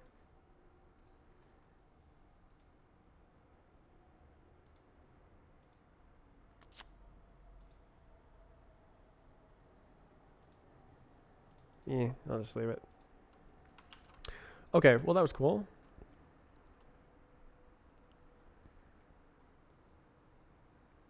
Jeez. Okay. So now back to this. Back to what I was doing.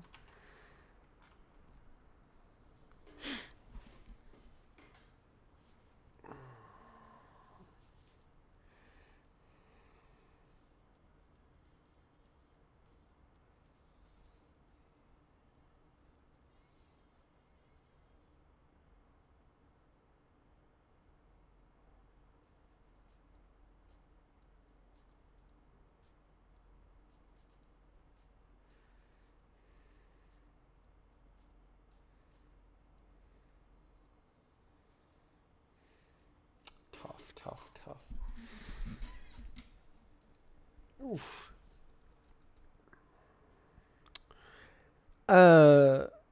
Surely the fields can't conflict and don't overrate each other, right?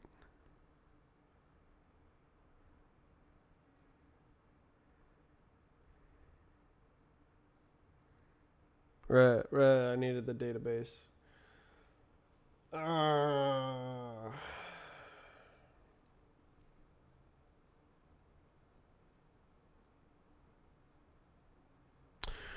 Alright, whatever. Smack it in. Put it together. Who cares? Database.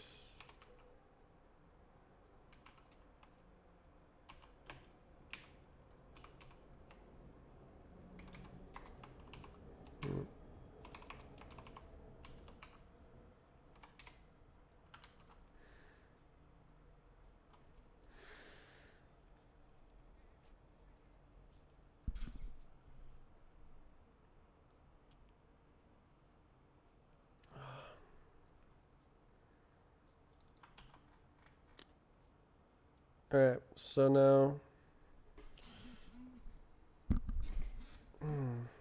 database dot superclasses iter descriptor. Boom, we're in.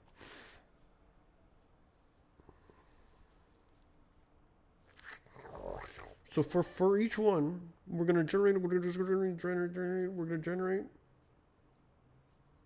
It's gonna look a lot like this.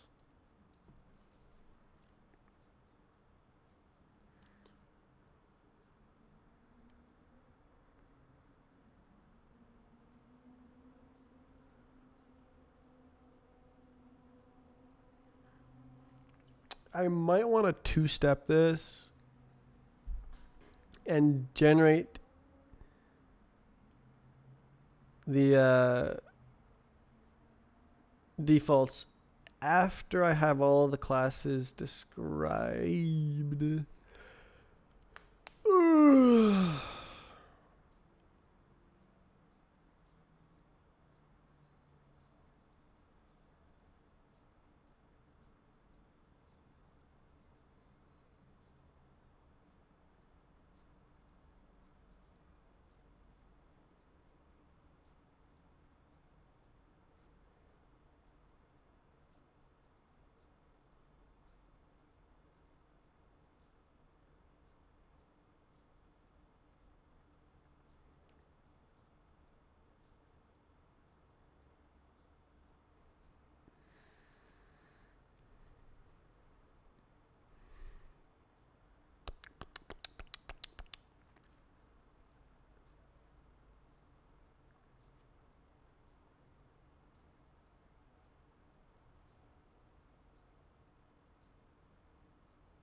It's tough. Um,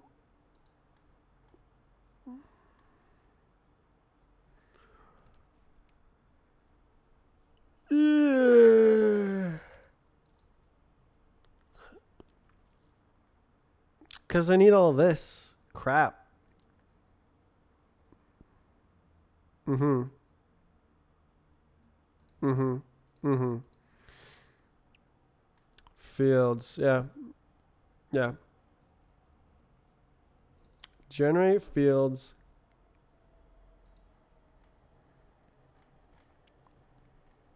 Mm-hmm. Yeah, no. And it has to go into a big chunky thing. And then I need to use the chunky thing. And then I need to the other I need to do a full pass. It needs 2 passes.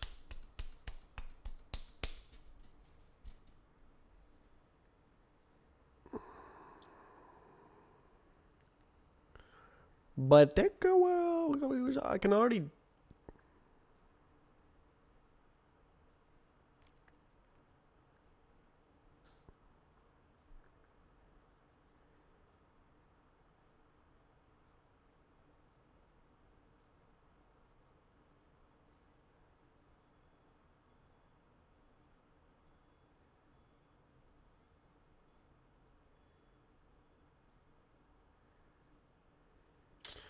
All I really need to do is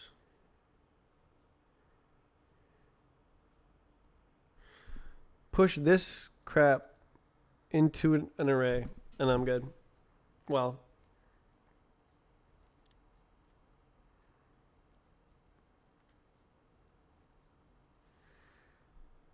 I need to leave this thing hanging, I guess.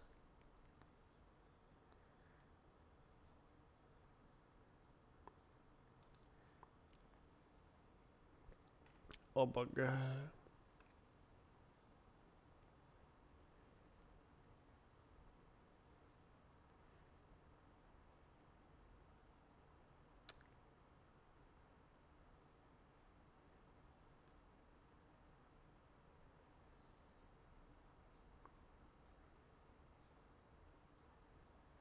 It's tough.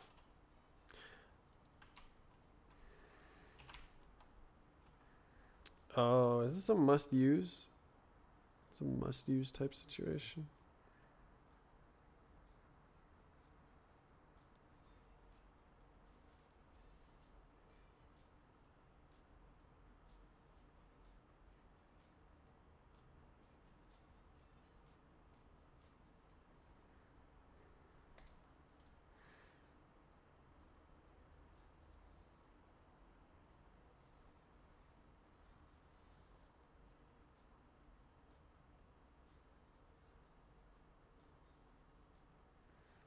Must use.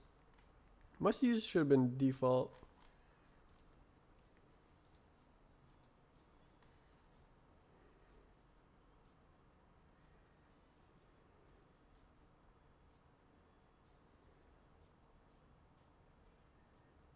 Man. 5-hour stream? Pretty good. I wanted to like dig into this, but it's pretty hard.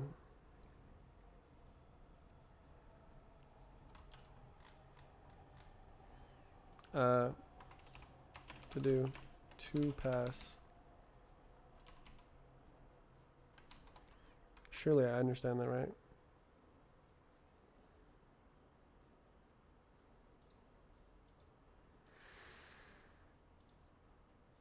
I'm done.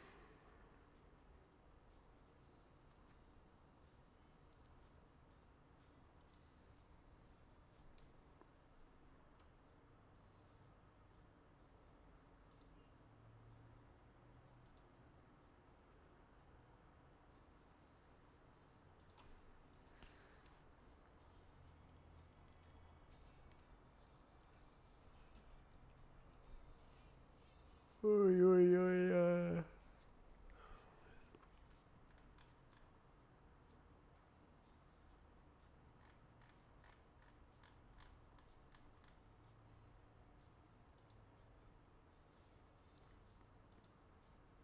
Hello.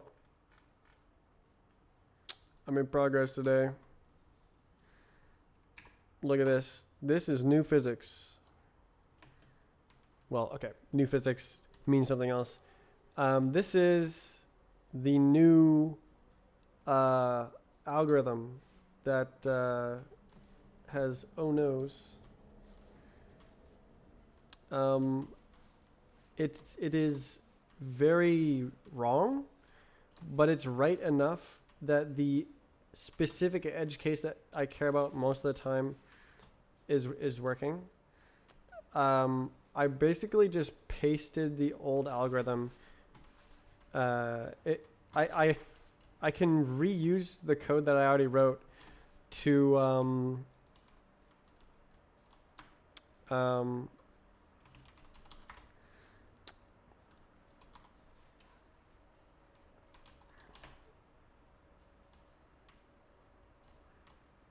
I hit the wall. I can reuse the code that I already wrote because it's essentially the same thing, but it's slightly different. There's different like um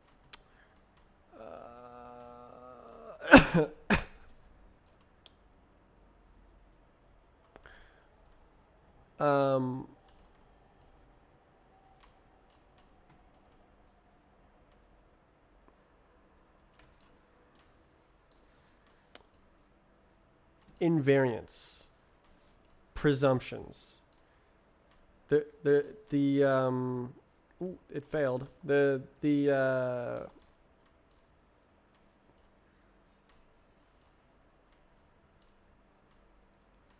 It needs to be more filtered. I actually think so it fails in most other cases.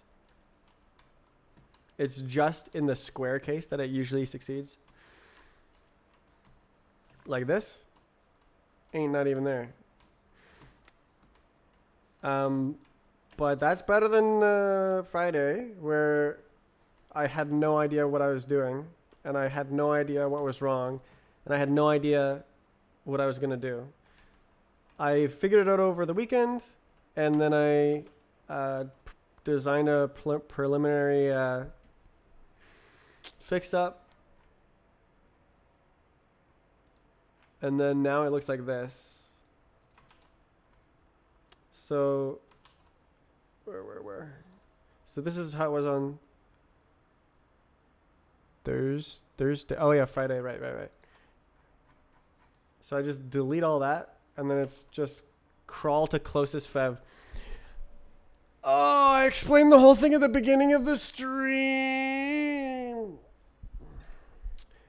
Basically, the return value here is a simplex that does not necessarily correspond to a canonical face on the mesh. So the mesh has like literal polygons where it's like triangle, and that's a canonical face. But the simplex might like it's kind of going like this, and it can put together any three vertices that don't actually correspond to a canonical face on the object.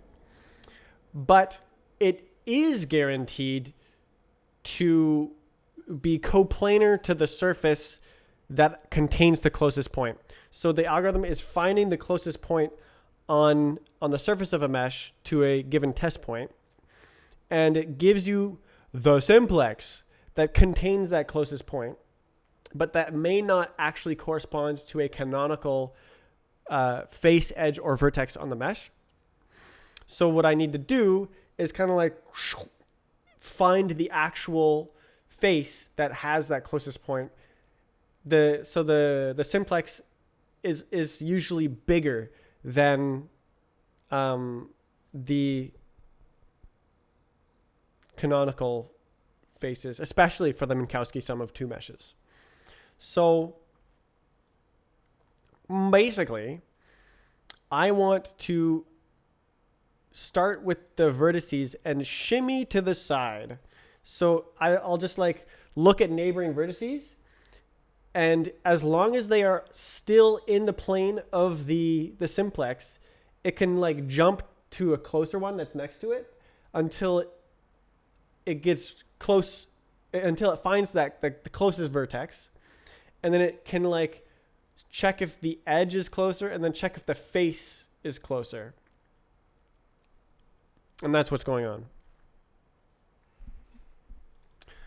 And I had no idea that I needed to do this on Thursday. So, nice. And it turns out that shimmying algorithm is just exactly what was in the code before. I actually think that some bugs might have come from the fact that the shimmying algorithm was not restricted to a specific plane. It would like make transitions which are wrong because they're not on the plane. So cool. So I just pasted it in, edited it a tiny little bit. I removed the infinity dir. And I need to like basically painstakingly go through every line of code and like rediscover how the algorithm works and re-comment it and rethink about what it's doing to shake out all the failure cases, because it is actually just wrong right now. So I need to like, it's approximately the same thing. It's shimmying across the surface, but the constraints that I need to apply, where it has to stay in this plane, are not followed, which is why you fall through the ground using the new algorithm. And hopefully I can get rid of the oh no's, and like it'll always, I should be able to have an algorithm that does it here as well. It should be able to always find I should have, yeah, it's going to be a similar algorithm for this, but way simpler because it's just along a line. Yeah, so yeah. I kind of gave up on this after 2 hours of doing it. It's very mentally exhausting. And I started working on the Roblox library, and I opened a new pull request. Haha. Oh, and I have 2 more ready to go. This one is huge. This is so entertaining. This library, I just want to endlessly work on this.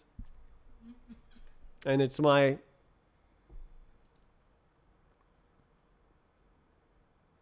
thing that I actually want to work on.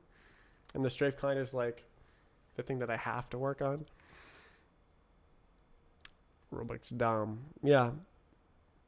They actually released a new version with some of my changes. And my changes make generating a Roblox file 55% faster. 55% faster.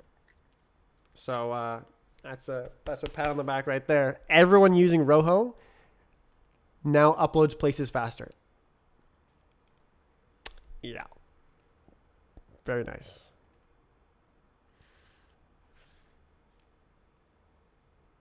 Big performance boost. This one is also performance boost, but it's small. 8% faster. I'm working on... Oops.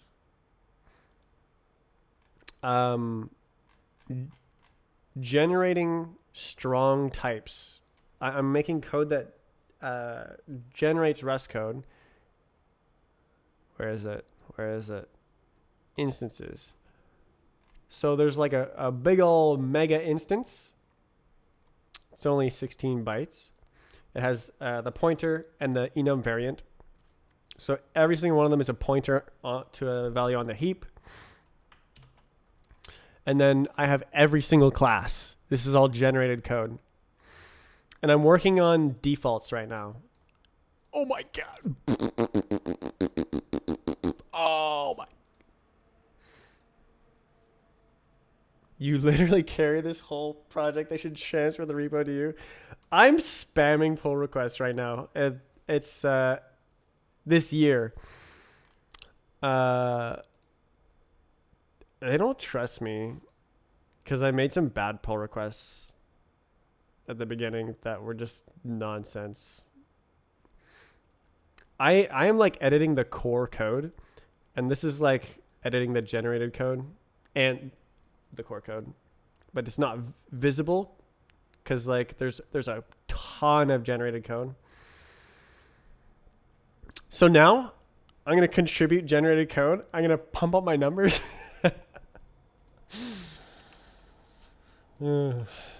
Funny.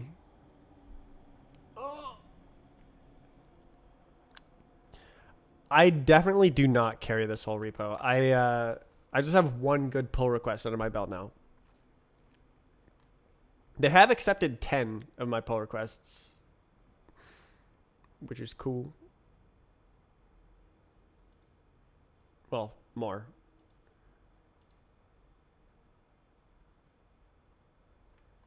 I make a lot of pull requests. 1, 2, 3, 4.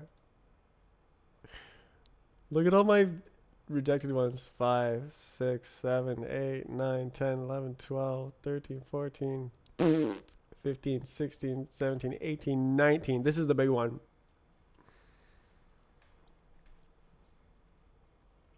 19 out of 30. Some of these I close myself though, so. But like this one, the dude is like, what are you doing? It doesn't make any sense. We're not going to do this. We aren't interested in performing this refactor. It's noise. And he was right.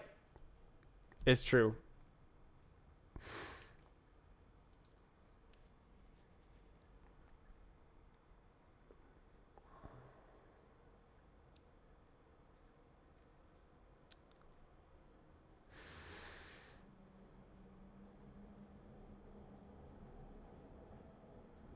But yeah, I've been trying to make things better and faster. Fast is interesting to me. Did you see Linus built a PC with Linus? Yes. What a great video. The whole thing was gold.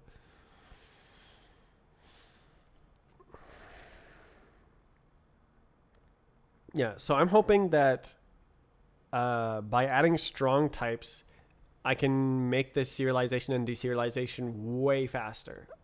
I really want it to be like twice as fast.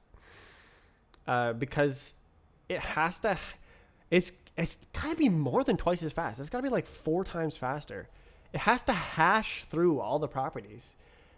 Whereas with this, I could literally just scan out the properties from pointers because it's a struct. It's just a memory address rather than like you have to hash map to get the properties and like scan them and stuff. With this, you just like, just go through every type and you're done. Oh my God.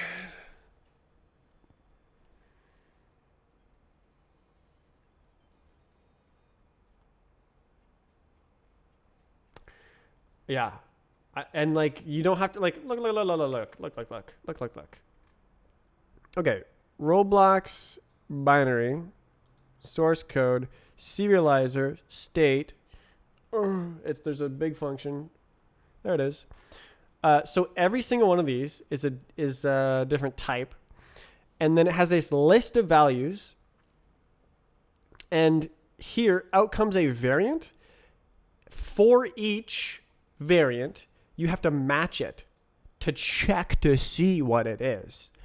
Because, I know that the property said brick color, but it's actually an int32. I actually wrote an int32 here. Like if it's something else, it's a type mismatch. This won't happen with the structs because they're strongly typed. So you just like write out the final thing and you're done. There's no like checking every single property. There's no allocating lists. You know? So no allocation, directly writing it out, and like it just makes sense. It makes sense.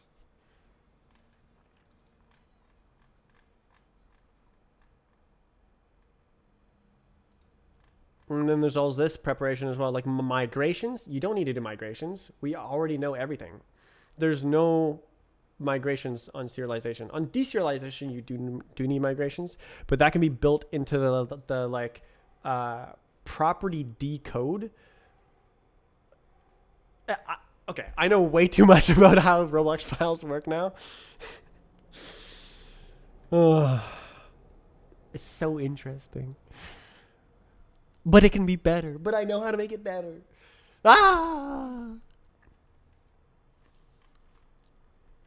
Yeah. So I'm stuck in this, like, I know how to make it better.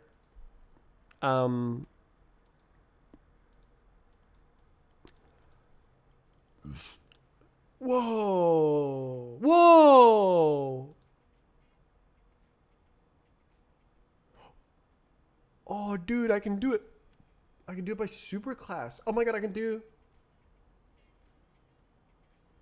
I don't need to have a custom. Well, I do need it, but I can call the superclass chunk prop right. Okay, brain blast. Oh, but it's not the same order. It's not the same order. They just want to be deterministic. They don't care about the actual order. I think. Arg. Okay. Yeah, so I'm making a whole library. That's better than this one. Test. Look at this test. Part equals part default. Part.name equals part.cframe equals. And it dereferences to do inheritance. So name, look. Name is on instance, but cframe is on base part, but this is part. That's a part. That's a base part. That's an instance. Ooh. Yeah.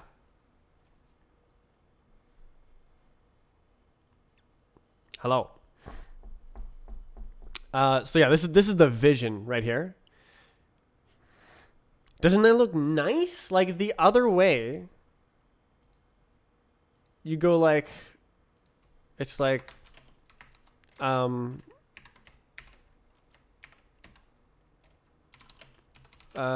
builder, instance builder, new, and then you do like, oh, it'd be like part, and then builder dot with property with properties array cframe. I guess you could say name part, and then cframe. And you can actually do this. No, you can't. I lied. You have to do into. So like this is how you do it in the library right now. This is how you make a part. But like, oh, Rusty. You would just directly work with structs and like pointer offsets. Like this is just a pointer offset. The dot name.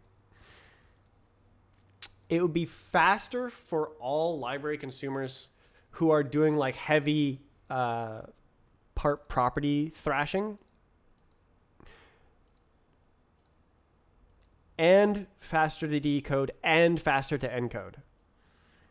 So it's just better. The library one of the library maintainers is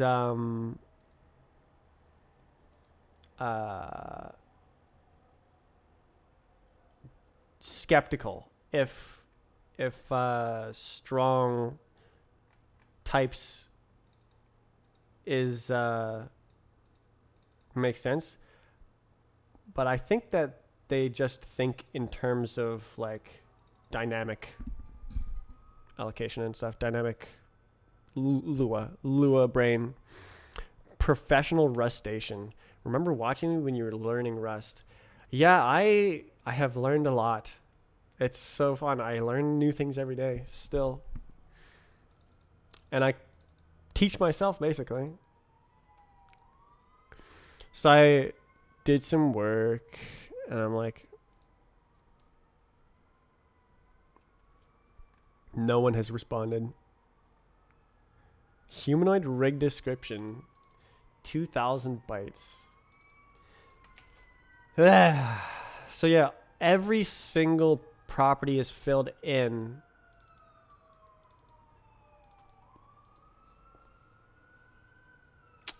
I think I can make it faster though. I hope it's like 4 times faster. That would be so cool if I could make this library 4 times faster. Is this CachyOS? Why would I use an Arch derivative? I'm already using Arch.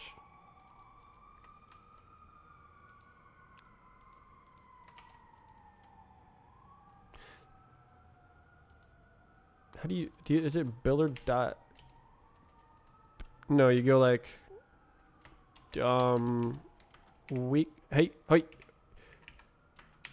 weak weak dom new, and then insert builder. I don't remember. It's stuff like this. Like this is how you build a part, and it like puts it into the hash map of properties. But what if it was strong? Strong. My boy growing big and strong.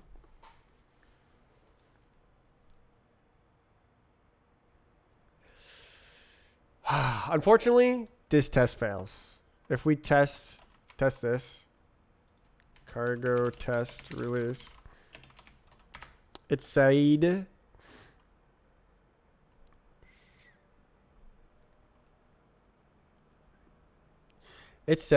not implemented at line 2694 in instances. Okay. G 2694. Oh, unimplemented. So this is my default code generation for making a base part. So it needs to be an enum variant, and like the literal like this. It needs to like literally say something like that. Type definition surface type. So it needs to say one of these, whichever one is the default. But like I gotta go like find this name and then find that name based on just the number. And like, oh. Yeah, and I haven't done that yet. So where is that? That is right here. So I'm injecting this code when it generates the code.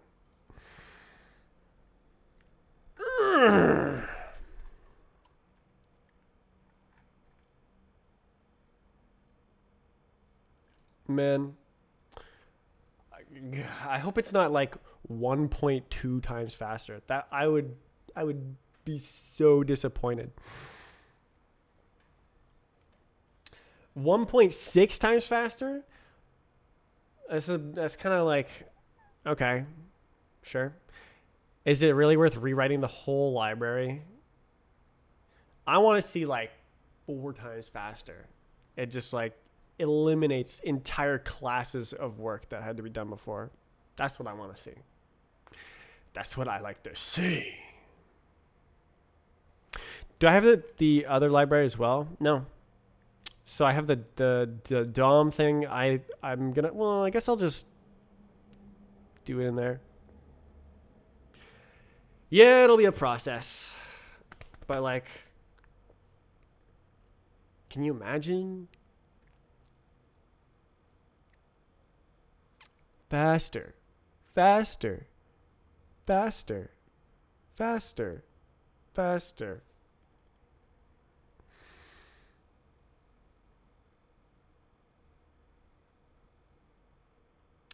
It's not going to be that much faster.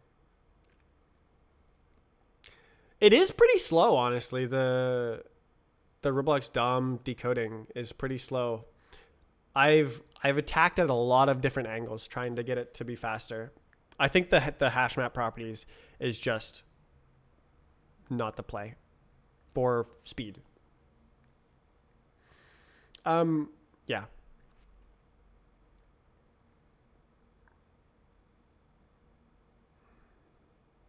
So this is the cool big project that I've had in my brain since May, and I've been not allowing myself to work on it because I have to do the physics, and so I've just been rotting, which is not true. Not true. I've been doing stuff, But like now I can do this because it's fun.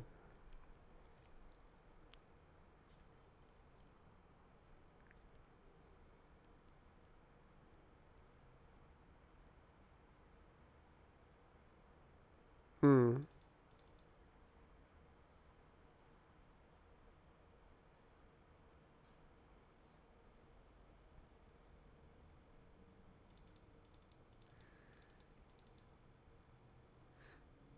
Yeah. So first thing I need to do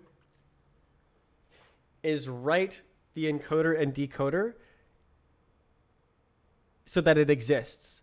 Then I can work on like kind of like pulling it out into like traits and generics and like I gotta make a proof of concept. Got the proof.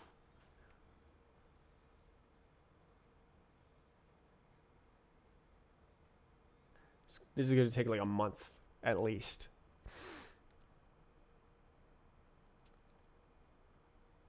Yeah, fun. And I don't think that month is gonna be this month. I'm kind of just like dilly dallying on this, and like I I really want to focus on the Strafe client, but I'm out of mental energy today, so I'm going to be done for today, and come back tomorrow. A brand new day.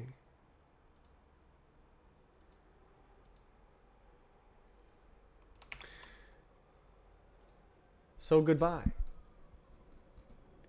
Why is there like a blinding light? Goodbye. And see you tomorrow. Oh, yesterday I wasn't here because my screen capture didn't work and it defeated me. I was very defeated. I did work on the Roblox thing though. Bye. Goodbye.